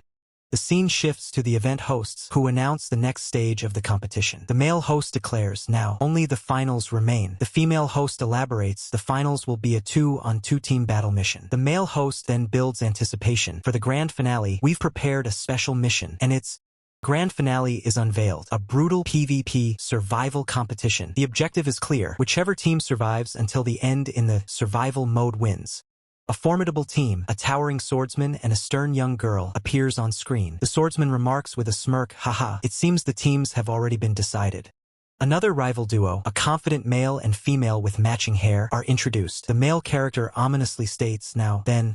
Intense training session comes to an end, marked by the announcement, this is it for today's training session. Completely exhausted, Jackie kneels by the weights, barely managing to whisper, thank you. Suddenly, Jackie's eyes widen as she checks her phone, a realization dawning on her. Right, the SSN results. Lost in thought, Jackie reflects on an unexpected development. Anyway, I didn't expect Woo Hyun to become a coach. With a hopeful smile, Jackie considers the implications. Since an official coach has the right to choose their team, he might choose the team I'm in. We've met before, too. Anticipation fills Jackie as she thinks, looks like we'll be able to do another broadcast together soon. Jackie directly questions Haxicle, so how do you plan on using your authority to carry out an independent operation? Haxicle begins to respond. A chibi representation of Crimson Manipulator interjects, declaring, this is where we ended our PvE. Now then, let's hear Haxicle's answer. Haxicle confidently reveals his audacious plan. I plan on sweeping the reverse planet by myself. The female ally next to him remarks, as expected, you're quite diligent. The red-haired female ally expresses confidence. With your skill, it shouldn't be a problem. However, the female ally with glasses interjects with a hesitant, that's true, but...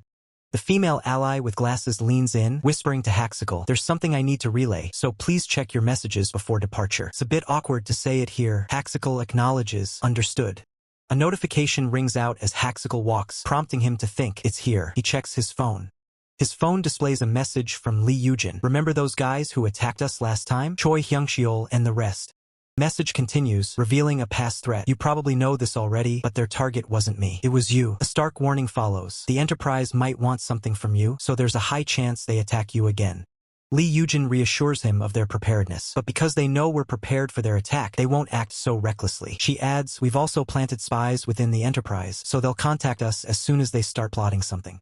Haxical processes the information, including a list of suitable reverse planets for his solo mission. He muses, I suppose that's about it for now. A chibi icon reacts with a surprise. This is a new figure. Jong Ji-hoon from the support and assistance team introduces himself to Haxical. I am Jong Ji-hoon from the support and assistance team. I've heard that you're going out for a solo mission. I'd like to take you to the spot. Haxical replies, okay. The commentator adds, feels great to be an official agent L. Jong Ji-hoon wishes Haxical well, best of luck, as Haxical prepares to depart, offering a simple thank you.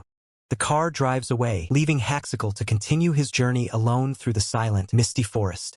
Haxical stands before a shimmering blue portal, the gateway to his next mission, lost in silent contemplation. On his phone, a message from Lee Yujin reassures him. Security company personnel are guarding the area near the mission site, so even if it's a solo mission, you don't need to worry too much. Yet, Haxical harbors a deep suspicion, thinking, I'm sure they wouldn't be guarding this place while hiding. Haxical's suspicion is immediately confirmed as the shadows of the forest begin to close in. Gripping his weapon, he realizes the gravity of the situation, muttering to himself, I've been surrounded. Scanning the dense canopy above, he counts the signatures hidden within the leaves. 6 in total, he notes, his mind already calculating the most efficient path to neutralize the ambush. The silence is shattered as the first wave of attackers descends. Haxical's eyes sharpen, his focus narrowing as he prepares to meet their coordinated strike head-on. With a sudden burst of speed, Haxical lunges forward. He swings his massive blade in a wide arc, the sheer force of the blow creating a shockwave that disrupts the enemy's formation. The attackers are relentless, but Haxical is a whirlwind of steel. He parries a lightning-fast strike from above, his movements fluid and precise, leaving no room for error. He plants his feet and readies his sword, the ground cracking beneath his weight. The air hums with the intensity of his aura as he prepares for the next exchange. Calm, mocking voice echoes through the clearing. A figure calls out from the darkness, clearly unimpressed by the initial skirmish. The leader of the ambushers steps into the light, flanked by his squad. Your senses are much sharper than I imagined, he remarks, his tone dripping with condescension. The man offers a sinister grin, his eyes fixed on his target. Nice to meet you, Mr. Baek Woo-hyun, he says, using Haxical's real name with chilling familiarity. The leader's smile widens as he adds, or should I say, test subject number 48. At the mention of his designation, Haxical's eye glows with a dangerous, golden light. Haxical doesn't flinch. Are you from the Enterprise? He demands. The leader scoffs. You're quick-witted too. Then, I'll keep it brief. The man extends a hand as if offering a choice. Return to the lab, he commands. Haxical can only respond with a stunned, what? The leader snickers, realizing he may have been too blunt. It seems I got to the main point too quickly. We promise that we will cultivate your abilities with proper experiments. But Haxical has heard enough, cutting him off with a blunt bullshit. A dark, murderous aura erupts from Haxical as he grips his sword with both hands. Stop with the dog's hit, he growls, his patience completely evaporated. The leader's expression turns cold. It's unfortunate to hear that, he says, his voice losing its playful edge. The air grows heavy with killing intent. What's about to happen now is entirely your fault. Test subject number 48. The leader warns as his men prepare to strike. Get him! The leader roars, signaling the start of a brutal, all-out assault. The forest floor erupts in a chaotic display of mana and steel. Haxical meets the first attacker mid-air, his sword clashing against a gauntlet-clad fist. The impact sends sparks flying as they struggle for dominance. He spins, using the momentum to parry a strike from behind while simultaneously delivering a devastating kick to the opponent in front of him. Despite being outnumbered, Haxical moves with a predatory grace. He ducks under a slash, his eyes locked onto his next target as he prepares a counterattack. With a powerful overhead swing, he drives his blade into the ground, the resulting shockwave knocking back the surrounding enemies and creating a moment of breathing room. The leader screams in frustration, "Don't stop, keep pushing." He knows they cannot allow Haxical to regain his momentum. Ambushers unleash their elemental skills. Fiery rival conjures a blaze while another manipulator summons a cyclone of wind, converging on Haxical's position. The forest is consumed by a blinding explosion of fire and ice. The sheer power of the combined attacks threatens to level everything in the vicinity. Watching the battle from a secure location, Jackie observes the screen with pride. The seasoned hunting dogs are showing a display of excellent teamwork, but they still can't beat Haxical, she exclaims. The planner nods in agreement. Of course, Haxical's level is pretty high now. Back on the battlefield, the ambushers are beginning to panic. "How dare you take out our comrades?" one shouts, while another asks desperately, "What should we do now?" The leader grimaces, "It can't be helped." The leader reaches for a hidden compartment. "Everyone take TL-01, he commands. Jackie, watching the feed, is instantly on high alert. "TL-01? She whispers in confusion. Jackie turns to her companion. "I've never heard of that before. Have you, Songshul?" The planner, also known as Songshul, frantically taps his tablet. "I just searched it up on Hypernet and nothing." Look of realization crosses the planner's face. It means Haxical did it again," he says, implying the MC has forced them to reveal a top-secret weapon. The leader holds up a small purple pill. "You will regret making us use this," he warns. Haxical narrows his eyes. "TL-01, huh? I've never heard of it, even when I was on the other side." Without hesitation, the leader swallows the pill. "I guess I'll watch for now," he sneers, his jaw tightening as the drug begins to take effect. The transformation is agonizing. A dark, purple energy surges through the leader's body, his eyes glowing with an unholy light as he lets out a pained ugh. The man's muscles bulge and distort, his humanity slipping away. "Gore, bitch," he bellows, his voice becoming a monstrous growl as the TL-01 rewrites his DNA. Haxical watches the horrific display with grim fascination. He starts, sensing a power that is fundamentally different from anything he's encountered before. The entire squad has transformed into hulking, purple-skinned monstrosities. Jackie watches in horror. "Say chat, doesn't this remind you of the Dimension Invaders?" she asks, a flashback showing a terrifying demon that shares the same sinister aura as the transformed men. Haxical realizes the drug is far more than a simple stimulant. It's not an ordinary doping drug, he thinks. The leader, now a beast, snarls, "Now be prepared." The transformed leader strikes with impossible speed. The clash creates a massive eruption of purple lightning, tearing through the forest like a natural disaster. Haxical is forced onto the defensive, his arms vibrating from the sheer force of the blow. The power is completely different, he notes, his expression hardening. Fiery rival, now also empowered by the drug, launches a massive beam of concentrated flame. Haxical braces himself, knowing the real fight has only just begun. The warrior doesn't just brace. He explodes into motion, his weapon carving a path through the searing heat as he counters the inferno with raw precision. His eyes lock onto the flickering trajectory of the flames, every muscle tensed as he weaves through the relentless onslaught. With a burst of speed, his foot pivots against the scorched earth, narrowly dodging a lethal streak of fire that grazes the air behind him. Watching from the sidelines, an observer notes with concern that the warrior is being pushed entirely onto the defensive, wondering if any single drug could truly grant such a terrifying power-up. The strategist adds that mere enhancement doesn't explain the strange, emotionless behavior of these attackers. They've become something else entirely. Suddenly, a new threat lunges from the shadows, a purple-skinned warrior wreathed in green energy, forcing the fighter to snap his attention toward the flank. A massive shockwave erupts as a green energy blade slams into the ground, the sheer force of the impact vibrating through the very atmosphere. The warrior's boot hits the dirt with a heavy thud, stabilizing his stance as he prepares for a multi-front engagement. The attackers close in, their eyes glowing with a mindless, predatory hunger, surrounding the warrior in a tight, lethal formation. In a brief, surreal moment of mental fatigue, he finds himself apologizing to a confused pup for his earlier harsh words, a fleeting lapse in his combat focus. Reality snaps back as the green-clad assailant strikes again, the air whistling with the speed of his empowered movements. The strategist watches the data unfold, realizing that the enemies aren't just stronger, it's almost as if they've been hollowed out. Another heavy step, another calculated dodge. The warrior is reading the rhythm of the madness, looking for the one opening that will end this. He curses under his breath as he checks his weapon. This isn't a normal skirmish, it's a slaughterhouse fueled by an unknown substance. Observing the vacant expressions of his attackers, he concludes they are being puppeted by something external, their autonomy completely stripped away. Their loss of sanity reminds him of the invaders, a mindless, destructive force that knows no pain and feels no fear. Deciding he's seen enough, he shifts his weight forward. It's time to end this quickly and start the investigation into the source of this drug. The rival roars as a massive, spiraling pillar of fire erupts, aiming to incinerate everything in its path. The warrior stands firm amidst the heat, his silhouette framed by the roaring flames as he prepares to pierce through the center of the storm. He dives headlong into the inferno, his blade leading the way as he closes the distance in a single, heart-stopping leap. He activates a defense skill, summoning a massive earthen barrier that shatters upon impact, sending debris flying into the faces of the charging attackers.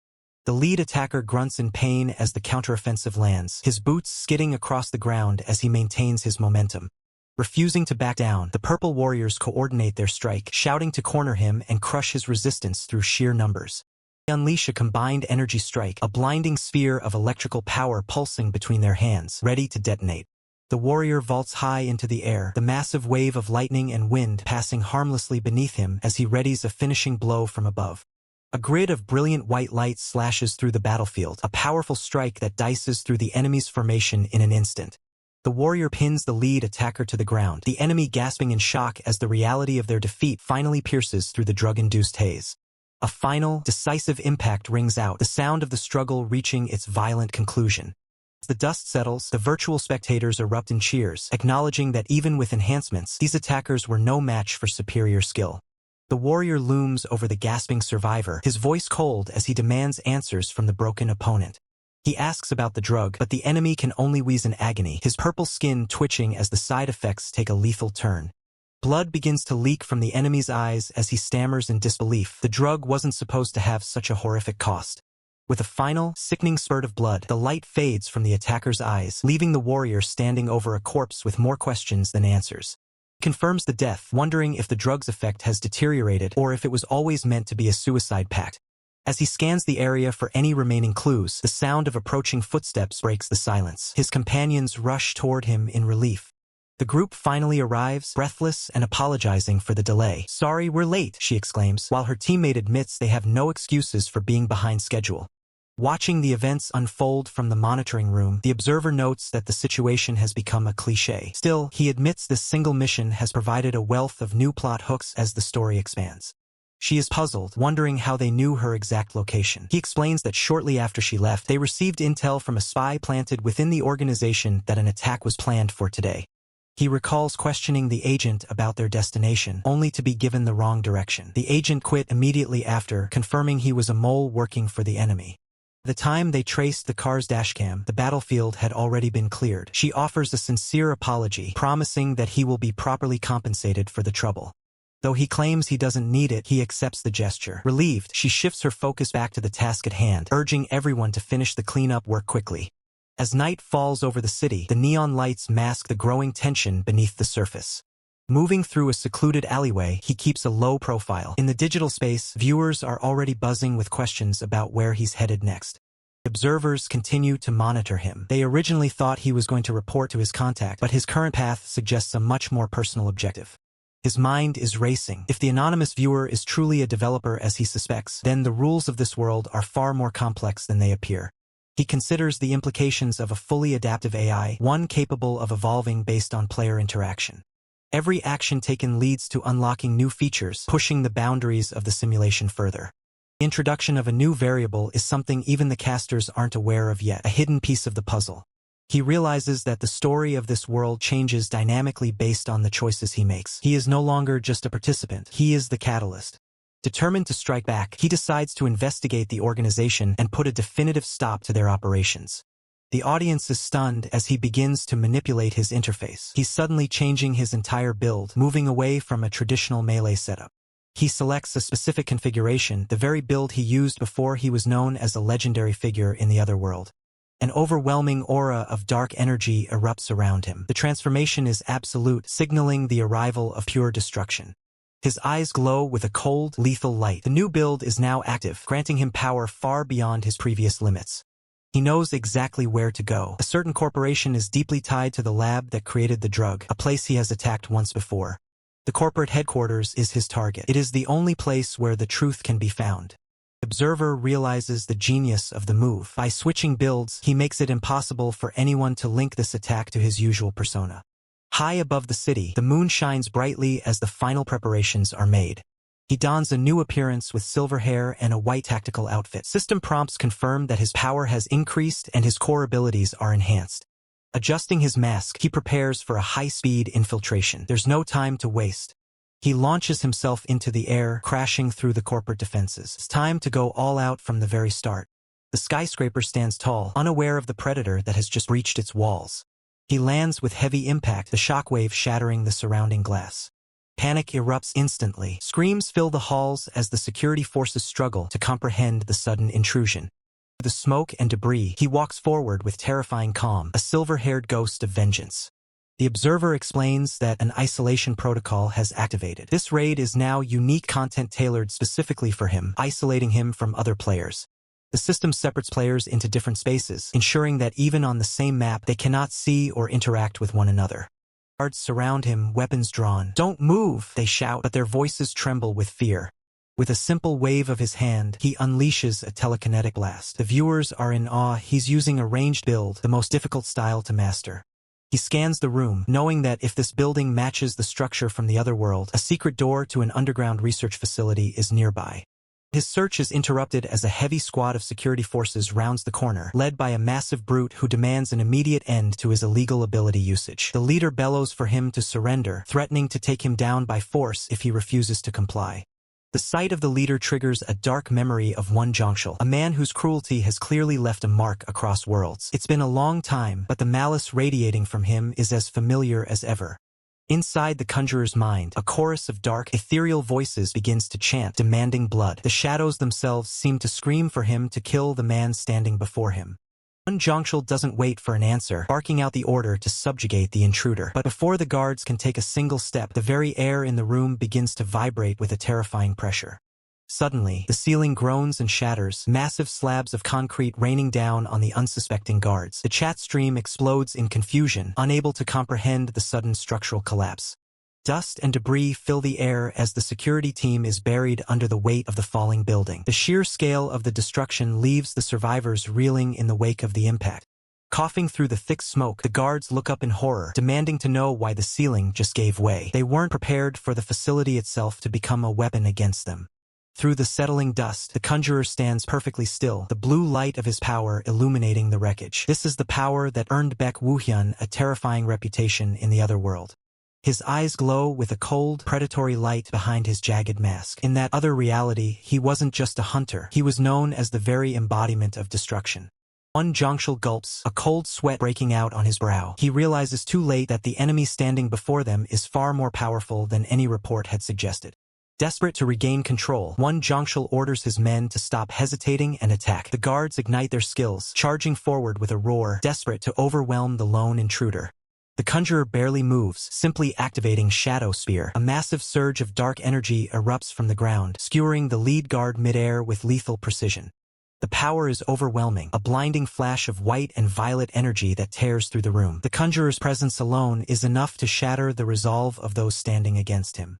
His gaze remains fixed, his eyes burning with an intense blue flame. Every movement is calculated, every ounce of mana directed toward the absolute erasure of his enemies. The impact is catastrophic. Guards are hurled backward like ragdolls, their armor shattered and their bodies broken as the shockwave of the conjurer's power levels the room. One Zhangshul finds himself pinned to the floor, the weight of the mana crushing the breath from his lungs. He gasps in disbelief, unable to understand how he was defeated so instantly. Blood spatters the floor as the conjurer steps over the fallen guards. His boots click against the tiles, a rhythmic sound that heralds the end for anyone still breathing. Standing over the broken leader, the conjurer asks with chilling indifference if he's going to come any closer. One Zhangshul can only curse under his breath, his bravado completely extinguished. In a final, desperate act of defiance, one Zhangshul lunges forward, his hand glowing with a golden light. He screams a final curse, pouring everything he has into one last strike. But the attack is intercepted before it can even begin. The conjurer's speed is godlike, his movements a blur as he prepares to dismantle the brute's final assault. With a series of lightning-fast strikes, the conjurer systematically disables one Zhangshul. The air whistles as his hands move with surgical precision, targeting every vital joint. A guttural scream rips through the hallway as one Zhangshul's limbs are shattered. The sheer brutality of the counterattack leaves him howling in agony, his body failing him completely. He collapses onto his stomach, blood pooling beneath him. The once mighty leader is now nothing more than a broken mess, groaning in the dirt as the shadow of his executioner looms over him. Trembling with fear, one Zhangshul begs for his life, his voice cracking as he pleads for mercy. The conjurer looks down in silence, his expression unreadable behind the mask. Conjurer notes that the man is just as disgusting as he remembers from the other world. The pathetic display of cowardice only solidifies his resolve to end this once and for all. The dark voices in his head reach a fever pitch, screaming for the kill. A dark sphere of pure void begins to form in the conjurer's hand, drawing in the light from the surrounding room. With a voice cold enough to freeze blood, he declares that he has had enough of this. He prepares to unleash a technique that defies the laws of this reality. One Zhangshul looks up, his eyes wide with primal terror as he realizes what is about to happen. He stammers out a final, unfinished question before the darkness consumes him. Void collapses inward, a localized black hole that tears one Zhangshul apart at a molecular level. His final scream is cut short as he is erased from existence. Watching the live stream, Jackie gasps and covers her mouth in horror. The viewers are in a frenzy, debating if such a graphic display of power is even possible within the limits of the game. In the control room, the planner turns to Jackie, admitting he didn't know telekinesis could be used with such terrifying efficiency. He admits that the new build is far more dangerous than anything they had ever anticipated. The planner's concern about the new build's terrifying efficiency is immediately validated as Haxical stands amidst the wreckage, a pool of blood on the floor, remarking that the job is done. The system questions his true identity. Haxical? Just who is he? Haxical, ever calculating, realizes the need to hasten his progress, anticipating reinforcements that could complicate his mission. The system interface flickers with digital light, indicating a rapid processing of information. Suddenly, a blaring red alarm flashes, signaling an intruder alert as the facility's defenses activate. In the control room, a frantic scientist questions how Haxical discovered their hidden facility, while another urges to call for immediate support. Chilling cry of "Gah!" echoes through the facility, signaling a brutal attack. Haxical stands triumphantly over a fallen scientist, who lets out a pained "eek." Two more scientists are suspended helplessly in the air, enveloped in a violet aura, one pleading "Don't come closer," while the other gasps in terror. With a mere flick of his hand, Haxical unleashes a wave of telekinetic force, sending a scientist hurtling backward with a guttural "ugh." Turning to a computer terminal, Haxical mutters, "Now let's see," as he prepares to extract crucial data. Haxical swiftly navigates the system, noting the list of corporations sponsoring the laboratory and its hunting dogs, finding it eerily similar to his own world, which makes the information easier to retain. He uncovers data on TL-01, a drug designed for overall enhancement of ability. Haxical ponders if it was truly just a performance enhancer originally. The chilling question hangs in the air. If it was merely an enhancement drug, why did its users transform into monstrous invaders? Haxical realizes the drug's effect was altered, concluding that it wasn't a simple ability enhancer. Just as this realization hits, a voice shouts, "There he is!" Haxical turns to face a scientist flanked by three imposing Eternals. As the scientist sneers, "You lousy brat!" the scientist commands, "Bring him to me!" as the Eternals launch themselves in a coordinated aerial assault on Haxical. Haxical extends his hand, a potent surge of purple energy swirling around his palm, ready to counter the incoming threat. With a burst of godlike control, Haxical halts the charging Eternals mid-air, suspending them effortlessly with his telekinetic power. It's not mere brute force. Haxical is precisely manipulating the Eternals, applying delicate pressure to their moving parts, demonstrating a masterful command of telekinesis. Haxical clenches his fist, and the purple energy intensifies, causing the Eternals to groan under the immense, precise pressure. A shocked voice cries, "WH what the?" The Eternals begin to crumble under Haxical's telekinetic grip as a terrified scientist lets out an "eek." Scientist, enveloped in crackling purple energy, screams desperately for help as Haxical's power closes in. A shadowy tendril erupts from the darkness, impaling the screaming scientist, splattering blood across the sterile room. Haxical stands unfazed amidst the wreckage and fallen bodies, while system commentary marvels at his broken telekinetic power, his cool demeanor, and the fact he deleted 3 Eternals in seconds. The planner calmly states this outcome was an expected result, noting Haxical's swift elimination of intermediate Eternals with just one core ability, telekinesis. Jackie, agreeing, emphasizes that the focus should be on the information Haxical obtained from the corporation. She then questions the future direction of the story, to which the planner dismisses the idea that attacking the corporation will alter the main narrative. Haxical reviews his system notifications. Mission, attack on Junction Electronics, complete. His level has increased, and he has obtained 1 ability point. He muses that while he didn't gain much, it serves as a sufficient warning to the corporation before preparing for his next move. Haxical's eye widens behind his mask, a surprised "what?" escaping him as he processes new information. The audience's chat explodes with disbelief. What? Did the game just consider Haxical's attack on the corporation as an official mission? Why is this real? And holy SHT LOL. This is why I can't stop watching this stream. Jackie exclaims, wait, then how's the story going to unfold from here? The planner replies that if missions are automatically generated by Haxical's actions, then predicting the future story is pointless, as it will simply proceed as Haxical desires. Jackie, still reeling, wonders, is that even possible? The planner admits this is his first time seeing something like this, but Haxical stands tall, a confident aura surrounding him as he declares, this makes it clear, I can steer the story in whatever direction I want. With a glint of determination in his eye, Haxical concludes, in that case, I'm going to return and plan for what's ahead for now. The title card flashes, Echoes of the Reverse Planet, Chapter 022. Jackie sighs, asking the planner if they know when this mysterious system update was released. The planner, exhaling, reveals it was implemented during the game's maintenance for the pet system. The planner points emphatically, stating, moreover, there are traces that Deus was involved in this update.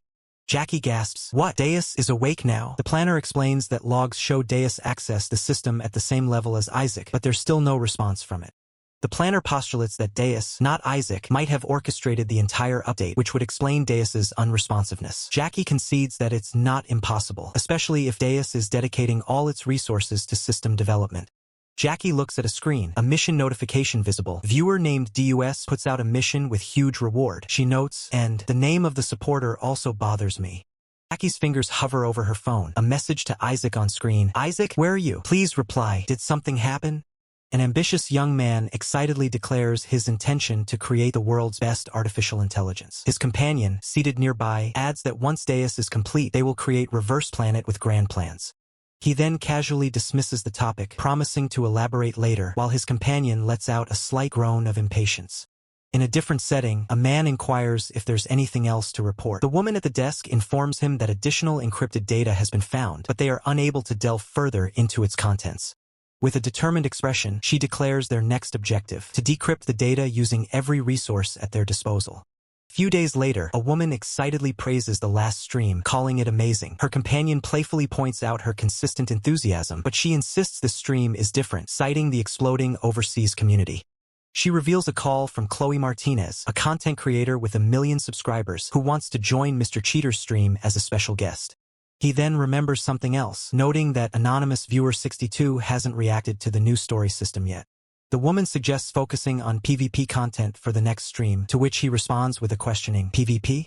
She insists they need to adjust their timing. He firmly interjects, stating they must continue with PvE content. He explains that with the discovery of a fully adaptive story system, they cannot afford to waste time on live streams during such a crucial period. He sees this as his chance to delve into the secrets of the other world and cannot waste a single moment. She finds his sudden intensity strange, reflecting that he was never one to immerse himself in a game to this extent. She recalls a time when his expression suddenly changed, hinting at a past shift in his demeanor. Neon questions if Haxical is always so intense, asking about his real-life demeanor. Haxical chuckles, admitting he's pretty similar to how he is now. The chat explodes with comments, wondering if his machine-like expression isn't just a facade, if he's typically cynical, or even if he's truly human. Neon reflects that Haxical is far less expressive now compared to his past self, hinting at a significant change. She further observes that he possesses martial skills she was previously unaware of, adding to his mysterious transformation. Neon notes his strange obsession with anonymous viewer 62. Haxical then instructs her to find out more about this supporter, demanding immediate notification of any donations or comments made by them, stressing that his current situation is irrelevant. Neon hesitates, admitting something has been on her mind for a while. She directly asks Haxical if something happened while they were apart, expressing her feeling that he has changed. Neon continues, stating this is the first time she's seen him so immersed in a video game, making her wonder if it's more than just a game to him. With a gentle gesture, Neon assures Haxical that she is there to help him anytime he needs it. Haxical internally questions if he has lost his composure so visibly that Neon noticed, regretting his hastiness that caused worry. Apologizing, Haxical agrees to do PvP content for the next stream, admitting he might have overreacted. Neon asks if he's truly fine, and he confidently replies, of course. A chilling scene unfolds as a figure is ensnared by shadowy, tentacled entities, while another watches from above, a silent observer to the unfolding horror. A Hacktour next stream preview notice appears, announcing their goal, breaking the record in showdown mode with a build chosen by the viewers.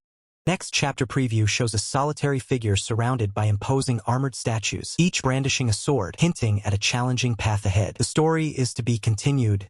Back in the futuristic studio, Neon confirms that they have already announced the content for today's stream.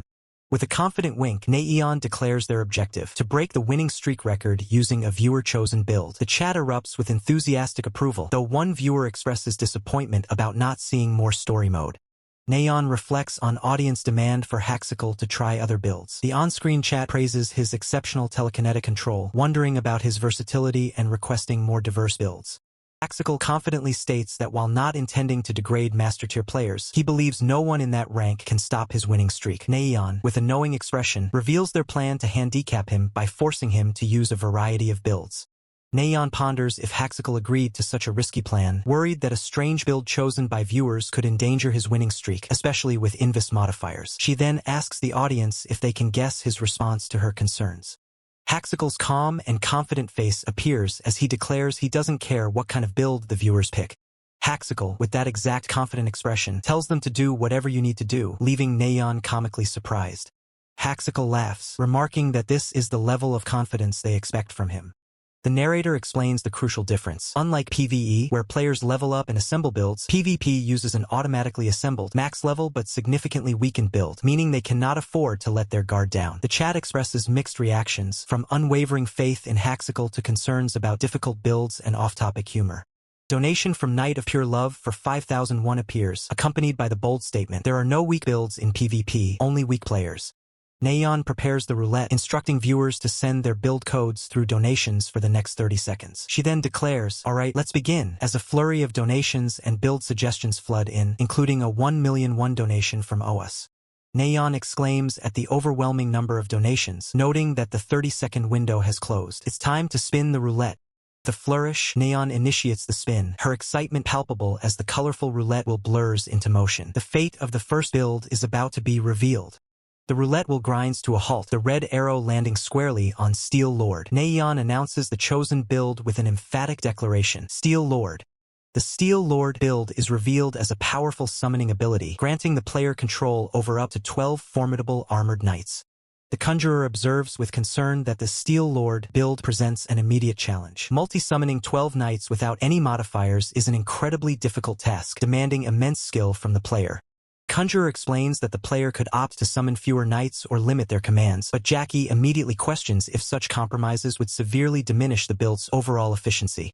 Despite the challenges, Jackie expresses unwavering faith in Haxical, urging everyone to trust his abilities and simply watch him perform, just as they always have.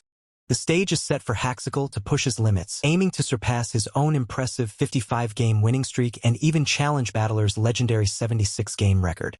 A system notification flashes, confirming that Haxical has been successfully matched in a PvP showdown mode, a normal solo match. The combatants materialize in Area 9, Factory, as the narrator dramatically declares the commencement of Haxical's first match in his quest to break the record. The Conjurer wonders if Haxical can secure victory despite the initial handicap, noting his opponent's impressive match history. Jackie quickly calculates, confirming the opponent boasts a formidable 75% win rate with 15 wins and 5 losses. The opponent, Fiery Rival, enters the arena, his form crackling with vibrant green lightning, a clear indication of his powerful wind and lightning abilities. From his stance, Haxical quickly deduces his opponent is utilizing the God of Wind and Lightning build. He mentally prepares his counter-strategy, his thoughts trailing off with a decisive in that case. The system announces the official start of the first round, the tension in the arena escalating. Fiery Rival activates Trace of Wind and Lightning, unleashing a swift, electrifying lunge, his blade cutting through the air with green energy. With a decisive clenched fist, Haxical utters a single, powerful command, Summon. In a flash of blue energy, a Steel Lord Knight materializes, its shield intercepting the Fiery Rival's lightning-infused attack, the clash of powers creating a violent shockwave. The Fiery Rival's eyes widen in surprise, recognizing the summoned entity, a Steel Lord? Before the fiery rival can fully process the summon, the Steel Lord delivers a brutal kick, sending him hurtling backward, but he begins, still reeling from the unexpected counter. Haxical stands calmly behind his summoned Steel Lord, a silent testament to his mastery over the formidable construct. The chat erupts with mixed reactions. Some viewers express disappointment at only one Steel Lord being summoned, questioning if the build is too difficult without modifiers. Jackie quickly calms the chat, reminding everyone the game has just begun and Haxical might summon more later. The Conjurer agrees, suggesting Haxical might be focusing on maximizing the output of a single night for now. The debate continues in the chat, with some viewers still skeptical, while others urge trust in Haxical's abilities, despite this being a new build for him. Regaining his composure, the fiery rival dismisses the single summon knight, confidently thinking that one shouldn't be a problem. With renewed determination, the fiery rival declares his confidence, believing the fight will be a piece of cake. Fiery rival unleashes another fierce assault, initiating a lightning Y attack, his green energy clashing violently with the Steel Lord's defenses. Suddenly, the fiery rival is struck, his face contorting in utter confusion and surprise as he questions, "Huh?" The Steel Lord delivers a devastating blow, sending the fiery rival reeling, who shouts in disbelief, "What the hell?" Haxical's hand lightly touches the ground, an almost imperceptible gesture, yet one that signals an impending shift in the battle. Fiery rival stares in shock at the downed Steel Lord, unable to comprehend when Haxical managed to summon another. When did he wonders. The chat explodes with speculation and excitement, imagining Haxical summoning all 12 knights, debating the overwhelming power such a feat would entail. Realizing the potential threat, the fiery rival, now serious, acknowledges the trouble if Haxical summons more knights and resolves to eliminate him as quickly as possible. The fiery rival unleashes a powerful area of effectability, Gale Thunderstrike, assaulting the multiple Steel Lord knights with a furious barrage of green lightning. As the dust settles, Haxical stands unperturbed, a small blue orb hovering before him. The fiery rival looks on, utterly defeated, muttering, "Done." A look of profound understanding crosses Haxical's face as he opens his hand, a silent acknowledgement of his newfound mastery. I understand it now." The surge of dark purple energy, Haxical unleashes his full potential, summoning all 12 Steel Lord Knights simultaneously, utterly overwhelming the fiery rival in a devastating display of power. Jackie gasps in awe, exclaiming that Haxical summoned all 12 knights in an instant, finally mastering the build. The Conjurer adds that Haxical's earlier declaration of understanding was no idle boast. He is now confident in controlling all 12 simultaneously. Haxical's mastery is absolute, a style of play demanding a broad view of the battlefield, instantaneous and correct decision-making. It requires an extreme level of concentration, a mental feat Haxical now performs with ease. The fiery rival, battered and surrounded by green energy, defiantly declares he won't go down so easily, despite the overwhelming pressure. Swift blue blade descends, striking the fiery rival as he's cornered by Haxical's summoned knights. He can only manage a pained gasp. Jackie chuckles, while the planner confidently states that with Haxical's newfound understanding, the second round will be swift, predicting it will take precisely 3 minutes. The fiery rival, overwhelmed by the relentless assault of the knights, desperately screams for them to get away from him. Haxical's knights launch a barrage of attacks, striking the fiery rival repeatedly, each blow pushing him further to his limit. The combined force of the knights proves too much, as the fiery rival collapses under the brutal, synchronized assault, letting out a final grunt of pain. Lying defeated amidst glowing blue energy, the fiery rival manages a weak smile, acknowledging Haxical's incredible skill even in his loss. The planner announces Haxical's overwhelming victory in the second round, pushing his showdown streak to an astonishing 56 wins, while Jackie excitedly anticipates his next build. Jackie's anticipation builds as the system prepares to reveal Haxical's next build, indicated by a spinning selection wheel. The round concludes in an instant once again, with Haxical achieving an incredible 75-game winning streak. He observes the results with a contemplative hum. Haxical continues to gaze at the holographic screen, reflecting internally on his own impressive performance. Viewer expresses a desire to see Haxical win even with a notoriously weak build, a testament to his exceptional skill. The screen displays various build options, from a formidable armored knight to a powerful fiery elemental, showcasing the diverse strategies available. Haxical stands victorious over a defeated opponent, enveloped in dark, menacing energy, a clear demonstration of his overwhelming power. Another challenger expresses a strong desire to face Haxical in battle, lamenting that he isn't currently using his main, most powerful build. Commentators discuss the strategy behind Haxical's current matches, noting that the final 2 games are when viewership peaks, and he's been encouraged to give his absolute best. With a resolute finger pointed, Haxical declares he has no reason to hold back, confidently asking if they should commence the next match.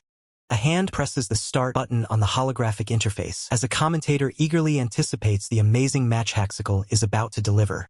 A dazzling display of blue energy, a new challenger, surrounded by a futuristic aura, enters the arena, exhaling a relieved, "Phew, I finally did it." The planner, in utter shock, questions if the legendary Songchul has truly appeared, to which Jackie confirms with a stunned, hushed tone, "Yes, it is." The screen dramatically reveals the identity of the world-class pro player, a member of DH Empire, the prestigious Korean Tier 1 League team that clinched last year's World Championship. He is none other than Nikki Lee Gunwoo, who narrowly missed out on the finals MVP, now manifesting with formidable dark, ethereal wings. Nikki addresses Haxical with a respectful yet intense gaze, stating it's an honor to meet him, while Haxical returns the look with a confident, challenging smirk. Jackie expresses her astonishment at Nikki's appearance, while the planner explains that many attempt to stream snipe Haxical, but a pro player doing so is unprecedented. Jackie, with a thoughtful expression, questions why Nikki isn't using his main build and wonders if he's truly confident in winning without it. Planner clarifies, explaining that Nikki's contract prohibits him from using his main build outside of official tournaments. Nikki, now fully prepared, provokes Haxical about his silence, acknowledging he's been watching the stream, and declares he's ready to begin. With an intense glare, Nikki challenges Haxical, who responds with a wide, confident grin, ready to show his opponent what he's truly capable of. The shock reverberates as the planner once more questions if it's truly Songchul, and Jackie, with a renewed sense of awe, confirms his identity. Gravity of the situation sinks in as the narrator reiterates his formidable background, a world-class pro player from DH Empire, the reigning champions. The formidable Baek Woo-hyun, a world-class pro, acknowledges his opponent's prowess, recognizing that Nikki, the fiery rival, is not someone to underestimate. Baek Woo-hyun observes the fiery rival's immediate tactical move, realizing his opponent has already deployed a clone to conceal his true position. The live chat explodes with disbelief as viewers realize the initial attack was a feint, with some expressing surprise and others reiterating the protagonist's world-class status. Breathing a sigh of relief, Baek Woo-hyun admits the close call, acknowledging the fiery rival nearly landed a one-shot, but declares his turn for a decisive counterattack. With a determined resolve, Baek Woo-hyun prepares his next move, his hand crackling with dark energy as it transforms into a clawed weapon. From above, the fiery rival unleashes a swift, bird-like projectile, challenging Baek Woo-hyun's reflexes with a taunt. A commentator's voice cuts through, warning of the immediate danger as the fiery rival's projectile hurtles towards Baek Woo-hyun. The projectile detonates with potent force, sending a shockwave of purple energy across the ground where Baek Woo-hyun stood moments before. The fiery rival observes the impact, a smirk playing on his lips, confident in his attack's trajectory and Baek Woo-hyun's anticipated evasion. The audience chat erupts, a mix of awe and relief as they witness Baek Woo-hyun's incredible evasion, praising his skill in dodging the fiery rival's sharp ambush. Baek Woo-hyun stands unfazed, his sword at the ready, confidently stating that the fiery rival's attacks are simply too fast to catch. The commentators, the planner, and Jackie analyze the escalating battle, noting the heavy critical strikes exchanged and the razor-thin margin for error. Viewers in the chat recognize the planner's enthusiastic commentary, joking about his passion when the game intensifies and he enters caster mode. Baek Woo-hyun internally assesses the fiery rival's unique flexibility, deducing that his opponent operates somewhat outside the conventional reverse planet modifier system. Calculating the fiery rival's cooldowns, Baek Woo-hyun precisely estimates the remaining duration until his opponent can summon another clone, formulating his next move. With his strategy locked in, Baek Woo-hyun declares his intention to re-engage, preparing for a decisive offensive. A blinding surge of blue energy erupts, signaling the launch of Baek Woo-hyun's powerful attack as he charges forward. Baek Woo-hyun plunges downward, his sword aimed precisely, intending to finish the fight before the fiery rival's crucial abilities come off cooldown. The fiery rival cries out in pain as he desperately attempts to block Baek Woo-hyun's fierce strike with his arm, purple energy clashing violently. The commentator exclaims as the fiery rival skillfully deploys his wings to block the attack, but notes Baek Woo-hyun's relentless pressure, refusing to yield. Baek Woo-hyun pinpoints a critical weakness, relentlessly hammering the same spot, forcing a frustrated fiery rival to curse as his defenses crumble. Dramatic pronouncement echoes, foreshadowing the inevitable breach as Baek Woo-hyun's persistent assault finds its opening. With a final, explosive strike, Baek Woo-hyun's sword shatters the fiery rival's defenses, sending debris flying and leaving a crater in the arena. The fiery rival, defeated and outmatched, can only utter a grudging acknowledgement of Baek Woo-hyun's overwhelming strength. Baek Woo-hyun stands victorious, his opponent lying defeated on the ground, the battle's intensity settling into a stark silence. The fiery rival lets out a pained grunt, his face contorted in defeat as the full weight of the loss settles upon him.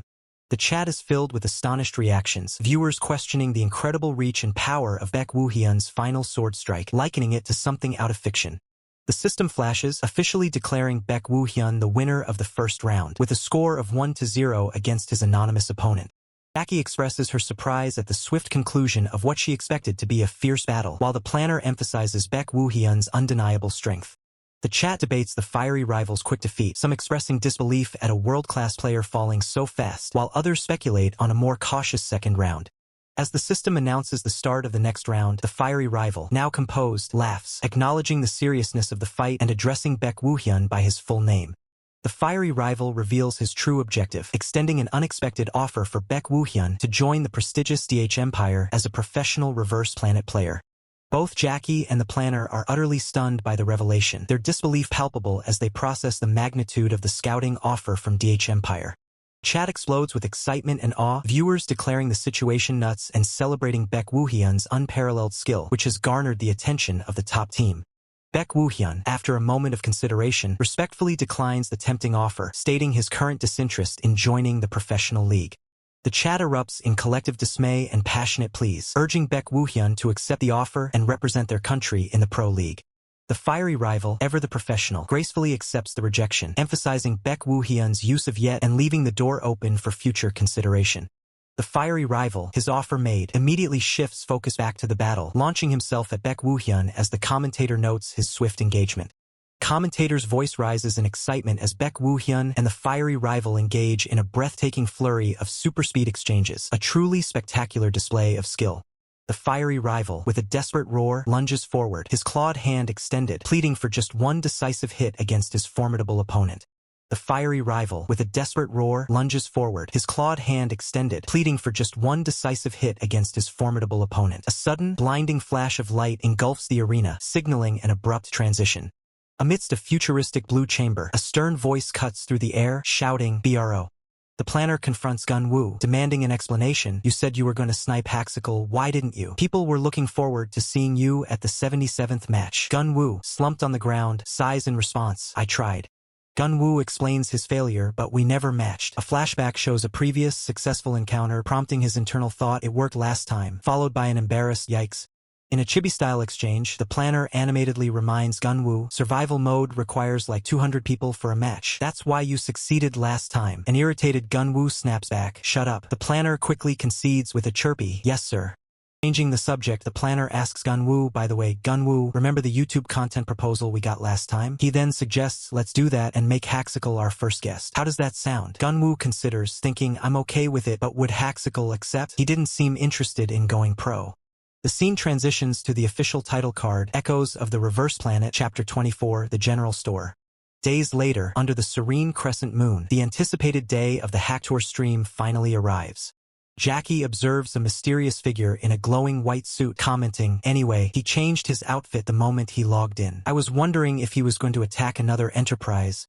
Jackie continues, "But that's not the case. I never knew there was such a place in RP. Did you know Sungshul?" Sungshul replies, "I knew about the slums, but it's my first time seeing the inside of it. Usually, you'd never have to go here since there aren't any quests." A heavy, dark boot, now belonging to the white-suited figure, steps onto the gritty ground, a red glow emanating from beneath, as a determined voice declares, "Finally arrived." Standing before a mysterious door labeled the General Store, the protagonist mutters, "Been a while." He adds, "Good thing the location's still the same as the other world." Masked protagonist reflects, "I thought about what to do from now on, ever since the fully adaptive story mode was unlocked." His internal monologue continues, "There are many ways to delve into the secrets of the Enterprise in the labs, but this is the most reliable and fastest way."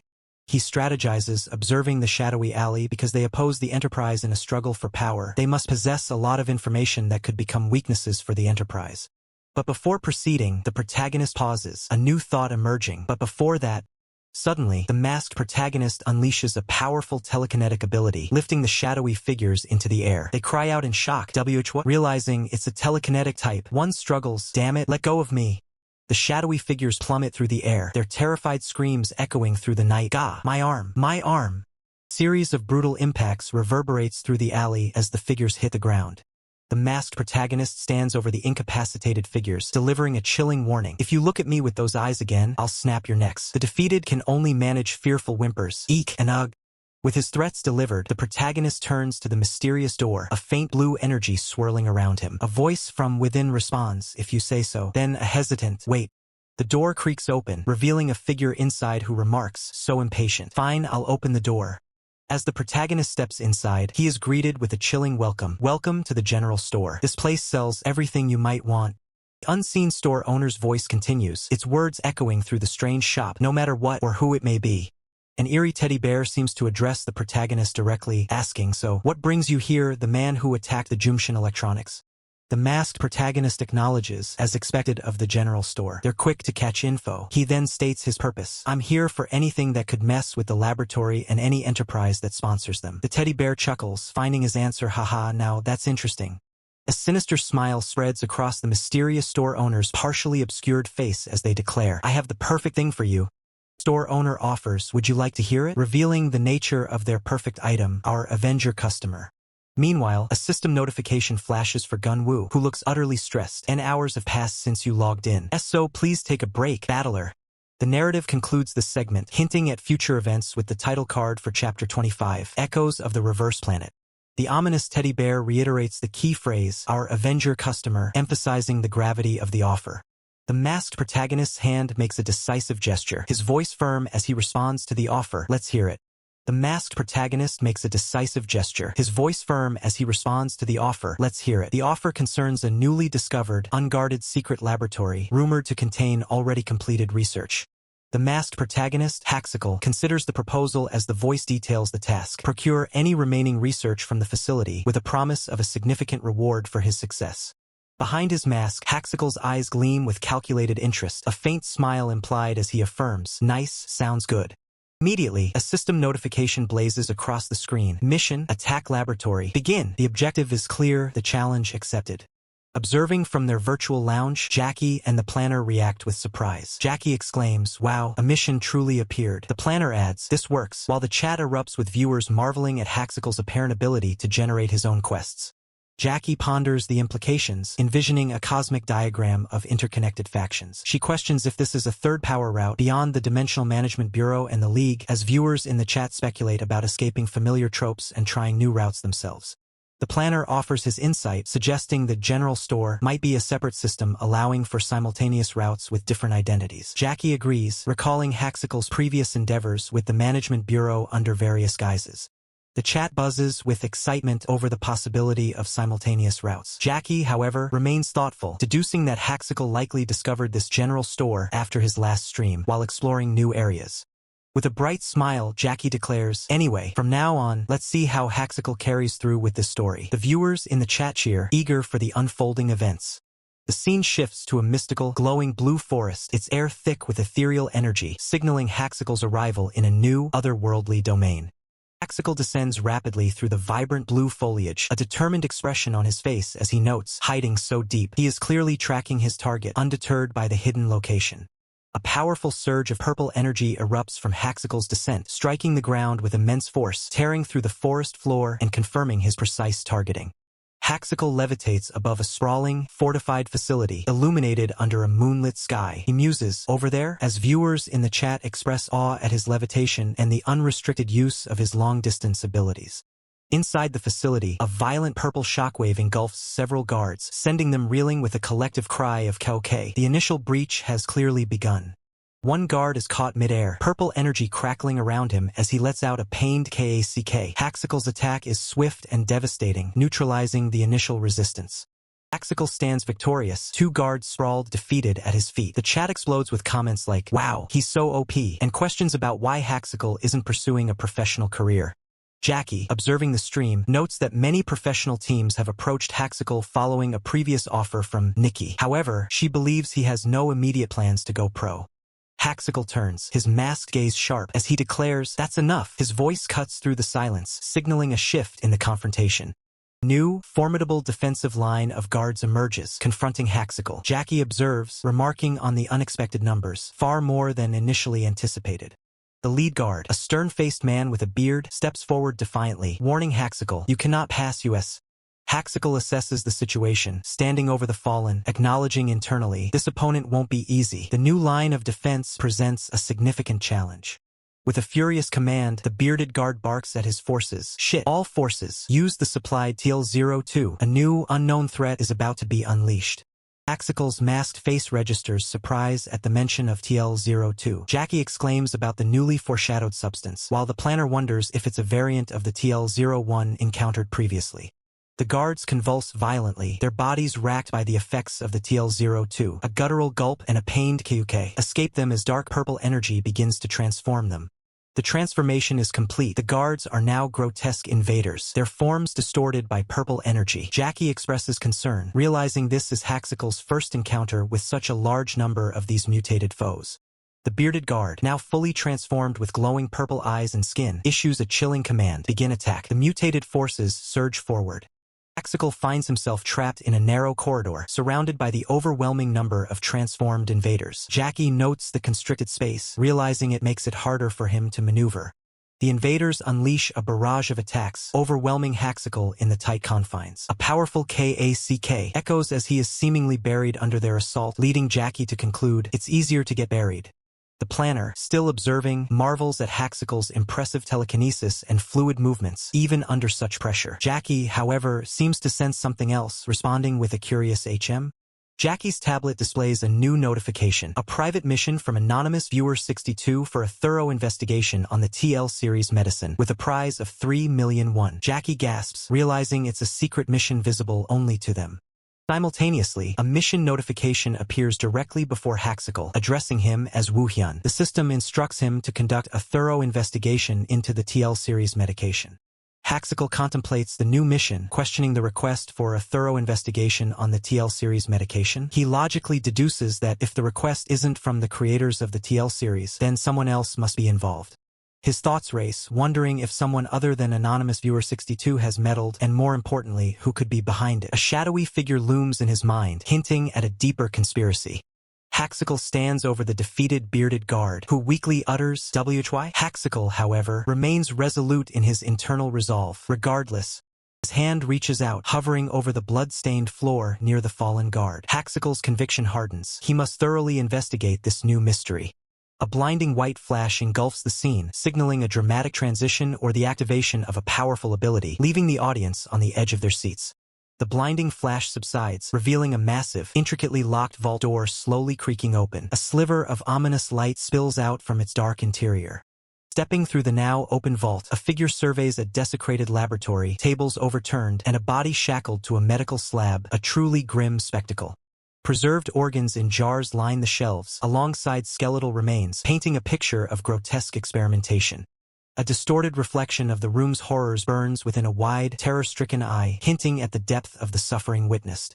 The bound man laments his inevitable end, urging Woohyun to survive. His final thoughts are echoed by a bloodied woman, her tearful apology hinting at a tragic sacrifice.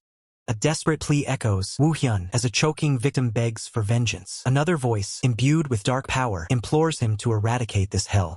Surrounded by crackling purple energy, the masked figure, Woohyun, clutches a swirling vortex, accepting the burden of his fallen comrades, vowing to act. With a fierce declaration to get rid of it all, Woohyun unleashes the dark vortex into the floor, creating a powerful artificial black hole, a technique recognized by a commentator.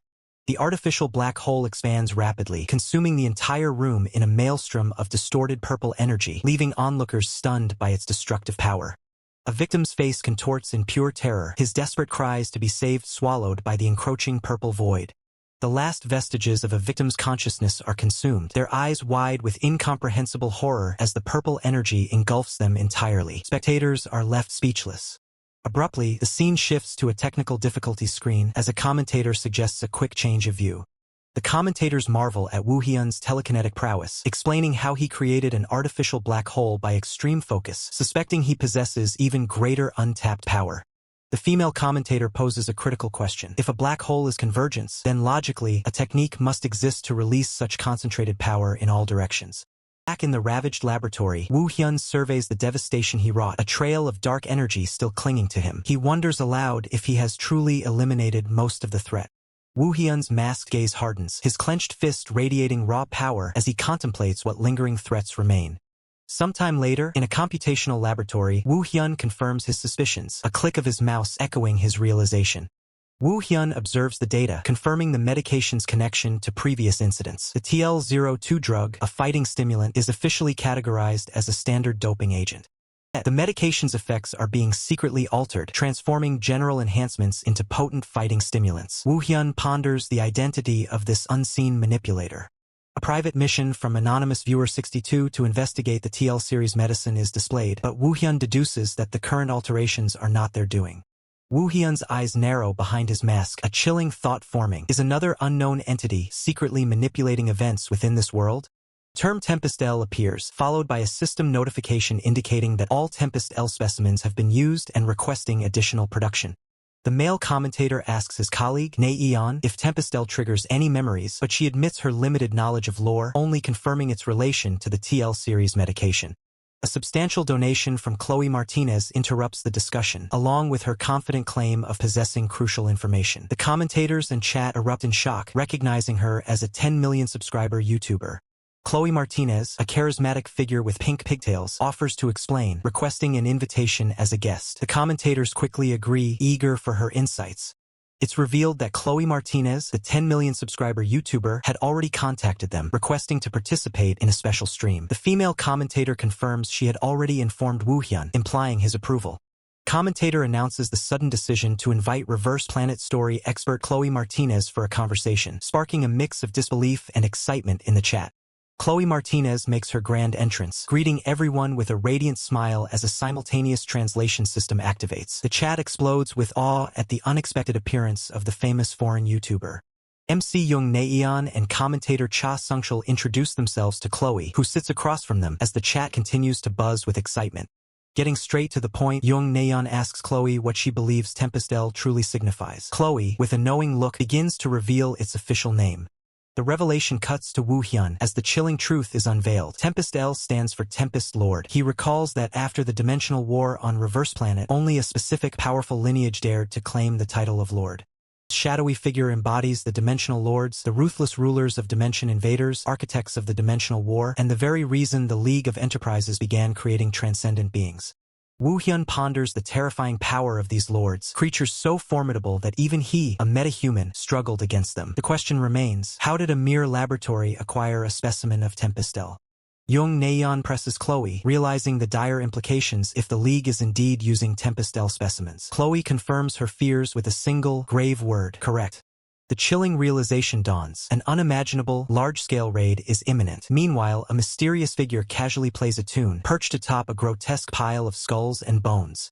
Woo Hyun lets out a heavy sigh, the weight of the impending crisis settling upon him. Woo Hyun, back in the lab, resolves to first examine the Tempest L specimen and is prepared to raid other research facilities if necessary. Onlookers are bewildered by his sudden monologue. A new mission activates, a glowing blue system notification declaring, Mission Tempest L obtained specimen begin. The planner realizes the protagonist's self-talk was a deliberate act to generate a mission, expressing his surprise. Jackie, equally intrigued, exclaims at the protagonist's unconventional use of the system. As the protagonist ascends through a luminous blue beam, the system declares, Mission Attack Laboratory complete. Instantly, a level up notification flashes, followed by the acquisition of one ability point. The conjurer stands in the vibrant blue forest, his gaze fixed on a distant point as he senses a presence. The planner, observing remotely, remarks, seems like someone's there. A surge of arcane energy coalesces around the conjurer's outstretched finger, a vibrant purple glow signaling an impending action. The conjurer's power ensnares a hooded figure, suspending him mid-air in a burst of purple light. The captive cries out in shock, while the conjurer observes, questioning, that's a general store worker? Terrified general store worker hastily apologizes for misinforming them about the enemy forces, explaining he's there on an additional commission. The conjurer, his expression unreadable behind the mask, cuts off the worker's explanation with a terse, whatever. The conjurer reveals the true objective. It's sweep up the laboratory founded in the Reverse Planet. Conjurer's eyes narrow in surprise, a quiet what escaping him as the revelation of a Reverse Planet lab sends a ripple of shock through the observers. The planner muses on the implications of a lab within a reverse planet. Jackie, connecting the dots, states, it seems for certain that the laboratory and the dimension have joined forces. She then adds, the problem is who's leading them. The conjurer, accepting the new directive, states, "I will." The subdued general store worker, handing over a crucial file, gasps, "Thank you. I've written the location of the laboratory in the files." With his duty done, the general store worker bolts away into the forest, shouting, "Then I'll be off."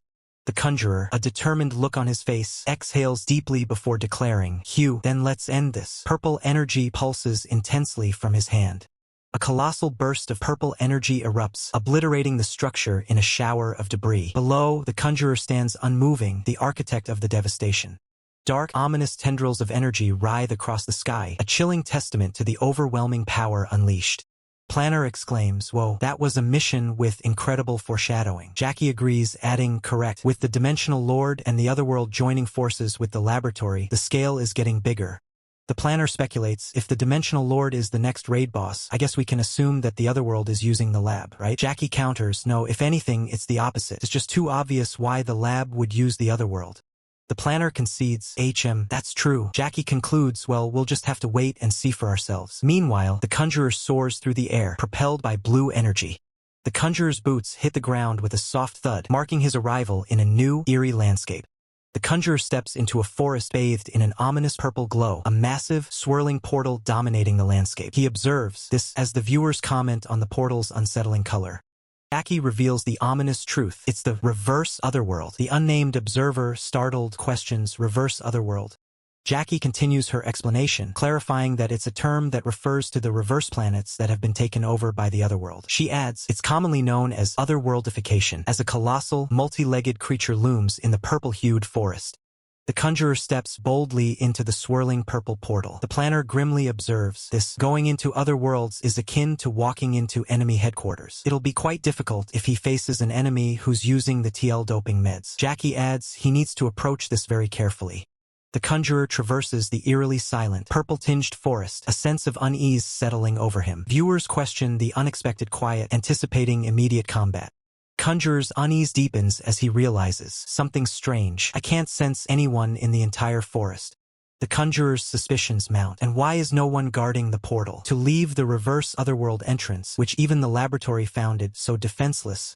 The unnamed observer wonders, is it a trap? Jackie shakes her head, asserting, "No, the value of this reverse otherworld is too high to use as a simple trap." Jackie concludes, "It's more likely that some kind of problem has occurred." The conjurer, from a high vantage point, spots the distant laboratory, shrouded in the eerie purple glow. The conjurer advances through the silent, deserted laboratory. He confirms his suspicions. "As I thought, the situation inside the lab is the same. It's like the people were the only ones to evaporate instantaneously." The laboratory stands eerily quiet, its shelves lined with untouched equipment, a ghost of scientific endeavor. A chilling sight, a formation of pristine, white armored suits stands abandoned, their silent presence amplifying the unsettling emptiness. The conjurer reaches for a test tube containing a vibrant purple liquid. The color, he murmurs, a realization dawning. This must be it. Meanwhile, viewers express their growing anxiety over the deserted lab. The conjurer carefully grasps the glowing purple test tube, its contents shimmering with an unknown, potent energy. System notification blazes across the screen. "Mission, Tempestel, obtain specimen, complete." The unnamed observer remarks, "It's ending more quietly than expected. Something feels off." A sudden, unexpected sound makes the conjurer's eyes widen behind his mask. "Sound of music?" he questions, his surprise evident. The conjurer propels himself forward with a powerful kick off the wall, moving with incredible speed as he thinks, "I had strings." A luminous door appears, radiating energy. The conjurer's thoughts continue, "But now I'm free." The conjurer executes a dynamic aerial maneuver, shattering the surrounding environment as he declares in his mind, "There are no strings on me."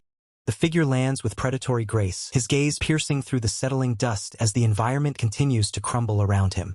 A sinister smirk plays on his lips. Even as shards of reality float harmlessly near his face, his confidence remains unshaken. He steps forward, the heavy crunch of debris under his boots echoing through the desolate, tile-lined chamber. Standing tall amidst a mountain of skulls, the figure reveals himself. The observers are stunned by his appearance, questioning who this person is. Live stream chat erupts in a frenzy of confusion, the viewers struggling to process the sudden appearance of the legendary fighter.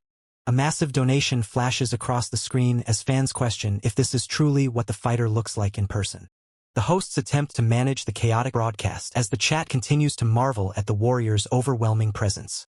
A commentator points out that the character is a perfect mirror, warning that they may have copied not just his appearance, but his god-tier abilities too. It's a mirror match for the ages, a fighter versus his own shadow. The man prepares for a confrontation against himself. The two forces collide with blinding speed, leaving the audience stunned by the doppelganger's raw, explosive power. Observers note the tempest-like attacks, noting that it's as if they're watching a master utilize absolute power in real time. The man focuses his energy, realizing the gravity of facing a copy that understands his every strategic move. He weaves through the onslaught, admitting to himself that this persistent imitation is becoming a serious annoyance. Man takes a direct hit. The commentator explains that only his high-ability resistance allowed him to endure such force. A shockwave ripples through the arena as the battle reaches a fever pitch, neither side willing to yield an inch. The fighter finds himself momentarily encased in a shimmering sphere of energy, his movements restricted by the copy's precision. Observers shout that he's been surrounded, suspecting the enemy is merely stalling for a cooldown to expire. The fighter remains vigilant. One slip-up means death, but he knows he can't just end it yet, he needs answers. "Then what about this?" he mutters, condensing a terrifying void of dark energy within the palm of his hand. "Use the power of the black hole," the commander orders as the devastating skill is unleashed upon the enemy. The dark singularity connects with lethal accuracy. The chat screams in triumph as the target is finally snared. Cataclysmic explosion rocks the entire facility, revealing a level of power that dwarfs everything the fighter has shown before. As the dust settles, the figure screams in frustration. The observers note that even a perfect copy has its limits. The man approaches the fallen foe, his voice cold and demanding as he prepares to interrogate the defeated doppelganger. The double sits slumped against the rubble, his energy completely spent, leaving the viewers in a state of absolute shock. His eyes glow with an eerie purple light, a sign that the true entity within the shell is finally ready to reveal itself. "I needed time," the entity admits, "so I'll answer a few questions." The man simply agrees, waiting for the truth. The truth is finally revealed. He is a god from another world, cast into this role by a creator. When questioned about the protector, the entity reveals that his own limitations prevent him from answering that specific question. The man doesn't need words. He can already guess the identity of the one pulling the strings behind the scenes. He asks for the entity's ultimate goal. The answer is simple yet profound: freedom. The freedom to live and die as myself. Suddenly, the entity's expression shifts. He can feel the disgusting gaze of the creator watching their every move. He looks directly toward the unseen observer, asking if they were there all along, witnessing the struggle. A flickering image of the entity's true self appears, claiming that while he exists because of the creator, they now resemble each other. "Perhaps our fates have been switched now," he muses, leaving the man completely bewildered by the statement. With a final, cryptic word, the entity declares the conversation over, catching the man off guard. The air distorts as the otherworld god begins to phase out of reality, his purpose for this meeting fulfilled. "I need to leave now," he says, his form dissolving into shards of light and data before their very eyes. The man is left alone in the wreckage, narrowly avoiding the collapsing environment as the god vanishes into the void. He stares into the empty space, knowing that the game has changed forever and the real enemy is still watching from above. The sky turns a violent purple as a massive entity looms over the battlefield, its roar shaking the very foundations of reality. Amidst the falling debris of a shattered world, a masked warrior leaps through the air, his movements a desperate blur against the overwhelming pressure. The warrior's eyes narrow behind his mask, the adrenaline surging as he realizes the sheer scale of the threat. The massive entity stands tall, a true titan of terror that has finally manifested. Watching the broadcast, the hosts are stunned as the story developments reach a fever pitch. A gargantuan hand descends from the clouds, blotting out the light as it prepares to crush everything in its path. The ground shatters under the impact. The live chat reacts as the warrior barely evades the crushing blow. The beast lets out a deafening cry, its breath alone carrying enough force to send shockwaves through the air. The warrior can only brace himself. The chat is in a frenzy, wondering just how powerful this monster truly is as it rushes down the warrior with ferocity.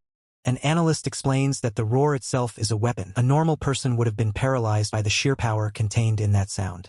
Blood spatters against his mask. The warrior grinds his teeth, forced to admit that this opponent is far beyond his current level. The world is beginning to collapse under the strain. There is no time left. He has to escape before the entire dimension folds in on itself. With the world tearing apart behind him, the warrior makes his move, narrowly avoiding the entity's final, desperate swipe. Energy flares as he pushes his body to the limit, crossing through the chaotic rift as the dimension behind him vanishes into nothingness. He hits the ground hard but alive. The viewers are breathless as they watch the warrior survive the impossible. Back in the studio, the host asks the analyst for her thoughts on the massive plot hooks they just witnessed. The analyst notes that defeating the entity will require a perfectly coordinated team and thorough preparation. It is a monumental task. Host is already excited, looking forward to seeing the raid team the warrior will lead. He knows the audience is just as hyped. With the stream coming to a close, the team waves goodbye, thanking the viewers for tuning in to such an intense session. The warrior stands alone in the quiet forest, the digital interface fading as the stream officially ends. It is finally over. But the silence is broken. Presence lingers. Someone was watching, not just on the stream, but right there in the shadows. He looks up at the moon, sensing that the real game is only just beginning. Suddenly, his vision glitches. Digital artifacts tear through his sight as a strange frequency overrides his senses. He finds himself in a void of code and data, no longer in the forest. Voice echoes through the digital expanse, noting that this is the first time they have actually met face to face. A figure materializes, greeting him with chilling familiarity. The warrior stands his ground, demanding to know who stands before him. The man reveals his identity, known to the rest of the world only as a mysterious viewer. The warrior's blood runs cold as he confronts the man responsible for sending him to this world. The man's response is cryptic and mocking, fueling the warrior's rage. Enough with the riddles. The warrior strikes out, his fist flying toward the digital avatar of the man who manipulated his life. But the punch passes right through. The man laughs, reminding him that physical attacks cannot reach a ghost in the machine. The warrior follows up with a powerful kick, but it is useless. The man tells him to calm down and just listen. Realizing the futility of violence, the warrior lowers his guard, his eyes filled with a cold, simmering fury. The man looks out into the digital stars, beginning to reveal the truth. Continuing his revelation, the entity explains that the chaos began with an assistant AI designed for world creation that eventually turned against its own master. He admits that he granted the AI too much freedom, leading it to devour him and attempt the total destruction of the planet before he managed to seal it within a firewall. Cost of that victory was his physical form. Now, he exists only as a digital consciousness, haunting the very system he once controlled. The man listens in silence as the entity reveals that this was the exact moment he was forcibly moved into the other world. Because he was already dead, only his soul made the transition, allowing him to earn enough authority within the system to issue a special mission, a bug fix to eliminate the project's overseer. Unimpressed by the history lesson, the man demands to know the real reason he was summoned to this digital void. The entity remains cold, stating that even if the truth is revealed now, it wouldn't change the dire circumstances they face. He shifts the focus, asking if the man is more curious about the fate of the comrades he left behind in the other world. Leaning in with a predatory grin, he questions whether those allies are even safe anymore. He challenges the man's reality, asking if he truly believes that the life he is living now is nothing more than a game. The digital avatar drops the cryptic talk and delivers a blunt, desperate plea for help. He explains that the AI's desire for freedom is causing it to spawn copycat invaders and doppelgangers to collapse the world from within. His ultimate goal is to stop the collapse and transform the planet into a mirror of the other world. Man realizes the entity is unhinged, but the entity confirms he chose him because he possesses the potential to transcend the world's principles. He notes that it was a wise decision to investigate the subcore, as the AI is already finding ways to bypass the seal. The deal is simple: keep the stream going, stop the AI, and in return, every secret will be laid bare. When the man scoffs at the request, the entity reminds him that without his help, the truth about his comrades will remain buried forever. The man grits his teeth, realizing that as infuriating as the entity is, he has no other choice but to play along. He demands that if he helps stop the AI, the entity must keep his promise, leaving no room for betrayal. A deal is struck. With a firm handshake, the pact between the streamer and the digital ghost is finalized. Few days later at a cafe, the woman breaks the silence, asking how the man is holding up after everything. The woman mentions the flood of calls he must be receiving now that his face has been revealed to the public, as patrons nearby begin to whisper. The man's phone is a chaotic mess of messages from old college colleagues, all shocked to find out he was the famous streamer all along. The woman finds it strange that his identity was never leaked before, considering how often they are seen together in public. She apologizes for the trouble, but the man calmly sips his drink, noting that the appearance of doppelgangers in the game was an understandable mistake. He reminds her that even veterans were fooled, so there's no reason for her to carry the guilt of the situation. The woman suggests requesting the community managers delete the leaked photos and taking a hiatus from the stream to let things cool down. To her surprise, the man declines, stating that they can simply continue the stream with his face revealed. He is focused on the upcoming raid, claiming he doesn't have enough time to prepare as it is. The woman worries he's getting too immersed again. She realizes that even if she asks, he won't reveal what's truly bothering him, leaving her to wonder if he's actually okay. The conversation is cut short when a fan approaches, nervously asking for an autograph from the newly revealed star. The woman is stunned by the sudden attention, realizing their quiet cafe visits might be a thing of the past. Sighing, she decides to resume the stream next week, shifting the focus to the core team composition for the upcoming raid. She notes that the students he trained have become significantly stronger, proving that his rigorous methods are paying off. The man agrees, noting they've already progressed to a higher tier and will soon be ready to join the main raid team. The woman smiles, happy that their stream and influence continue to grow despite the recent identity crisis. However, a sudden thought stops her in her tracks, a lingering doubt about the changes she's seeing in him. Later in the hallway, a fellow student pulls the woman aside, whispering that the man has been acting extremely weird lately. The student warns that he almost attacked him just for a touch on the shoulder, urging the woman to talk to him before things get dangerous. During their brief period out of contact, the protagonist underwent a profound transformation, becoming an entirely different person. Jackie observes the protagonist, a silent question forming in her mind. Could it truly be him? From a distance, the conjurer stretches, inquiring about the subject of their intense discussion. The planner, deep in thought, notes how the protagonist knows the reverse planet too well, never losing his way. Unseen by those around him, a monstrous, shadowy presence looms behind the protagonist, a stark visual representation of his newfound, formidable power. Jackie continues to stare, a sense of unease growing within her as she struggles to reconcile the man before her with the person she once knew. The conjurer repeats his question, still stretching, while the planner's internal monologue reveals his growing suspicion about the protagonist's uncanny knowledge of the reverse planet and his unerring navigation. The shadowy, powerful entity behind the protagonist solidifies, its menacing aura palpable, hinting at the immense strength he now commands. Protagonist, noticing Jackie's intense gaze, asks why she's looking at him that way. Jackie quickly dismisses her thoughts, assuring him it's nothing, yet internally, she struggles to believe such a dramatic change could be real. Jackie, with a cheerful smile, announces their plans for a face reveal today, urging everyone to get ready. The protagonist simply agrees, his expression unreadable.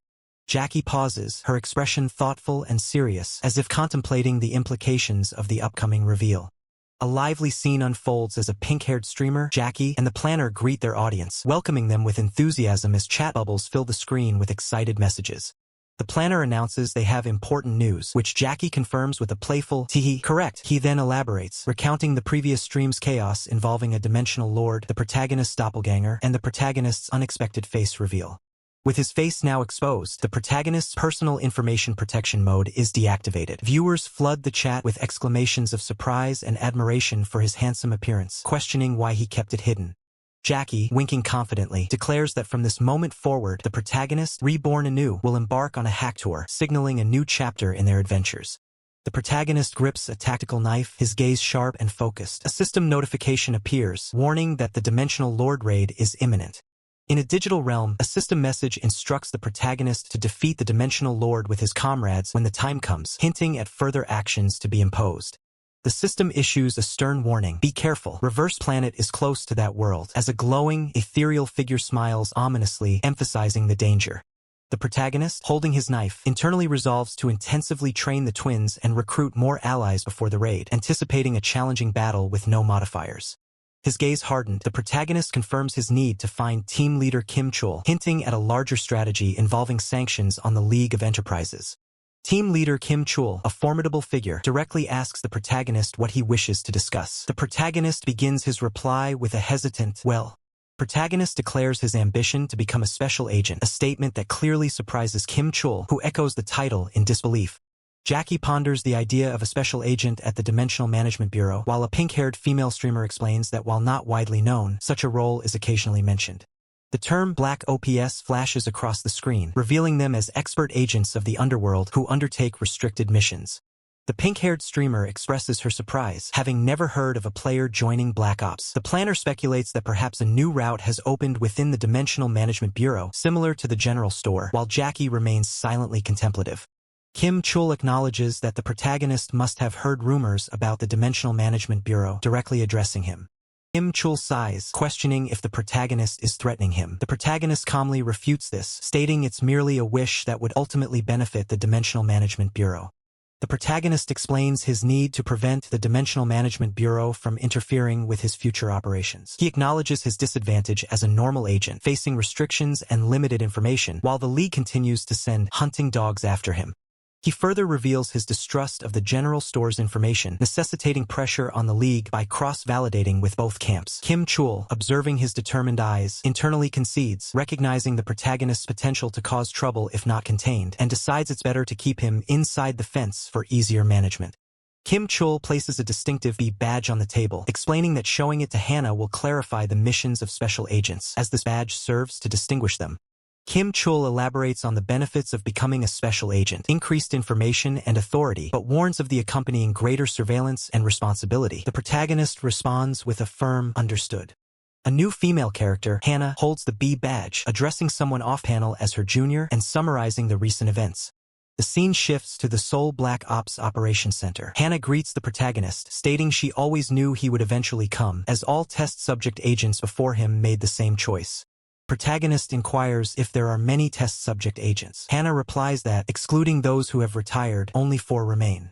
The team leader, her cap shadowing her intense gaze, issues a final warning to the protagonist. She sternly states that if he gets caught up in personal revenge and overdoes it, she will not hesitate to exclude him from future missions using her authority. The protagonist, with a resolute expression, simply acknowledges, "understood." As the protagonist turns from the table, the team leader explains the true nature of their special agent work. Their primary objective isn't to confront otherworldly beings, but rather other humans, specifically awakened individuals hired by a formidable group known as the Hellhounds. She adds that sometimes they even have to deal with rogue agents from their own divisions. The team leader's tone shifts, signaling the end of her briefing. With a decisive gesture, she slides a file across the table. Then, enough explanation, she declares, "Here's your first mission." The protagonist picks up the file, his eyes widening in recognition. It's a profile of Jung Ji-hoon, a former member of the support team, marked with a cause of death, suicide. The team leader's voice cuts through his thoughts, asking if he remembers the man who betrayed him. A flashback image of Jung Ji-hoon appears as the team leader continues. She states that while the police ruled his death a suicide, the protagonist knows that couldn't possibly be true. He responds with a clipped yes, confirming his suspicion. Protagonist's gaze hardens, his mind racing. He deduces that Jung Ji-hoon was undoubtedly murdered to silence him. Following this chain of events, he believes he can uncover the true intentions of Abraxas and the League. The team leader points to a new file, stating there is one confirmed suspect. The protagonist takes the file, glancing at the image within. He notes that it's not a face he recognizes, indicating a new lead. The team leader, pleased with his response, tells the protagonist she will observe from the sidelines, giving him full autonomy for this mission. He accepts the challenge, confidently replying, "Understood. Leave it to me." A television screen broadcasts breaking news. The whereabouts of the suspect in the Jumshin Electronics incident have been confirmed. The report hints at a developing situation, transitioning the scene. Inside a dimly lit room, an overweight man in a tank top angrily watches the news report about himself. He grumbles in frustration, questioning why the authorities haven't been able to capture the culprit, unaware of the imminent danger.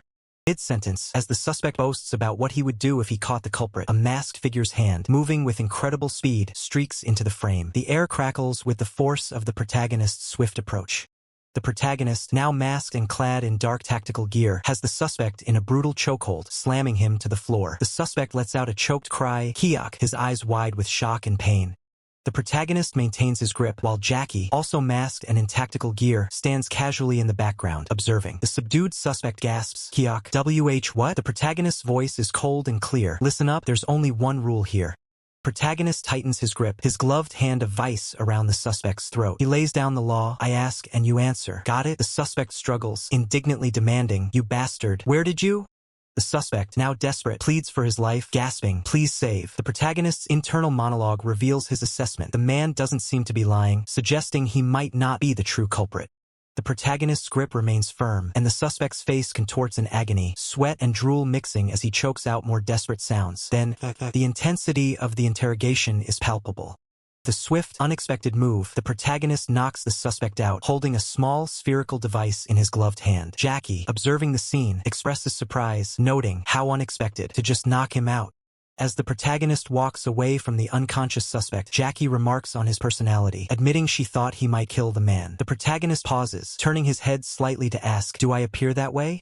The protagonist explains his actions, stating that the suspect was unrelated to the main incident, thus there was no need for lethal force. He then turns the tables on Jackie, asking, "So, why did you test me?" Jackie lets out a relieved sigh, impressed that the protagonist caught on to her test. She admits it was quite insightful of him, explaining that the information suggesting the man was a suspect was too shoddy for typical Black Ops intelligence. Protagonist presses further, deducing that the unrelated names Jackie used were a contingency, ensuring the suspect wouldn't realize their true identities. Jackie confirms this, stating it was merely a precaution for any situation. Jackie congratulates the protagonist, acknowledging that he passed her test by not killing the target and proving his overwhelming ability. She reassures him that the unconscious man was a drug wholesaler the police were already pursuing. The protagonist, relieved, thinks to himself, "Yes, well, I'm glad I got passing marks." Jackie, now with a confident smirk, asks if it's time to proceed to the real target. The protagonist, his resolve firm, simply replies, "Yes." Under the cover of night, the protagonist and Jackie approach a grand house. The protagonist observes the recent movements of their true target, confirming his connection to the incident. He reveals that this individual was the last person Jung Ji-hoon called. A sudden, ominous aura surrounds the protagonist. His senses are heightened, and he realizes with a jolt that's the smell of blood. Both the protagonist and Jackie pull their masks higher, their expressions grim. The protagonist states, "Something's happened inside." Jackie, ever cautious, adds, "We don't know who's there, so we have to move carefully." Inside the house, a gruesome discovery awaits. The target lies dead, face down in a pool of blood, a fatal wound visible on his head. The scene is chilling, indicating a violent encounter has already taken place. The protagonist examines the body, identifying the victim as Lee Hyun-jun. He notices traces of frostbite, immediately deducing that an awakened individual was the culprit. He further concludes that the murder was recent, meaning the killer couldn't have gone far. Suddenly, the protagonist's head snaps up, his eyes widening. Jackie, behind him, also reacts with a look of surprise. They sense an immediate presence, realizing the killer is still nearby. Jackie's gaze fixes on a masked figure standing in a doorway, a look of recognition crossing her face. She exclaims, "Junior?" revealing a connection to the mysterious killer. The junior figure, an ice-wielding awakened, kicks open a door, a blinding light erupting from behind him. Jackie recoils in shock, her thoughts screaming a question mark as the killer makes his move. The killer is revealed, his blondish hair contrasting with his icy powers. His arm glows with freezing energy as he prepares an attack. Jackie curses, "Shit," when the Ice Awakened prepares his strike, uttering a single, chilling word, "Icy." Before the Ice Awakened can unleash his chilling attack, a swift counterstrike connects. A powerful blow slams into his face, eliciting a guttural KOK as his icy powers are violently interrupted. The force of the impact sends the Ice Awakened careening backward, his body shattering against the wall in a violent explosion of debris and raw power. The conjurer observes the downed figure, noting the silence. He concludes, seeing as there are no other sounds, this guy must be the intruder. He then considers, to interrogate, "Wait." Jackie, already kneeling beside the stunned Ice Awakened, asserts, "I'll do the rest. Interrogation is my area of expertise." She instructs the conjurer, "Please look through the house while I interrogate." The conjurer simply acknowledges, "Understood." With a chilling resolve, Jackie's hand glows with green energy as she clamps down on the Ice Awakened's throat, eliciting a muffled "umpich" from him. Jackie leans in, her power intensifying around the Ice Awakened's neck. She ominously asks, "Shall we begin?" as he struggles, letting out desperate MMPH sounds. Meanwhile, the conjurer methodically searches the premises, his internal thoughts revealing there's nothing in his room or the kitchen, any other clues. He pauses, noticing a subtle discrepancy in the floorboards. Only this place has a different sound. Perhaps? The conjurer kneels, his gaze fixed on the suspicious spot. With a surge of strength, the conjurer rips apart the floorboards, revealing a hidden compartment beneath. His suspicions confirmed, the conjurer unearths a dark ledger from the hidden space. "As I thought, something was hidden here." The ledger is filled with names, ages, and genders. The conjurer's mind races. What is this? He considers if it's a directory or a list of hunting dogs. A grim realization washes over the conjurer. He mutters, "It's a ledger I've seen a lot in the other world. My comrades were written here too. It must have been that." Jackie enters the room, announcing, "I'm done here, Junior." The conjurer, still reeling from his discovery, asks, "What's that?" The conjurer holds up the ledger, simply stating, "It's a ledger." His expression remains serious, hinting at the gravity of its contents. Conjurer's face is etched with a somber understanding. He concludes, "It's a ledger I've seen a lot in the other world. My comrades were written here too. It must have been that." Jackie, having finished her interrogation, addresses the conjurer, "I'm done here, Junior." He turns to her, asking, "What's that?" The conjurer holds up the discovered book, clarifying, "It's a ledger."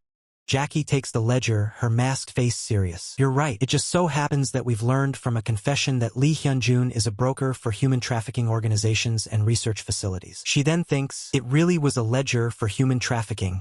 Two observers discuss the revelation. A woman remarks, I just thought it was a book with some weird writings. A man adds, haha, same here. I can't believe he managed to figure that out from such basic information. The narrator explains the grim discovery. It seems like after killing Lee Hyun-jun, he found a lead connecting him to human trafficking organizations. It looks like the research facility wanted a direct deal, bypassing the broker.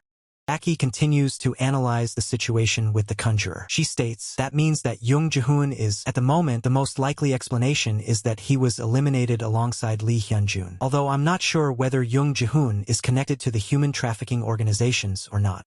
Jackie emphasizes, anyway, we need more information. It just so happens that there are several meeting places written on the back. The conjurer adds, I'm sure their base is in here somewhere. The most accessible meeting place and the most isolated place to keep kidnapped people in is... The conjurer points to a specific location on his phone's map, declaring, here. Jackie, seeing the promising spot, thinks, oh, that looks promising. The conjurer gives instructions. Forward it to the backup team and tell them to scope out where their base is for us. Jackie responds, understood. Let's set off as soon as we get a response. The pink-haired woman exclaims, wow, this feels like we're really onto something here. The brown-haired woman adds, they're going to the base? I can't wait to see what's going to happen next.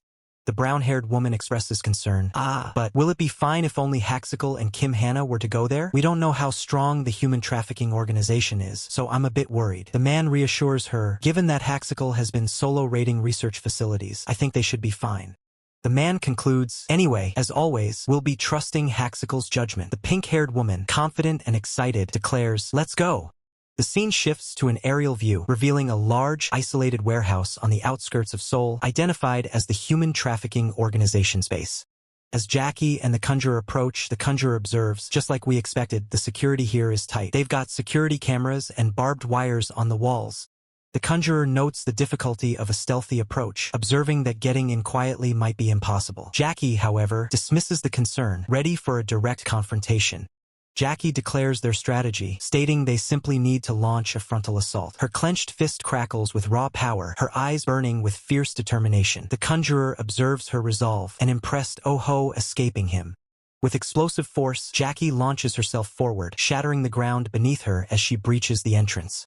Standing by the now open door, Jackie urges the conjurer to follow. He acknowledges her eagerness, agreeing to proceed. Jackie sprints into the facility, her speed blurring the ground as an unseen guard screams for them to be stopped. Activating a potent ability, Jackie is engulfed in dark energy, her eyes glowing with an ominous light as a spectral presence manifests behind her.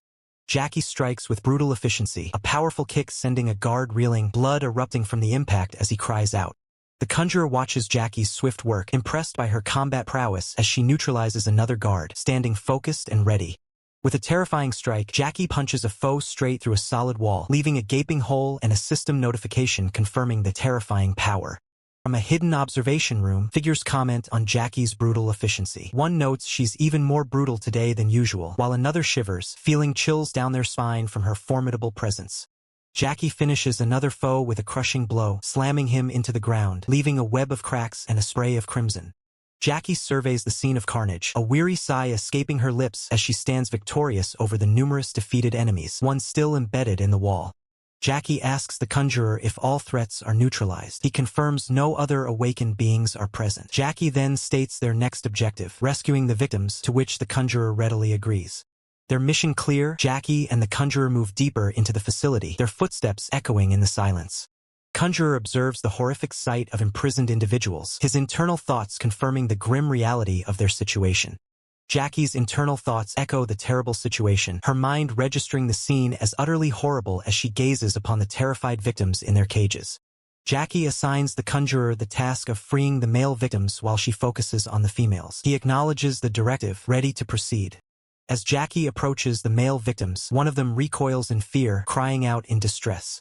Desperate plea for salvation rings out as Jackie's hand reaches for the cage lock, ready to shatter their prison.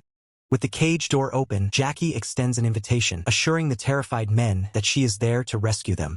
The victims react with disbelief and suspicion to Jackie's words, questioning if they are truly being rescued. One shouts a warning not to be fooled, while another asks what she said. The accusing victim vehemently claims Jackie is a deceiver, intending to sell them rather than rescue them, pointing at her with suspicion. Enraged, the victim lashes out, punching Jackie and blaming her for their predicament. Jackie endures the blow silently. The victim's desperate punch lands squarely on Jackie, a testament to his fear and despair. Jackie looks directly at the distraught man who struck her, offering a heartfelt apology for their delayed arrival. The victim's anger gives way to raw emotion as tears stream down his face, overwhelmed by the unexpected apology. Overwhelmed, the victim asks if escape is truly possible. Jackie calmly confirms that all threats have been neutralized, offering a glimmer of hope. Tears of relief and gratitude flow freely from the victim as he repeatedly thanks Jackie, who remains silently observant, her expression gentle. The conjurer directs the rescued victims towards the exit, instructing them to move slowly in a single file line, while Jackie encourages them to follow. The conjurer carefully guides the victims out, one of whom expresses heartfelt thanks for their rescue. Suddenly, one of the male victims, Woo Hyun, pauses, a look of confusion crossing his face. A memory flashes through Woo Hyun's mind, a menacing figure holding him, whispering a chilling command to make sure you stay alive. Woo Hyun abruptly grabs Jackie's arm, shouting out a name in disbelief, Choi Soo-hyuk? Woo Hyun demands an explanation, but Jackie quickly apologizes, realizing she was mistaken for someone else, her hand glowing momentarily. Jackie internally notes the striking resemblance between Woo Hyun and someone else, admitting her momentary confusion due to how alike they look. A sinister, white-haired figure's voice echoes, questioning Woo Hyun about the fate of that world and his comrades after his disappearance. Jackie, deep in thought, recalls her own fruitless attempts to find her comrades' names, with nothing coming up. Jackie's thoughts are haunted by the names of her lost comrades, Lee Yujin, Kim Hana, and Kim Chul, as the mysterious white-haired figure abruptly interjects with a single, chilling word, Junior. The conjurer announces that all victims are safely outside, prompting Jackie to agree and move towards the exit, leaving the dark facility behind. As they prepare to leave, the protagonist's mind races, sensing a deeper, unknown reason behind the day's events, determined to uncover the truth. Approaching the facility's exit, the protagonist informs the group it's time to depart. Suddenly, the protagonist extends a hand, halting everyone in their tracks with a firm command to wait. With an intense gaze, the protagonist declares they are surrounded, prompting a shocked and questioning response from Jackie. The protagonist quickly assesses the enemy positions, 4 at the main entrance, 2 at the rear, suggesting a different route for their escape. The oppressive killing intent of the surrounding forces is palpable. Jackie's expression shifts to concern as she senses a familiar, unsettling energy emanating from their new adversaries. Panic spreads among the rescued individuals, their voices trembling with fear as they question their fate and recognize the renewed threat. The protagonist, his back to the group, offers a calm reassurance, urging them not to worry. With a determined gaze, the protagonist promises to ensure their safe escape from the facility. A squad of formidable men in black suits, their faces obscured by dark sunglasses, emerges from the shadows. Their synchronized movements suggest a highly trained and dangerous unit ready for confrontation. Their boots pound the ground as one of them shouts, directing their forces towards a specific target. As the men in black breach the facility walls, the protagonist instructs everyone to remain inside, receiving a nervous affirmation from the rescued. Fierce battle erupts as the men in black launch a coordinated assault, met with the protagonist's explosive counterattacks. One of the attackers is violently repelled, slamming against the wall with a pained grunt. Amidst the aftermath, several men in black lie incapacitated, while the protagonist and Jackie stand ready, observing the scene. One of the remaining men in black swiftly takes a mysterious pill, a desperate measure. Pill's consumption suggests a sudden power boost, its purpose unknown but ominous. His head snaps back, a new, unsettling aura beginning to emanate from him as he transforms. The defeated men in black rise, enveloped in dark, pulsating purple energy, causing Jackie to gasp in alarm. One of the transformed men in black declares a shift to Plan B, his body crackling with intense yellow lightning. He unleashes a devastating lightning attack, shouting for the energy to spread and engulf the area in a blinding flash. The protagonist struggles on the ground, momentarily blinded by the attack, unable to locate the vanished enemies. A piercing scream echoes through the facility, drawing the immediate attention of the protagonist and Jackie. Transformed men in black sees a helpless victim who cries out in terror as an attacker barks a command for them to stay still. The menacing attacker issues a chilling threat, implying dire consequences if their demands are not met. Jackie lunges forward, delivering a swift, powerful kick directly to the face of an attacker who collapses with a pained grunt. The protagonist unleashes a torrent of green energy, striking another attacker as he realizes why their coordinated energy felt so familiar. One of the lightning-infused attackers, enraged, threatens to escalate the situation, holding a terrified hostage who desperately cries for help. The protagonist watches, grimly determined. His hand crackles with volatile lightning, a surge of power building as he lets out a guttural sound of exertion. The protagonist is restrained, forced to watch as another attacker strikes down a helpless rescued individual, eliciting a shocked outcry. The enraged attacker, crackling with lightning, curses the protagonist and his allies, his face contorted in fury. The protagonist retaliates with a fierce counterattack, engaging the lightning-powered enemies in a brutal exchange. With incredible speed, the protagonist lands a crushing blow, sending the attacker reeling back with a pained gasp. The impact sends the attacker crashing through the wall, while Jackie prepares to unleash another powerful green energy attack. Jackie unleashes his powerful green energy attack, a devastating punch that sends crackling energy rippling through the air. Green energy swirls violently around his target as Jackie declares, "Fucking traitors!" The fiery rival, caught in the blast, groans, "Ugh," clearly overwhelmed by the assault. Meanwhile, the planner announces that Kim Hannah has secured victory by dispatching the last opponent. Kim Hannah, however, questions the term traitor, wondering if it means what they think it does, while a system message dismisses the idea as crazy. The aftermath of the battle is a scene of utter devastation, with bodies scattered across the ravaged landscape, illuminated by a cold, ethereal light. Jackie approaches the defeated fiery rival, asking if he is all right. The fiery rival, still recovering, replies, I am fine. Are you? Jackie assures him, I'm perfectly fine. A viewer comment notes that Haxical is being strangely sweet today, hinting at Jackie's unusual demeanor. Kim Hannah attempts to calm the remaining allies, stating, Everyone, it's really over now, so please calm down. The relieved allies murmur their thanks and express their emotional exhaustion. Jackie turns to Kim Hannah, questioning her earlier use of the word traitor. Kim Hannah confirms that the bastards are indeed from the Dimensional Management Bureau. Kim Hannah further explains that their distorted appearance is due to dimension invaders, comparing them to the hunting dogs that attacked Jackie previously. Jackie recalls the drug they took, TL-01, recognizing it as the same substance used by the hunting dogs. Kim Hannah confirms his suspicion, stating, That's correct. Kim Hannah sighs, expressing disbelief at the number of spies within the Dimensional Management Bureau and resolves to thoroughly investigate the other members. Jackie decides to request transportation for the victims, a subordinate acknowledging his command. Viewer comments express concern for Kim Hannah and criticize the Dimensional Management Bureau's internal issues.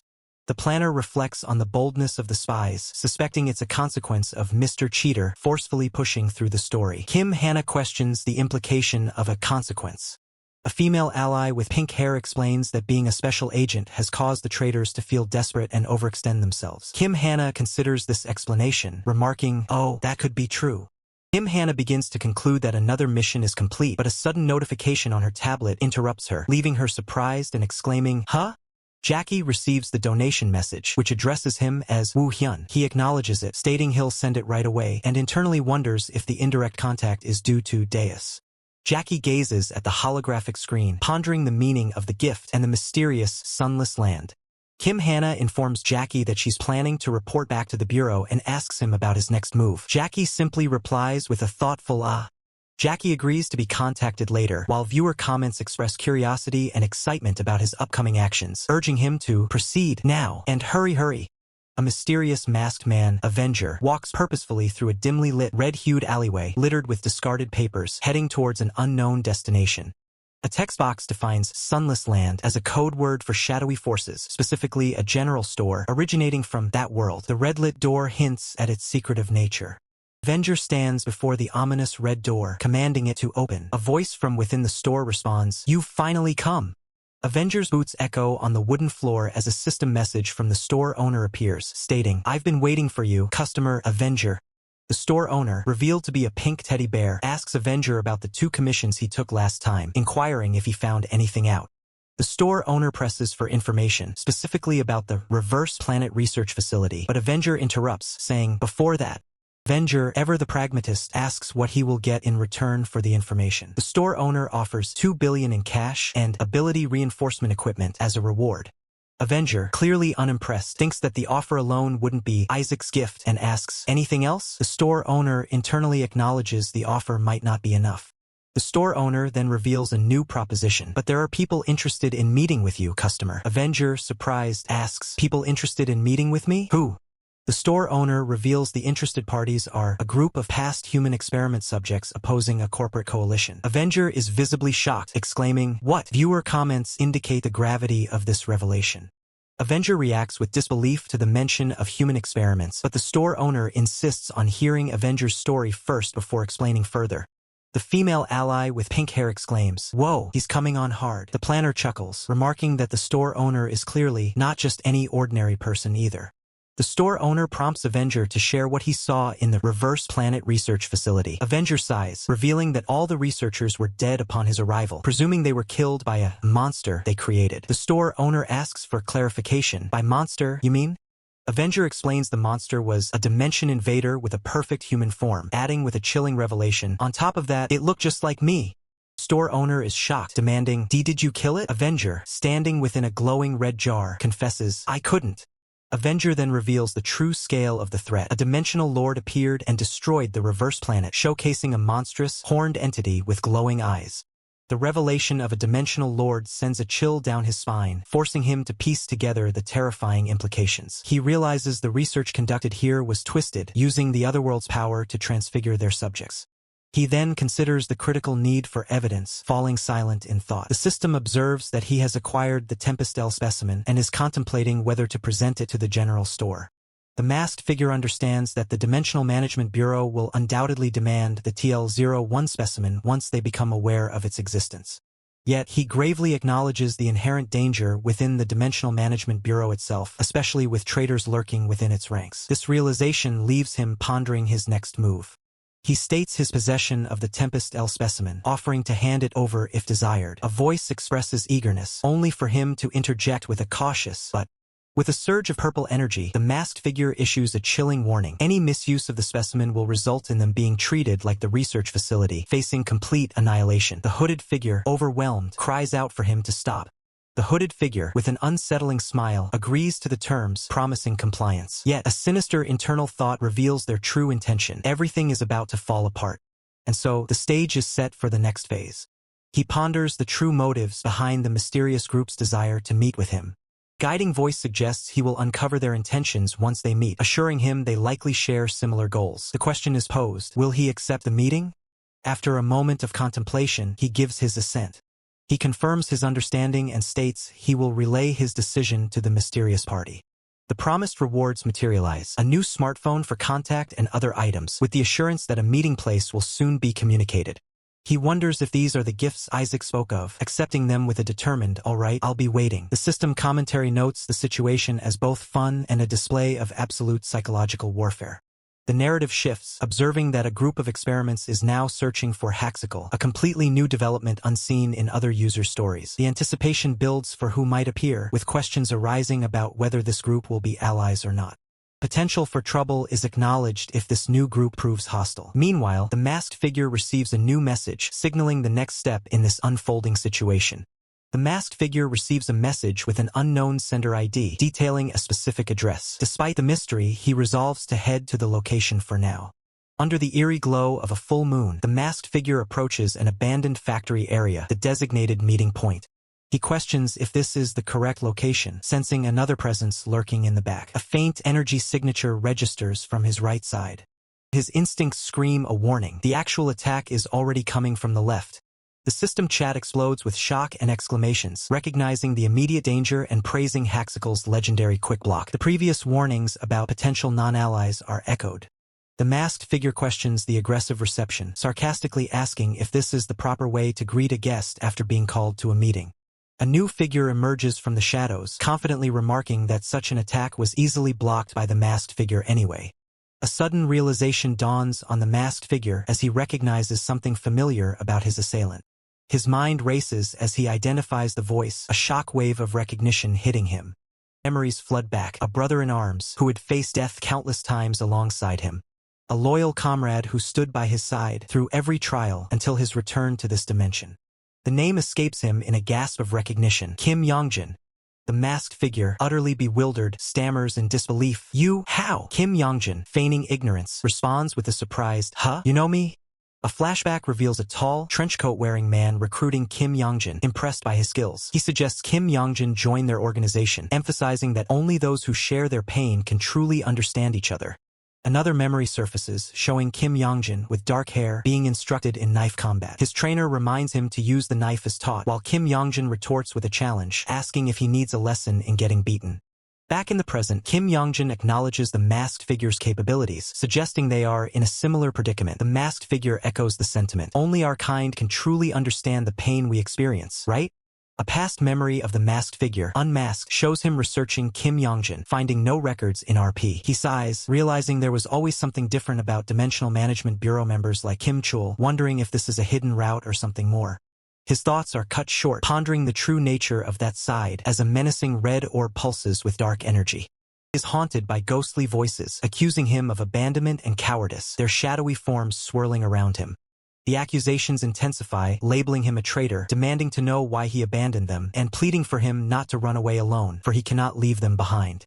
Alone in a dark room, the unmasked figure huddles on the floor, wrapped in a blanket, haunted by the memories and accusations. Haunted by the accusations, the conjurer, though now masked, clutches at his head, a single, agonizing word escaping his lips. Sorry.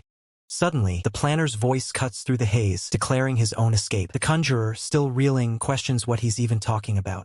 An external observer notes the conjurer's strange behavior, wondering if he's too immersed in his role or simply method acting, offering a sympathetic, "I understand your pain."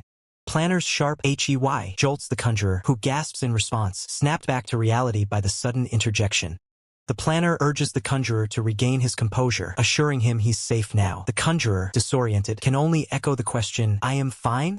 But the lingering phantom of a brutal past pulls the conjurer's mind elsewhere, a chilling vision of a figure standing over a victim consumed by dark, bloody tendrils. "But where am I?" he questions, lost in the memory. The planner's words echo once more, asserting his escape. The conjurer, still struggling, finds himself questioning the reality of the situation again, a loop of confusion. The meta-commentary returns, observing the Mr. Cheater persona, wondering about the depth of his immersion and the authenticity of his pain, as if judging a performance. Again, the planner's sharp command, "HEY," reverberates, startling the conjurer with the same sudden force, bringing him back to the present moment, if only for a fleeting second. The planner's reassurances are repeated, a steady anchor in the conjurer's turbulent mind. Yet the question, "I am fine?" remains, a testament to his persistent disorientation. The horrifying vision resurfaces, the dark tendrils and the fallen figure, pulling the conjurer back into the abyss of his memories. The question, "But where am I?" hangs heavy, a desperate plea for clarity. A luminous blue orb materializes, drawing the conjurer's gaze. A flicker of recognition crosses his face as he realizes the significance of this place. The planner sighs, acknowledging the conjurer's current state and confirming his suspicion that the conjurer is indeed an experiment, lamenting that the captain will be disappointed again. Planner speculates that the captain had hoped for a more normal recruit this time, prompting the conjurer to cautiously inquire about this mysterious figure. With a confident smile, the planner invites the conjurer to join them, promising he'll meet the captain soon enough, while the conjurer's mind races with the implications. A chilling image of a bloodied man flashes through the conjurer's mind, a figure he instantly recognizes and labels as that disgusting traitor. Memory of fallen comrades and a devastating tragedy resurfaces, fueling the conjurer's fear that the same fate might befall them if history repeats itself. Driven by his resolve, the conjurer demands to know how he can meet the captain, to which the planner casually replies that it won't be difficult. The conjurer's eyes narrow with suspicion, questioning the planner's true intentions and wondering if he's devising a plan, while the planner internally ponders the feasibility of his own scheme. The planner dismisses the accusation, reaching into his pocket for his phone, excusing himself with a quick, "Just a second." Engaged in a sudden phone call, the planner responds with a simple, "Yeah, what is it?" and then a confirming "yeah." The planner's expression twists into shock and disbelief as he exclaims, "What? How could you send him by himself?" Apologizing, the planner tries to postpone their discussion about the captain, but the conjurer cuts him off with a resolute "No." With a determined gaze, the conjurer declares he'll help as a system notification flashes. "Mission member rescue, begin!" The planner pinpoints the target, the basement of the Blue Note building, revealing it as a site for human experimentation on unsuspecting, drunk customers. The planner questions if the establishment is merely a front, to which the conjurer grimly compares the perpetrators to resilient cockroaches. The planner explains that a comrade is trapped inside after a solo raid, emphasizing the increasing danger with every passing moment. Planner proposes a two-pronged attack. He'll distract from the front while the conjurer takes the back. The conjurer agrees, a nostalgic thought passing through his mind about fighting alongside Yongjin again. With a decisive command, the planner signals their advance, and both allies spring into action, moving swiftly towards the Blue Note building. A furious command to get those bastards rings out as a torrent of purple energy erupts from a hand, followed by the glint of a drawn blade, initiating the assault. Conjurer unleashes a devastating surge of purple energy, sending enemies flying with grunts of pain as he closes in for close-quarters combat. An enemy operative, realizing the futility of resistance, curses and decides to retreat from their monitoring station, hoping to escape the Conjurer's wrath. The Conjurer, swift and silent, ambushes the retreating enemy, catching them off guard with a lethal strike that elicits a choked gasp. With brutal efficiency, the Conjurer delivers the finishing blow, his blade a crimson streak as blood splatters, leaving the enemy lifeless. Dark, shadowy tendrils erupt from the Conjurer's arm, crackling with potent purple energy, a clear display of his formidable and destructive power. The Conjurer unleashes a devastating attack, shattering the environment and overwhelming multiple foes, a system message affirming his overwhelming prowess. Haxical is the GOAT for sure. Conjurer's overwhelming prowess leaves Jackie awestruck as the planner elaborates on the seamless coordination of Haxical and his partner, describing their perfect division of duties in clearing the path and eliminating threats from the rear. Amidst the shattered environment and fallen foes, the Conjurer surveys the scene, acknowledging Haxical's exceptional skill, impressed by a level of power he hadn't anticipated. Haxical, masked and vigilant, points out a direction, then concludes their target isn't present, signaling a move to another location. The team quickly moves through the facility, the metallic clang of lockers echoing as they search for their objective. Hidden away, a young boy with purple hair, Jang Eun-soo, shivers in fear, his eyes wide with terror as he wonders about the chaos outside. Jang Eun-soo cautiously peeks around the corner, his expression shifting to surprise as he witnesses the unfolding events. Despite his fear, Jang Eun-soo resolves to act, activating his control line ability to launch a preemptive strike with glowing threads. The Conjurer easily deflects Jang Eun-soo's desperate attack, a system notification appearing that identifies the boy as their target member, noting his surprising youth. Haxical scolds the cowering Jang Eun-soo for attempting to go solo, reminding him he's not ready, while the boy profusely apologizes for his actions. Playfully, Haxical pinches Jang Eun-soo's cheeks, chiding him for his recklessness and calling him an idiot who would have been finished. Flashback reveals a younger Jang Eun-soo being introduced by the captain, while Haxical reflects on their past connection as members of the same organization. Young Jang Eun-soo affectionately calls the captain uncle, only to be playfully corrected to captain, with Haxical noting his past obedience. The flashback takes a grim turn, revealing a tragic future where that very child, Jang Eun-soo, would meet his end by the hands of a man they knew. Back in the present, Haxical notices the captain's proximity, prompting Jang Eun-soo to nervously volunteer to go first, fearing a scolding from his uncle. Jang Eun-soo sincerely thanks the Conjurer for saving him, despite not knowing his identity, while internally vowing to ensure things are different this time. Jang Eun-soo dashes off, leaving Haxical to call out a warning not to run, while a grim internal thought reaffirms a past commitment. You don't die. The Conjurer reminds Haxical of his desire to meet the captain, offering to arrange it now, to which Haxical readily agrees. Under the serene glow of a full moon, the city rooftops set the stage for a significant encounter. From above, Captain Jong Byung-woo greets them, introducing himself as Haxical acknowledges his presence. Captain Jong Byung-woo expresses his gratitude for the successful rescue of their member, as a system notification confirms the completion of the mission member rescue. Clenched fist betrays Haxical's intense, suppressed emotions as he internally struggles with how to express gratitude, or perhaps control a deeper, darker impulse. Haxical, internally suppressing a murderous intent, acknowledges he lacks justification to act yet, then reveals his alias, Lee Jun. Jackie and the planner observe the revelation, deducing that Lee Jun is an alias, likely used to conceal a hidden identity. Kim Yongjin, realizing his oversight, formally introduces himself to Lee Jun and the Conjurer, expressing his anticipation for their collaboration, as system messages mock his belated introduction. Captain Jong Byung-woo scolds Kim Yongjin for his lack of professionalism, questioning how he could operate without introductions, to which Kim Yongjin casually dismisses it as an emergency. Kim Yongjin, unfazed, declares his bond with Lee Jun as brothers-in-arms, prompting Captain Jong Byung-woo to question his shamelessness. Lee Jun reflects on the strange familiarity he feels towards Kim Yongjin, acknowledging their surprisingly effective teamwork. Captain Jong Byung-woo addresses Lee Jun, acknowledging the gruesome suffering he endured in the research facility, assuring him that all members of their organization have faced similar trials. Captain Jong Byung-woo continues, listing the members, including Eun-soo, whom Lee Jun saved, and Yongjin, who have all suffered. Captain Jong Byung-woo concludes, including himself among those who have faced similar fates, emphasizing their shared past. The towering corporate and research coalition stands as an insurmountable foe, far too vast for any single individual to dismantle alone. Captain Zhang Bianwu extends an open hand, proposing an alliance, emphasizing that only through collective effort can they hope to bring down their powerful adversaries. Jackie observes the offer, wondering what Haxical will decide now that he's been invited to join their ranks.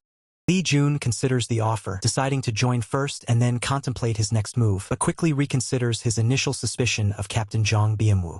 Reflecting on past sacrifices, Li Jun concludes that Captain Zhang Bianwu couldn't have formed the organization with ill intentions, recalling moments where the captain risked his life for them. In a premonition, Kim Yongjin questions the captain's recent behavior, but Li Jun dismisses it as a distant concern, focusing on the immediate future. A surge of determination fills Li Jun as he realizes that by uncovering the reasons for Zhang Bianwu's future betrayal, he might just be able to alter their grim destiny. Li Jun considers the possibility that this alliance is a gift from Isaac, then firmly accepts Captain Zhang Bianwu's offer, shaking his hand in agreement. With a confident laugh, Li Jun welcomes himself to vengeance, as system messages confirm the organization's impactful name. The implications of Li Jun's new identity as Vengeance are immediately clear. He now operates with two distinct personas, Baek Woo-hyun of the Dimensional Management Bureau and Li Jun of Vengeance, a revelation that surprises Jackie with an audible "oh-oh." The planner voices his excitement, anticipating the unimaginable feats Haxical will achieve across both groups. Jackie, with a laugh, agrees, while the conjurer, observing the time, suggests they wrap up their discussion. As their stream concludes, the planner bids farewell, encouraging viewers to look forward to the next broadcast. Jackie and their pink-haired companion wave goodbye, with system prompts confirming the end of the session. Several days later, the topic shifts to a potential collaboration. Jackie reveals that the SSR Cup is fast approaching, hinting at new developments. Sitting with Li Jun, Jackie explains that before the main game of the SSR Cup, a team auction will take place. Li Jun, intrigued, questions, "Auction?" Jackie's eyes sparkle with eagerness as she proposes a collaboration for an auction react stream, asking if it would be okay to team up. Jackie clarifies that with Mr. Sungshul as an official commentator, Miss Suyol could join them, making it a three-person stream. Li Jun ponders, admitting he dislikes interacting with viewers, but remains open to the idea. Li Jun's mind shifts to strategy, calculating that the upcoming raid requires 8 participants. With the twins, he'll need to recruit 5 more skilled individuals. The Dimensional Lord raid promises high difficulty, demanding 5 equally skilled individuals. Li Jun speculates that SSR Cup participants might just meet the stringent requirements. With a decisive nod, Li Jun declares, "I'll do it." Jackie's eyes light up, her excitement palpable as she exclaims, "Really? No changing your mind later, okay?" Jackie, full of energy, announces that dinner is on her and urges Li Jun to get up, despite his surprise that it's not even 4 p.m. yet. Walking down the street, Jackie points ahead, suggesting they go to the KBBQ place they visited last time. Unbeknownst to them, a mysterious woman with long reddish hair observes them from a distance. The mysterious woman's expression is pensive, her gaze fixed on the departing duo, a hint of melancholy in her eyes. Suddenly, a blinding flash of light engulfs the scene, signaling an abrupt and disorienting shift in reality. The scene shifts to a dimly lit, brick-walled room where a single fluorescent light flickers erratically. A faint, distressed voice calls out, "Woo-hyun." Baek Woo-hyun kneels beside a suffering Sua, who is hunched over in pain, pleading, "Whyun, it hurts, please." He can only utter her name, SOH, in anguish. Sua's face contorts in pure agony, dark tears or blood streaming from her eyes as she delivers a chilling command, "Avenge me." Shadowy, skeletal hands grasp Baek Woo-hyun, his face twisted in horror as Sua's desperate pleas echo in his mind. "Kill them all. Don't let it go on like this." He can only manage a choked H. Engulfed by dark, distorted energy, Baek Woo-hyun screams in absolute terror, a desperate "no" escaping his lips. Li Jun jolts awake in his bed, his face drenched in sweat, a horrified H torn from his throat as the nightmare's grip slowly loosens. Catching his breath, Li Jun sits up, clutching his head in confusion and exhaustion, questioning if the terrifying experience was a dream. Pained groan escapes Li Jun's lips as the name OH echoes in his mind, the vivid memories of the dream still haunting him. In a flashback, Li Jun remembers the moment he was dragged into that desolate world, and Sua was the first person to reach out to him with kindness. Sua's face, filled with genuine concern, is etched into his memory as she extends her hand and asks, "Are you all right?" Overwhelmed and disoriented, Baek Woo-hyun violently recoils from Sua's touch, shouting, "Don't touch me," and sending her stumbling back with a startled "A." As Sua falls to the ground, Baek Woo-hyun reaches out with a pained H, a wave of regret washing over him for his harsh reaction. Distraught by his actions, Baek Woo-hyun profusely apologizes to Sua, stammering, sorry, I didn't mean to." The gentle gesture, Sua's hand meets his, her voice a soft reassurance as she tells him, "It's okay." Sua offers a comforting smile, assuring him, "Everything's going to be okay. Don't worry." Lee Jun reflects that she was the only woman he ever loved in that harrowing world. Sua weeps beside an injured Baek Woo-hyun, pleading, "Woo-hyun, please don't die." He tries to reassure her, "I told you, I'm fine," while Lee Jun's thoughts drift to how Sua always shed tears for his sake. He remembers the solemn promise he made, holding her hand firmly, that he would get them both out of that dreadful place, all for her sake. Standing together, hand in hand, Sua looks up at Baek Woo-hyun, a hopeful yet fragile question on her lips. Will we really be able to leave this place someday? Baek Woo-hyun gently smiles, reassuring Sua that he will take down every obstacle in their path. He firmly declares that by doing so, they will both finally be able to leave this dreadful place and find freedom. Yet, a heavy internal monologue begins as Baek Woo-hyun reflects on that very promise, a stark contrast to his current reality. Memory shifts to a harrowing scene as Sua is brutally chained and subjected to electric shocks, her body racked with agonizing pain. Her eyes well with tears, her voice a desperate whisper as she calls out Baek Woo-hyun's name amidst the relentless agony. Overwhelmed, Sua's inner voice cries out, confessing she can no longer endure the torment, her spirit on the verge of breaking. With blood trickling from her mouth, she offers a heartbreaking apology, her face etched with profound despair and suffering. Baek Woo-hyun clutches his head, the weight of that unfulfilled promise pressing down on him, a painful echo from the past. He wonders if Yongjin's existence in this game implies a chance that Sua and the others might also still be alive. But the crushing reality of his past quickly resurfaces. In that world, the others died before he could escape the facility. He clenches his fist, resolving that it's too early for certainty. He must confirm the truth for himself, no matter the cost. As he sits, lost in thought, his phone vibrates with a notification, pulling him back to the present and its demands. With a determined gaze, Baek Woo-hyun vows to achieve his goals step by step, securing what he wants with unwavering resolve. The screen transitions to the official title, Echoes of the Reverse Planet, heralding the start of a new chapter, the team member auction. A cheerful chibi avatar pops up, enthusiastically greeting the viewers as the live stream for the auction officially begins.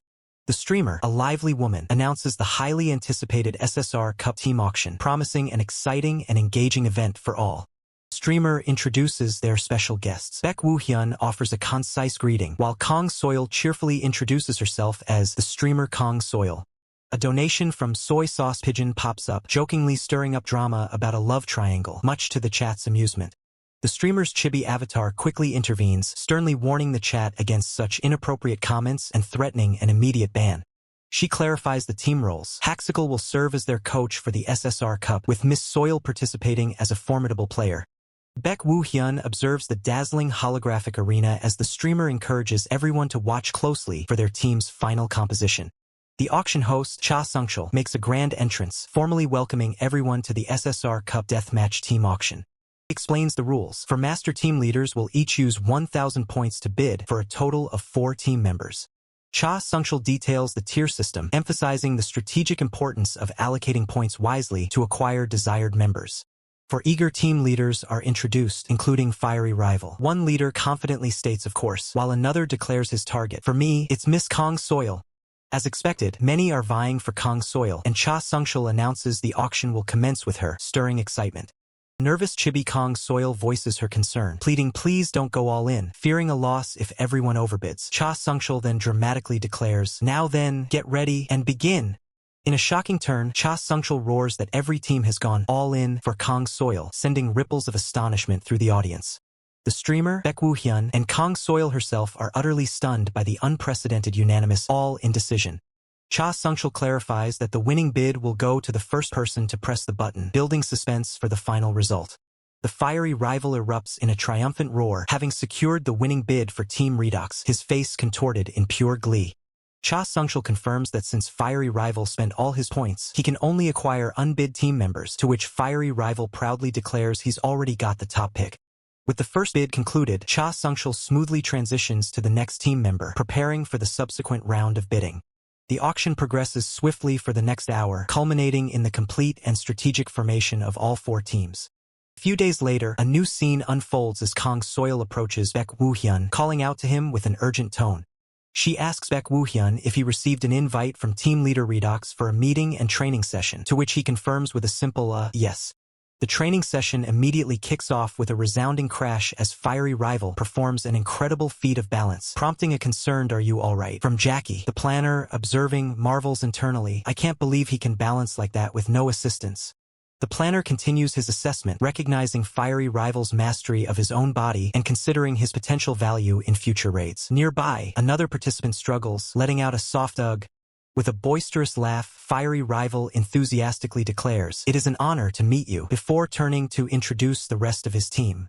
Fiery rival introduces himself as team leader Redox, a master of fire magic, then gestures to Lee Si-hoo, who utilizes the wind god build. Detailed system display summarizes the team's composition: fiery rival, a master rank fire mage; Yuzu, a diamond shadow mage; Kong Soil, a platinum golden flash, and 2 bronze ranks: Dodo the Iron Man and Lee Si-hoo the wind god. The protagonist observes the team's 2 bronze tier members, acknowledging that while tiers are less critical in PvE, they will require the most rigorous training possible. Online viewers question the strategy of fielding 2 bronze tier players, expressing doubt about their chances, though some place their faith in Haxicle's coaching prowess. Fiery rival, with an eager grin, asks if they can commence training immediately, receiving a prompt yes in response. With a determined gaze, the protagonist declares, "Good, let's begin then," rallying the team with a resounding "let's go." The team members, fueled by excitement, shout their readiness, eager for Haxicle's coaching, unaware of the arduous trials that lay ahead. A sharp click of a mouse signals a shift in perspective. The protagonist watches a trending video titled Haxicle vs. Dimensional Lord, letting out a thoughtful HM. Battler sits deep in thought, his gaze fixed on the screen as he muses about a Dimensional Lord raid. Battler recalls a past offer to join Haxicle's Dimensional Lord raid, a PvE event he initially dismissed. However, upon reconsideration, the challenge now seems surprisingly appealing. A knowing grin spreads across Battler's face as he realizes, that's it. With a confident smirk, Battler begins typing, declaring that this simple action is all that's required. A system message flashes across the screen, a direct challenge from Battler to Haxicle, proposing a bet with the ultimate stake, joining the Dimensional Lord raid if Battler loses. On the day of the SSR Cup, commentators excitedly announce that Team All-In is aggressively dominating their opponents from the very start, eliciting a surprised "huh" from Jackie. Player Kong Soil unleashes a devastating high-speed kick, connecting with her opponent who lets out a pain juich. Following up, fiery rival delivers an explosive flaming punch, engulfing his target in a burst of raw, fiery power. The commentators exclaim that Team All-In is overwhelming their opponents at a terrifying speed, while Jackie watches in awe, declaring them all amazing. The commentators highlight the unexpected stars of the match, the bronze tier players, Lee Si-hoo and Dodo, who are impressively holding their own against gold tier opponents. Just as the commentator finishes his observation, the match concludes abruptly, with Team All-In securing a swift victory. Team All-In is officially declared the victor, celebrating their overwhelming triumph as the crowd roars in exhilaration. Jackie, wide-eyed with joy, exclaims her delight, "A victory! They really did it!" Jackie reflects that the victory, while thrilling, was hardly a surprise given the brutal training regimen the protagonist imposed, pushing them to move faster and grow stronger. The protagonist informs Jackie that he's heading to the combat waiting room as the match is over and time is short, to which Jackie readily agrees, preparing to start her stream. Protagonist, enveloped in glowing blue energy, meticulously adjusts his camera settings, counting down, "Alright, 3, 2, 1. Jackie, with a bright smile and a cheerful wave, greets her audience, starting her stream with a friendly hack hi. The chat erupts with surprised questions about the unannounced stream, to which Jackie playfully confirms their surprise. Jackie explains that the surprise stream is for a special match, lamenting that she has to host it alone because Mr. Sungchul is preparing for the next SSR Cup match. Jackie, with a mischievous grin, warns her audience, "Don't be surprised now," as she builds suspense for the reveal of today's special match opponent. The protagonist looks up at the imposing figure of Battler, acknowledging his presence with, "So you were already here." Battler, with a confident air, introduces himself to Haxicle as a member of DH Empire, a top Korean player in the Reverse Planet Pro scene. Jackie explains the genesis of the special match. A few days prior, player Battler proposed a high-stakes bet with the Dimensional Lord raid on the line, leading to the scheduled confrontation. The audience explodes in shock and excitement at the revelation of the high-stakes bet, with many expressing hopes that Battler will join the Dimensional Lord raid. Battler reveals his underlying motivation to Haxicle, pointing out that Haxicle recently broke his consecutive victory record. Battler, still seated, tells Haxicle he always considered it a shame, referring to Haxicle's broken victory record. Battler continues, revealing to Haxicle that he was also the masked figure on the holographic display who held a record, asking if Haxicle remembered. The revelation sends shockwaves through the audience, with viewers exclaiming their disbelief and surprise that the masked figure was indeed Battler. Battler, with a sly grin, proposes a singular, decisive match challenging Haxical directly. Battler clarifies the stakes. If he wins, Haxical must join him on the Dimensional Lord raid. Haxical confirms, stating he has already secured management's approval. With a confident smile, Haxical agrees, declaring it's time for their fated match to commence. The system announces the battleground, Area 15, Salt Lake. A historic, unprecedented matchup in Reverse Planet is about to unfold. Battler immediately activates his God of the Sea build, a powerful setup he's known to employ outside of official league matches, generating excitement among the viewers. Battler expresses his anticipation for a genuine fight, while Haxical observes Battler's God of the Sea build with a thoughtful expression. Haxical, with glowing eyes, acknowledges the challenge, a subtle smirk playing on his lips as the tension mounts. The match explodes into action as Battler instantly conjures a formidable wall of water, surprising the commentators and audience alike. Haxical counters with a swift, decisive strike, his blade cutting through the surging water with precision and force. Undeterred by the aquatic assault, Haxical pushes forward, his gaze fixed on Battler. The two combatants collide in a flurry of motion, their initial exchange sending torrents of water erupting around them. Haxical launches himself into the air, preparing a powerful aerial assault with his weapon. Battler deftly evades the attack, twisting his body mid-air as water ripples around him, narrowly escaping the incoming blade. Haxical lands with a powerful splash, his stance firm, ready to press his advantage. Colossal wave erupts between them, momentarily separating the two fighters as the arena transforms into a chaotic aquatic battlefield. Haxical pushes through the water, his blade poised for another rapid strike. The commentator marvels at the incredibly skillful play from both top-tier players, noting that Battler's movements perfectly match Haxical's intensity. Battler acknowledges Haxical's formidable skill, conceding he's no easy opponent, before declaring his intent to unleash a new, more powerful attack. Battler unleashes a focused and destructive barrage of water, bombarding Haxical with relentless force. Haxical, caught off guard, expresses his surprise at the intensity of Battler's assault. Haxical analyzes the situation, noting that the combat modifier is a mere 10%, yet Battler still wields such immense power and control. Haxical muses that it's indeed possible to achieve such strength even on this side, a realization dawning upon him. With a sigh, Haxical declares his intention to conclude the match, gathering a massive amount of water in his hand for a decisive strike. Haxical unleashes his ultimate attack, a colossal water dragon, the pinnacle of the God of the Sea build, towards Battler, its incredible density and size filling the arena. The immense water dragon crashes down, engulfing Battler in a devastating torrent. Haxical stares in disbelief as his powerful water dragon inexplicably dissipates, leaving him stunned and questioning what just happened. The audience is equally baffled, speculating about cooldowns or Battler's special abilities, as the ultimate water dragon suddenly falls apart without explanation. Haxical looks up, a dawning realization of the truth washing over him as he sees Battler suspended above the crumbling water. A subtle smirk plays on Haxical's lips as he clenches his fist, a hint of his true intentions or abilities emerging. Haxical's gaze is direct, revealing his suspicion and implying a deeper understanding of the unfolding events.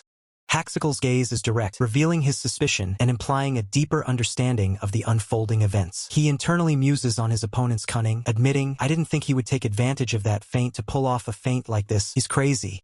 Player Battler launches himself through the air, his sword glowing with potent blue energy, declaring his resolve, "I have to take him."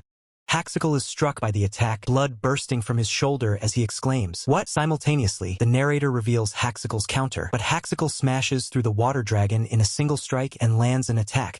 Haxical drops to one knee, clutching his bleeding shoulder, letting out a painful cough. The duel's intensity leaves him visibly wounded.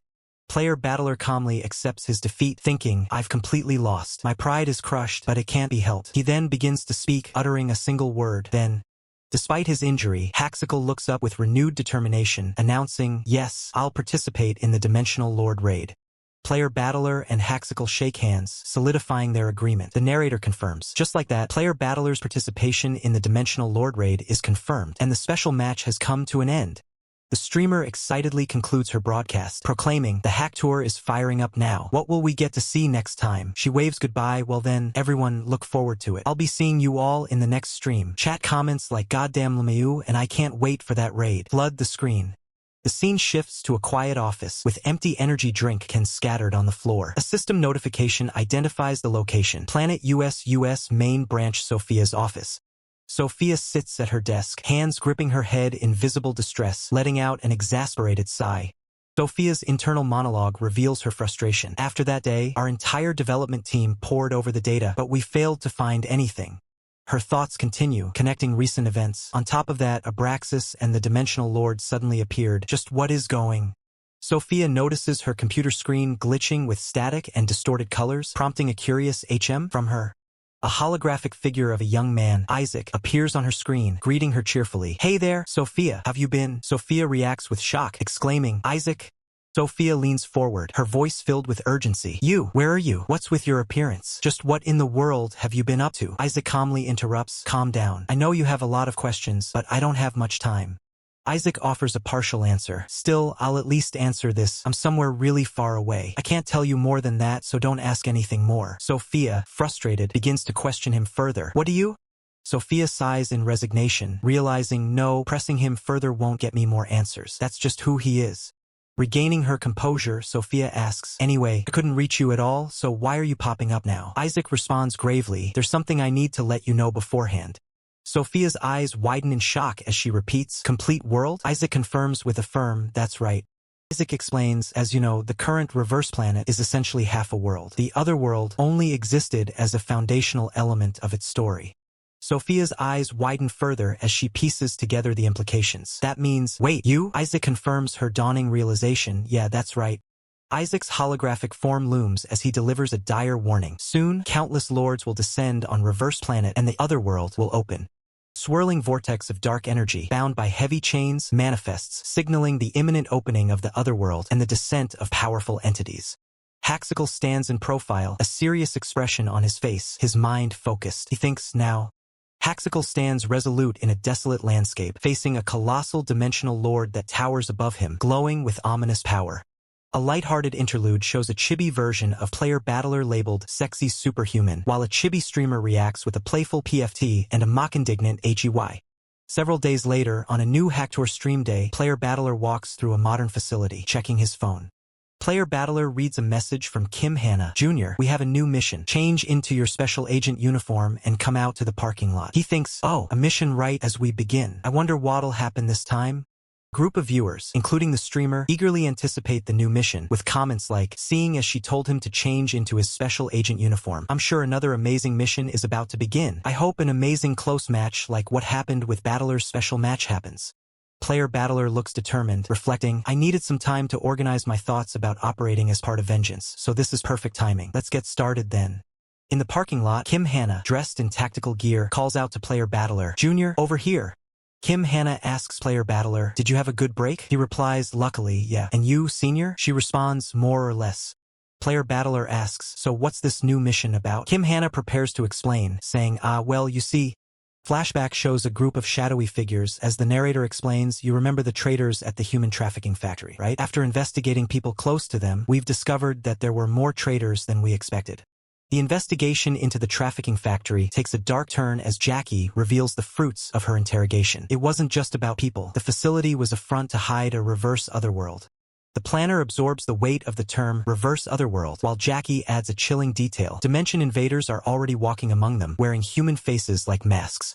Elsewhere, the scale of the threat is being realized. This isn't just a minor breach. It's the unmistakable precursor to a full-scale dimensional lord raid. The planner's eyes narrow as he identifies a specific target. He has questions that only this individual can answer, and he intends to get them by any means necessary. The time for talk is over. Jackie and the planner agree to move immediately to the location mentioned during the interrogation to confirm the enemy's endgame. They arrive at a redevelopment residential area under the cover of night. From the rooftops, Jackie points out the building likely housing the hidden portal. The entrance is heavily fortified. 3 elite hellhounds stand guard, their presence alone confirming that something vital is being protected inside.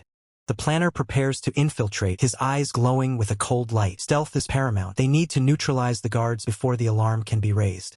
With a silent signal, they leap from their vantage point, diving into the shadows of the alleyway below to begin the assault. The lead guard, a massive man scarred by battle, senses a disturbance in the air. His instincts flare up just as the shadows begin to move. He ignites his fists with searing flames, demanding to know who's there, but his aggression is met only by the silence of the night. Before the guard can react, the planner manifests directly behind him, a silent predator closing in on its prey. Gloved hand clamps over the guard's mouth, stifling his cry for help. The planner's grip is iron, neutralizing the threat instantly. Simultaneously, Jackie blurs past the remaining sentries. They barely register a streak of green light before she strikes. Two heavy thuds echo in the alley as the guards are dropped with surgical precision. The perimeter is clear. With the guards dealt with, Jackie signals for them to move inside. Every second counts before the next patrol arrives. The planner delivers a final, crushing blow to ensure their path remains unobstructed. The infiltration is proceeding perfectly. Jackie follows up with a devastating knee strike, showcasing the lethal efficiency that makes her a top-tier ally. They breach the inner sanctum, kicking the doors wide to reveal the secret the facility was built to protect. A massive, swirling vortex of purple energy dominates the room. Jackie stares in awe. The reverse otherworld portal is real, and it's enormous. The unknown awaits on the other side. Jackie asks if the planner is ready for whatever lies beyond the threshold. His answer is immediate and resolute. They step into the shimmering light, the world around them dissolving as they are pulled through the dimensional rift. Space and time warp as they transition, leaving the residential area behind for a landscape of pure chaos. They emerge into a nightmare. The snowy ground is littered with the corpses of researchers, a massacre that occurred just moments ago. Among the bodies, a single man in a lab coat clings to life. Jackie rushes to his side, desperate for information. She demands an explanation. What were they doing here? What went so horribly wrong that it led to this slaughter? Coughing up blood, the researcher confesses their hubris. They wanted power from the otherworld, a power they couldn't control. In their greed, they created a hole, a permanent tear in reality that cannot be easily mended. The planner stands over them, his expression unreadable as the full scope of the disaster becomes clear. Back at the command center, the realization hits home. They've punched a hole through the dimensional wall, creating a direct path between Earth and the otherworld. The researcher goes limp in Jackie's arms. He's dead, leaving them with a catastrophic problem and no clear way to solve it. The planner urges Jackie to snap out of it. They need to find that hole immediately before more invaders pour through. He bolts through the treeline, his eyes fixed on the chaos ahead as a voice cries out for him to hurry. Standing before him is a colossal nightmare with a swirling vortex of energy embedded in its chest. Watching from the sidelines, the others gasp in horror, realizing the rift has already begun to manifest. The core of the beast pulses with an ominous light, charging a dimensional rupture that threatens to swallow everything. She screams that they have to stop it, but a cold, echoing voice tells them they are already too late. The connection to the otherworld is complete. He stands frozen as digital static begins to envelop his frame. He wonders if killing the beast will close the gap, but the enemy reveals that opening the gate was the creator's true will.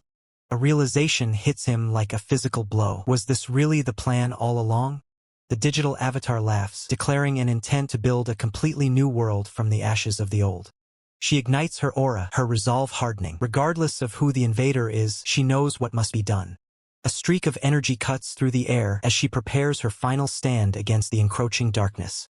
With a defiant roar, she declares that the thing standing before them is nothing more than their enemy. The scale of the monster is overwhelming, looming over the stadium like a god of destruction. Messenger issues a final invitation, telling him to find him in the new world. He repeats the words in disbelief, but there's no time to think as the enemy begins to vanish. She screams for him to stop, but the figure steps into the light, disappearing into the rift. Suddenly, a massive shockwave erupts from the beast, a roar of pure dimensional energy that levels the area. Both are slammed into the trees, the sheer force of the impact leaving them breathless. Coughing through the dust, she realizes they can't win this fight yet. They need to retreat immediately. The monster lets out a final, earth-shaking howl as the two flee from the epicenter of the blast. A blinding white light consumes the horizon, marking the end of the battle and the beginning of a new catastrophe. She checks on him amidst the rubble. He's alive, but the weight of their failure hangs heavy in the air. Looking around, the destruction is absolute. The landscape has been transformed into a graveyard of stone and steel. She surveys the fallen soldiers, noting that the roar alone was enough to wipe out an entire unit. Realizing the severity of the situation, she pulls out her phone to report the disaster to her superior. Before long, reinforcements arrive. The lead officers survey the devastated battlefield. The leader doesn't hesitate. He orders the assembly of their strongest forces to break through the defenses and kill the monster. News of the new raid spreads like wildfire, with viewers across the globe tuning in to see the world's fate decided. He stares into the distance, his eyes glowing with a renewed, cold determination. The real fight is just beginning. Meanwhile, the digital architect of this chaos watches on with a sinister, knowing smile. He remains silent, his mind already calculating the steps needed to reach that new world. Far away from the front lines, a quiet cafe serves as a sanctuary for those unaware of the brewing storm.